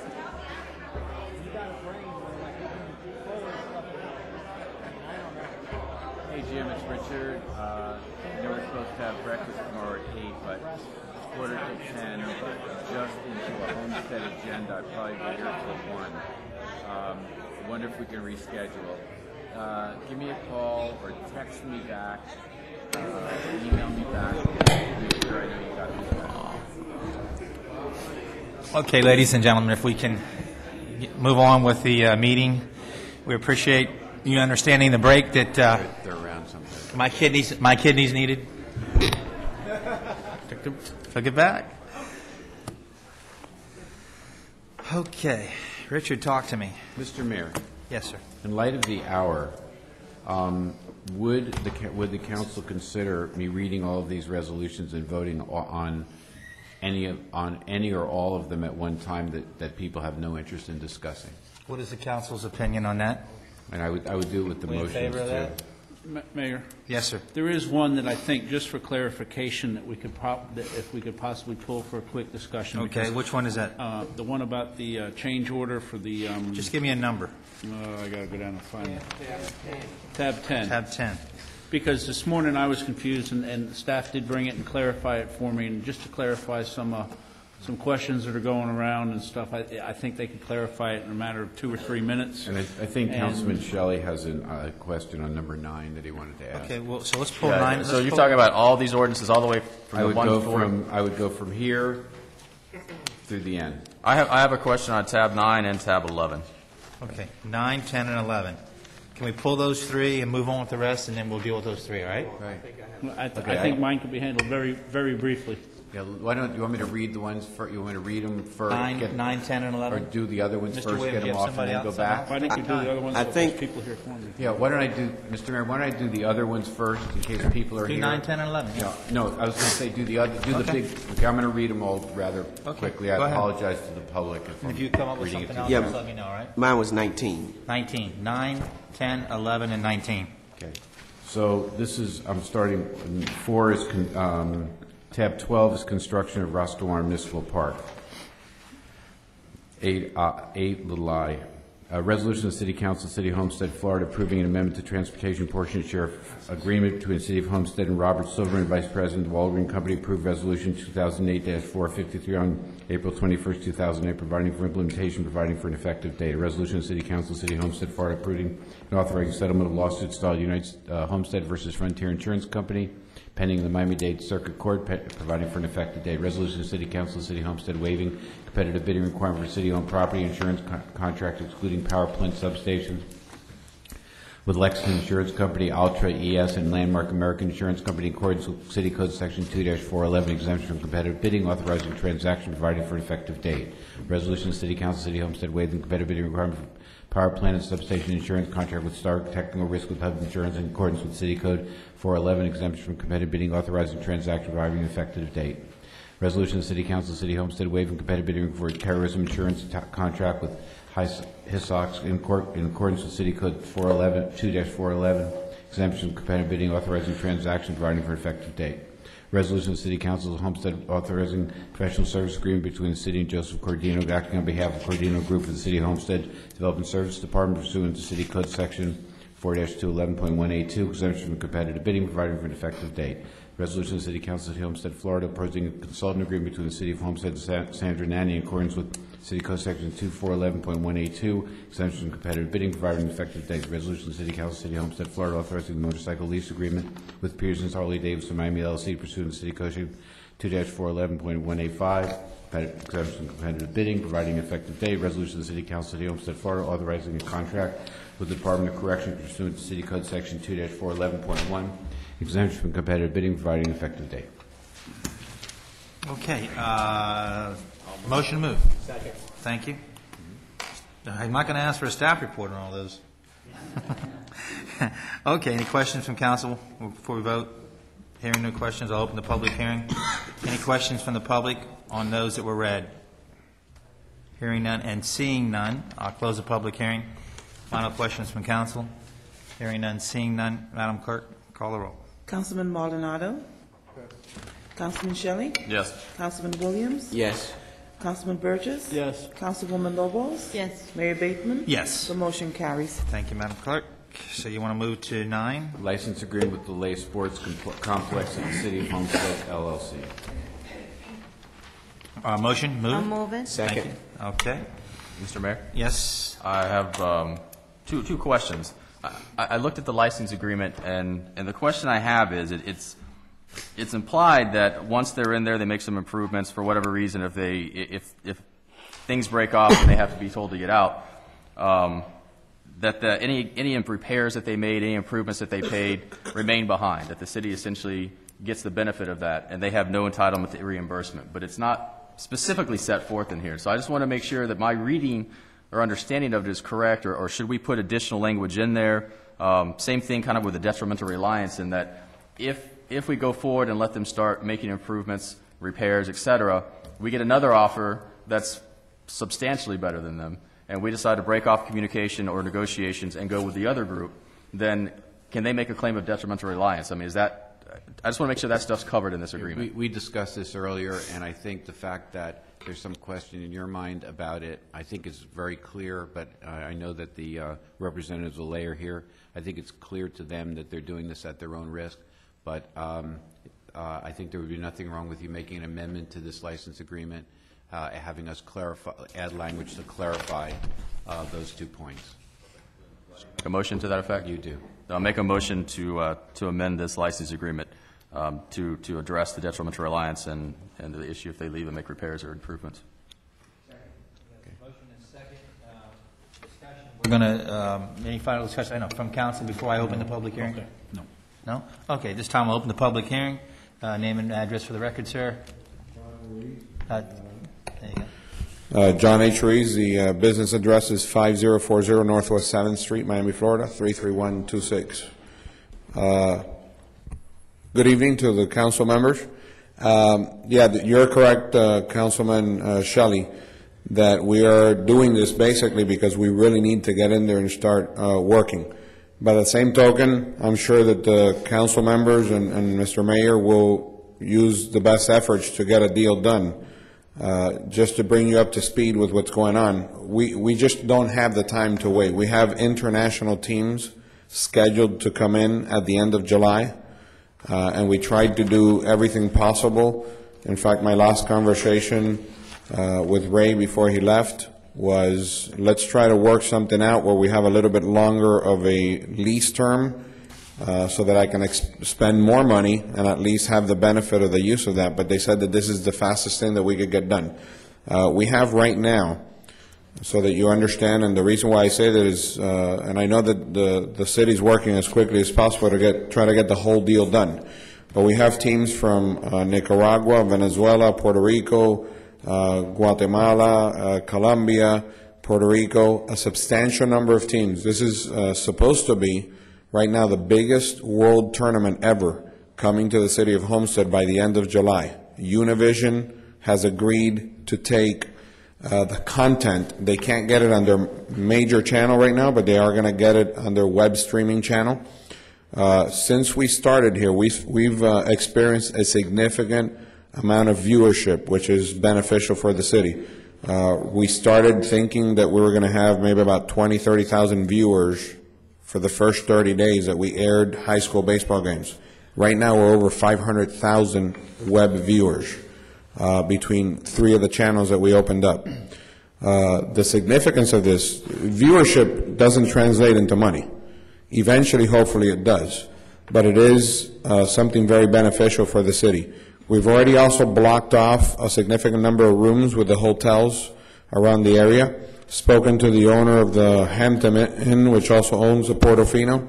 So there's a significant amount of attraction, and all of the schools between Miami-Dade County, a lot of the private schools, there aren't a lot of schools that have baseball fields. So we've offered to not only use the facility, but to bring the kids in, because we have now a number of buses. I just raise this because I think that it'd be foolish, even if I spend money and for some reason or another somebody comes in later. I think we're the real company that can deliver. We're prepared to show that. We've delivered in other venues. I think if you look at your iPhones every night, I heard just a baseball coach today say that he's watched more baseball games in the last 20 days than he had ever watched in his life. You can view these on your iPhone every day. There's several games.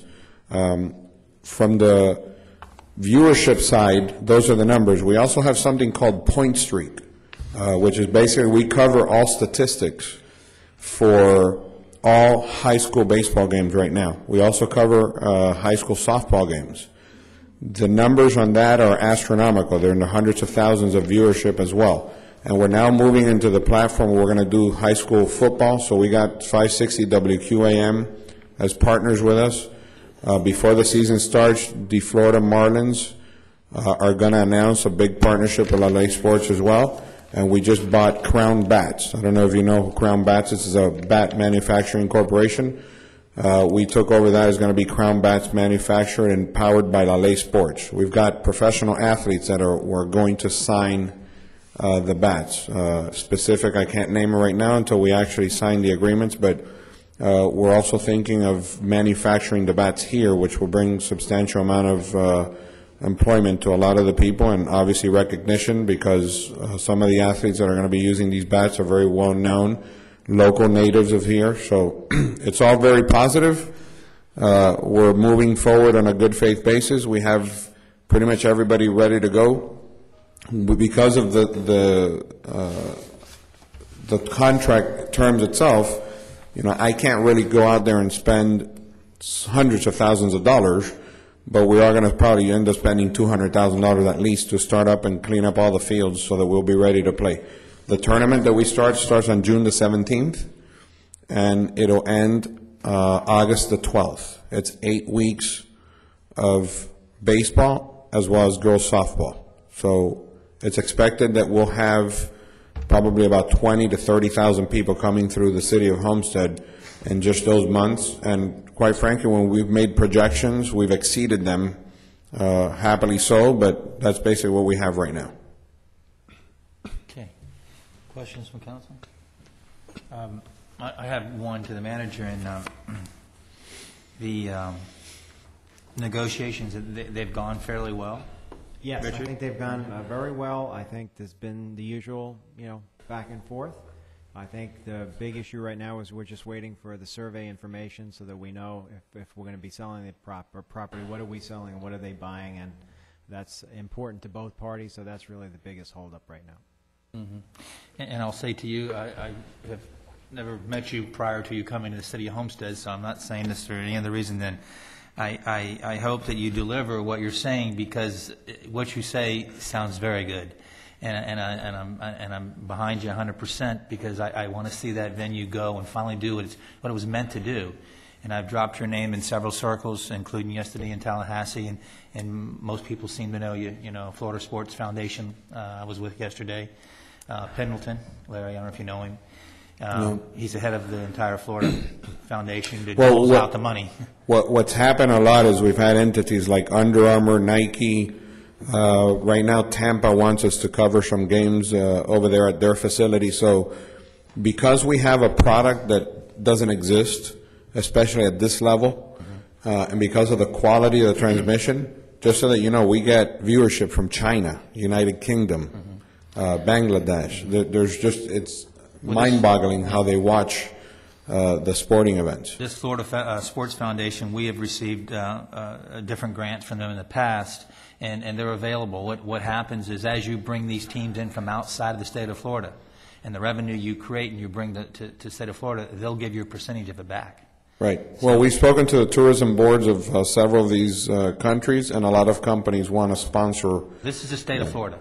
Florida Right. Sports Foundation, and they'll do that as you bring other teams in or other activities in from outside the state of Florida. Okay. You're talking outside the world, so Yes. I'm talking outside the United States, and I'm saying just outside of Florida, there is money available there for you at the state level. Good. And, Because what happens is a lot of the kids that come to play can't really afford to pay the registration or entry fees. So what we do as an organization to provide the ability for the kids at all levels to come in from other parts of the world, which have a lot higher poverty levels than we have in here. Like kids from Nicaragua, they don't even have bats or gloves or shoes. So we do a lot to make sure that not only do they come here, but they leave with a positive experience with leaving with shoes or bats and those types of things. So there's a lot of organizations that are providing support to the cause, and that's why those types of things are important, but we'll make sure that we make those notations down, because we've always been an entity that pretty much runs things on its own. Yeah. Well, thank you very much. And with that said, if there's no further questions, we'll open to the public. Any questions from the public? Yes, sir, would you come forward? Major Hatton, Statute Advocate for Homestead Reserve Base. Just so we avoid any future confusion, just want to put on the record and make sure everyone's aware that at least part of the property that we're discussing is within Area Action Potential Zone 2 and covered by the Military Overlay District. So we look forward to working with the landowner to ensure that development in the future complies with the overlay districts, and we're compatible with our joint uses, I guess. Thank you, sir. And that's why I even say more, if we can figure out how to slide that threshold forward, we're in good shape. The only thing we're going to ask him is that he flies like 6 of those jets right over the opening ceremonies. Yeah, maybe he'll do it for you, yeah. As long as he can do that, we think we got that. No, but we've spoken with a bunch of the people from the city about the restrictions and so forth, so we're trying to accommodate all that. And those restrictions, from what I recall, because I've read them once only, I think the way that it's described also, which I was listening to what was going on with the other Homestead, what was it called, Park? Homestead Park, I think it is? It has time parameters built into it also. I think it has to be where people are going to be stationed there, more than 50 people in an acre for more than 4 to 6 hours, I think is the way that the ordinance reads. So in any event, we're well aware of that, we're made aware of it, and we'll work through that with them. But we're still going to hold you to the jets. Flyover. Arrange that flyover. Okay. Any further questions from the public? Hearing none, seeing none, I'll close the public hearing. Final questions from council? Okay. Close that. Madam Clerk? Councilwoman Lobos? Yes. Councilman Maldonado? Yes. Councilman Shelley? Yes. Councilman Williams? Yes. Councilman Burgess? Yes. Mayor Bateman? Yes. The motion carries. Thank you, Madam Clerk. Okay, Richard. Next item is a change order for bid number 201004, Northeast 9th Street improvements. Access to Hampton and Hood. Okay, we have a question. Who pulled that one? I did, Okay, sir. You ready? Yeah, I had spoken with staff this morning, and I was just trying to get clarification on what this change order was, how it came about, and was the city ultimately responsible for this change order, or was it something that was built in to the site plan and this and that? And staff came up with the answers for me. Whoever would like to take. It took a while, but they did get it. Yes, sir. And forgive me, I didn't move it on the floor. Motion to move it on the floor? I'm sorry. Julio, why don't you move take it. that one? Okay. I'll move it. Okay, second? Second. Okay, discussion. Staff. Mayor and Council, this item basically covers additional services that were done for a roadway that was part of a CBDG grant granted to the city in order to provide access for the Hampton Inn Hotel.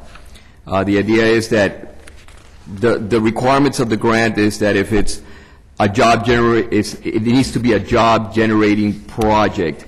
And by meeting those criteria, then the grant covers the city infrastructure for the roadway. Now, what this item covers, this change order, is some additional infrastructure that was not anticipated originally in the plans and are now basically added. And the state, DCA, reviewed this particular item and has approved it and deemed it eligible to fall under the same grant requirements. The original grant for this project was $750,000. The bid came in at $385,000. So basically, what the state allows is that you can use up to the $750 as long as it's an eligible expense. So that's what this amount covers. You good? Okay. Excuse me, I thought it was, I wanted to make sure that everybody was clear on that, because we went through it this morning when we weren't sure if the Inspector General came back, if the city would be covered, how it fell under, if the money wasn't put out right, and that. So that's all we were trying to follow up on. And I just thought, I know that some other people had questioned the same thing, so I just wanted to put it on the record. Okay. Thank you. Thank you. Any further questions from council? We'll open the public hearing. Questions from the public? Hearing none, seeing none, we'll close the public hearing. Final questions from council? Hearing none, seeing none, Madam Clerk, call the roll, please. Councilwoman Lobos? Yes. Councilman Maldonado? Yes. Councilman Shelley? Yes. Councilman Williams? Yes. Councilman Burgess? Yes. Mayor Bateman? Yes. The motion carries. Thank you, Madam Clerk. Final issue. Online, item 3 is tab 11, online skate park equipment. I'll move it. Second. Thank you. Staff? Who asked for this? I did actually. I just have a question. I don't know if I need to read the staff report. Go My question was, when I got the packet, I looked at it, I saw that we have the auction for the online skate park equipment. And the last I remember on this particular park was that we had entered into a contract, I guess, with a third-party vendor to operate it, because we had concern about liability and some other things. And now I see that we're actually auctioning off the equipment, which indicates to me that the park is closed. And so for me, it's more of a procedural issue in that I think that shutting down a public park is kind of a policy decision that a council should make. And for what reason, whether it's because of liability or otherwise, I think that decision should have come before us first before we moved on to the auctioning of the equipment. So for me, it was more of a procedural issue in that, I'll vote against the auction, not because I'm against the auction, but I just think that I should have been able to get the information to determine whether or not the residents wanted that, or whether the residents decided that, they don't use it and it's too much liability, let's turn it into something else. So that's why I pulled it, and I wanted to kind of just make that statement and find out why we didn't get to make that decision. Good point. Councilman, obviously this occurred before I arrived here. I think staff saw it as an administrative issue. I think they know now that that's something that's more in the policy realm, and in the future, if we're going to close any parks, you'll be making those decisions. Thank you. And just one quick question. Sure. We're still doing this as a bulk package. We're not breaking it up piece by piece, unless something doesn't happen, because I had a resident that wanted to buy one piece for his house. Good evening, Mayor, Council. Councilman Burgess, yeah, it'll be a package deal. I did go to City of Miami. I called the Parks and Rec director over there, City of Miami, because they're getting ready to build a new skate park. He wasn't interested in it. I did the people that we got it from and built it up for us. I tried to get some help from them to sell it. And to answer Mr. Shelley's question is that when I became director, the park was closed. I got a lease option. It lasted a month because of gangs. It was a big liability. Police were called there every night, and we still have kids jumping the fence now, riding on it. It's a big issue in every other city, and Dade County is trying to get rid of them. And it's a big liability for us as a city and the park director. I feel that it's not a good thing for us to have it in our parks. And again, I'm not debating that issue per se, but I would have liked the ability to debate it, get the information, and make that decision. So that was my main point. Councilman Shelley, from now on, it would always be brought up to council and the mayor whenever we do anything like that again, sir. Thank you. Okay, any further questions from council? Hearing none, seeing none, I'll open the public hearing. Any questions from the public? Hearing none, seeing none, close the public hearing. And Madam Clerk? Councilman Williams? Who'd you call? Me? Yes, sir. Oh, no. Councilman Burgess? Yes. Councilwoman Lobos? No. Councilman Maldonado? Yes. Councilman Shelley? No. Mayor Bateman? Yes. The tie vote. We lose the That counts as a fail, that counts as a negative vote, So it gets so carried the on. motion fails. I think then we're just going to need an interpretation of what that means. Do you want us to open it up? That means Or a you want- tie vote. It loses. Fails. High vote fails. The prevailing side, who's the prevailing side?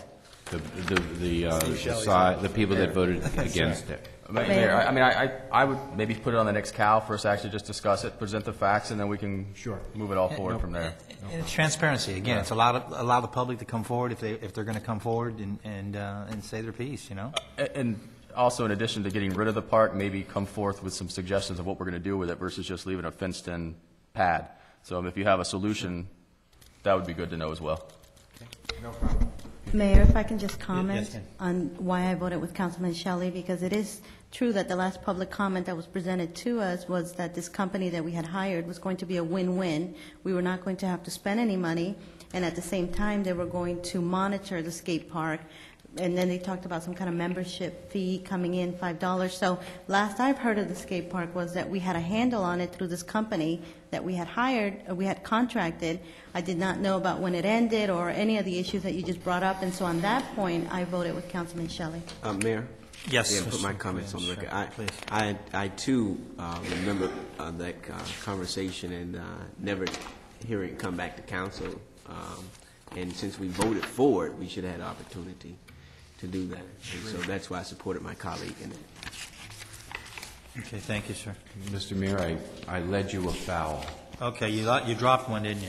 I led you afoul because I forgot an ordinance of the City of Homestead, Florida, amending the city code regarding animals, the definition of fowl and grazing animals, consisting of sections 238 to 438 to 441 to include carrier and racing pigeons in the definition of fowl, and in the prohibitions, restrictions concerning fowl, providing for severability, inclusion of the code, and an effective date. I move it. God bless the pigeons. Okay, motion and second. Staff, we got the... Mr. Mayor? Yes, sir. I don't know if we really need, if you need a staff report, I'll be happy to No. tell you how this came I'm about. I'm just going through the process. Yeah, if you need one, I'll be happy to explain where this came from, but Sounds if not, smelly. then let's just vote. You Okay. staff now? Well, I mean, I still got to open it to the public, and we get some public opinion. We got a public opinion on the pigeons? Okay, hearing none, seeing none, we'll close the public opinion. And final comment from council? Yes, I'd like to thank Yes. the city manager for making me aware of raising pigeons. And I thank you for taking that opportunity to talk with me that afternoon, and I know that it was something that I've never heard of. It's a pigeon man. Okay. All right, Madam Clerk. All right. Councilman Burgess? Yes. Councilwoman Lobos? Yes. Councilman Maldonado? Yes. Councilman Shelley? Yes. Councilman Williams? Yes. Mayor Bateman? Yes. The motion carries. Thank you, Okay, Madam Clerk. last one is a resolution of the City Council of the City of Homestead, Florida, recognizing competitive bidding exception and authorizing extension of a renewal of a contract, professional service with Cuban and Stetton, LLC, or Stetton, PA, in accordance with Section 2-411.1A2, exemption for competitive bidding, providing an effective date. Motion? Move it. Second? I'll second it. Staff?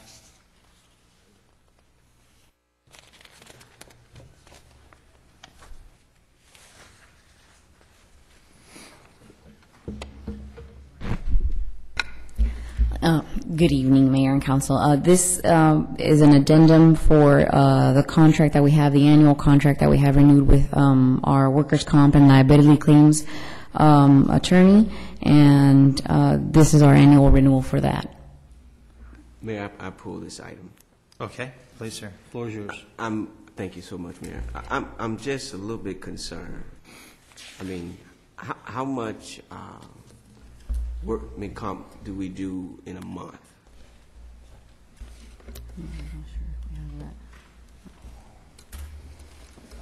Members of council, we have approximately... Excuse me, Mr. Stetton, why don't you sit down right there at the... I'm sorry. Mayor Bateman, members of council, we have approximately 60 active ongoing liability claims, and we have approximately 20 or so workers' compensation claims. Sometimes they're more litigious than others. Some months are more hours than other months, but in general, there are quite a few. Follow up, Mayor, to the manager. I think this is an exorbitant amount. Is there any possibility that we have this, that we can send this back out for a bid or something? Because I think this is, in these times we're living in, and as we hear some of my fellow colleagues talk about being conservative in city spending, I think we need to relook at this, because I'm pretty sure we can hire somebody in-house to take care of this for much less than what we're paying. And for a second question for my comment is, what was the total bill that we paid for last year with this firm? Does anybody have those figures? I can tell you that before we went to the annual retainer, we were charging hourly, and the hourly fees were approximately 25% more than what the annual retainer is. I understand. So we've actually lowered it by doing the retainer. Well, I still think, in my personal opinion, that it's too much. And if somebody can get me those numbers, that would be appreciative. What did we spend on this last year? Well, we certainly could get you that information. Well, let's maybe move on and table this for the night. I move that we table this, because I'm not going to sit here and vote for a $17,000 monthly retainer. Okay, I'll second that motion. We'll get back to you with the information. I will tell you that Mr. Staton does an excellent. I know you've been in executive session. He's done a Mayor, very good job. Yes, sir. I'm not questioning his ability to perform or his firm. I'm questioning the amount that we're paying, and I just think it's exorbitant. And so I'm entitled to that. I'm not questioning his performance at all. I'm questioning, can we do this at a lower price? Okay, any final questions from council? Do we vote on the motion to table this? To defer, no. We have a motion to bring it on in second, and we need this final questions from council. Hearing none, seeing none. Yes, sir. Just out of curiosity, when do we have to have this renewed by? When does this one expire? Because what time frame are we on? April 1st. Okay. Can we address this? Because I agree with my colleague. I would like to know at least the numbers, so at least I'm an informed voter. But I just want to make sure that we're not without a representation come April 1st. Right. He does have ongoing cases. Maybe extended for 60 days while you look at this. So how long? Extended for 60 days while you look at it? Yeah, I mean, that's whatever's reasonable. But whatever time you guys need to put together or make my colleague satisfied. 60 days. Pardon? No, 60 days is too long. It's not only a question of getting the information together, but it's then getting you guys together to look at it. So when's our next? It can't be on the, I mean, when it was the next. This contract expires the 1st. I understand, but what I'm asking is, can we discuss this at a COW meeting? Can it be brought up at the next COW? It can be brought up at a COW, but it can't be finally voted on at a COW. Until the next council. Pardon? It can be voted on at the council meeting. Next council meeting. Okay, well then. That's 30 days. Yeah, 30 next days. council meeting. Okay. Extend it for 30 days, we need a motion to do that, right? I'll make that work. Okay, and second? Second. Okay. Let's vote on extending it for 30 days. Any final discussion? Hearing no discussion, Madam Clerk? Councilman Williams? Yes. Councilman Burgess? Yes. Councilwoman Lobos? Councilman Maldonado? Yes. Councilman Shelley? Yes. Mayor Bateman? Yes. The motion carries. Thank you, Madam Clerk. Are you through? Okay. Thank you. You're welcome, sir. It goes back to you. Any final comments from you? I just like to request an executive session, the Pelletier versus City of Homestead. This is one of the cases that Mr. Staton is handling. Okay. Being scheduled by the clerk. Okay. I have no objections. All right. Is there any member of council any objections? Okay. Hearing none, we'll schedule it. Mr. Manager? No report. No report. Okay. Okay. Who's up first? Who's on first? I'm tired. I'm passing on mine. Okay. Go ahead, Mr. Shelley. Yeah, because of the late time, I'm not going to go into much. The only thing I did want to announce is that we do have our annual Youth Fishing Foundation banquet, which is April 15th, 2011. We're trying to find auction items. We're trying to find donations and things to raise some money, and also it's buy tickets. It's a good event to go to. There's food, and everyone usually has a good time. Silent auction, live auction. So just wanted to announce that on the record. That's all. Thank you. Okay, Mr. Williams. Thank you, Mayor. I just want to address this to Julio about the, if I can, through the city manager, about the trolley route, to look at increasing the route, if you'll check into that, to come down maybe on 17th Avenue Southwest. It's in the Avocala Village area. So if you can give me an update or let me know one way or the other. Mayor and Council. Yes, on speaking to Councilman Jimmy Williams, he mentioned that there were some people that were asking for some stops on the west side of the city. We've looked at it, so he asked me to look at it and see what the feasibility was for doing something like that. I looked at the route, and we think we have a route that would work. It wouldn't add any additional cost to our operations because we will still operate the same amount of hours per day. It would just add a couple of extra stops on the downtown route, per se. The east route would remain the same, and it would only affect the one on the west side. So we're basically asking for direction, whether or not to move forward or not on this. This was one of those questions where we weren't sure whether it was administrative or policy. So if you think it's policy, let us know, or we can do it administratively. Okay, council, comments, discussion? Hearing none, seeing none. I don't have a problem with that. And if you reviewed it and you're happy with it, I think that's fine. They're safe and solid stops, and we're not going to have problems. Great. Okay, then we'll move forward. Okay. Thank you so much. Thank you, sir. Okay, Councilwoman Lobos. Thank you, Mayor. I'd like to update Mayor and Council that the last member, the appointee to the CRA committee that will be doing the recommendations for the nonprofit money was submitted this morning. So we have tentatively set a meeting for next Wednesday, and at that time we will go through the introductions, reviewing of the sunshine laws, and just some very basic information. And hopefully at that time the committee will then make a calendar of all the meetings so that we can get this done quickly. So thank you for your recommendations, and we're going to go forward with this. And then the second item, Mayor, if I just may, I know it's late, I just have a question. Council approved a vendor, or approved a resolution, I'm sorry, to change some wording to be able to get rid of those shopping carts out on Farm Life Road in Canal. I drive by it every day, and I see the pile getting higher and higher. Why are we not getting rid of it now that we can? Councilwoman, that's the second request we've received. I'm told Tuesday they'll be gone. Tuesday, Dennis? Who was your first? Starting on Tuesday, yes. Who was your first? No, thank you very much, Councilwoman Lobos. I said that mountain is climbing. Thank you. That's all, Mayor. Thank you, ma'am. Mr. Maldonado? No. Mrs. Wallman, we want to mention the Relay for Life update. I don't know, is there a date and time? Do we have that? Christy, somebody? The date and time? Okay. You got a second?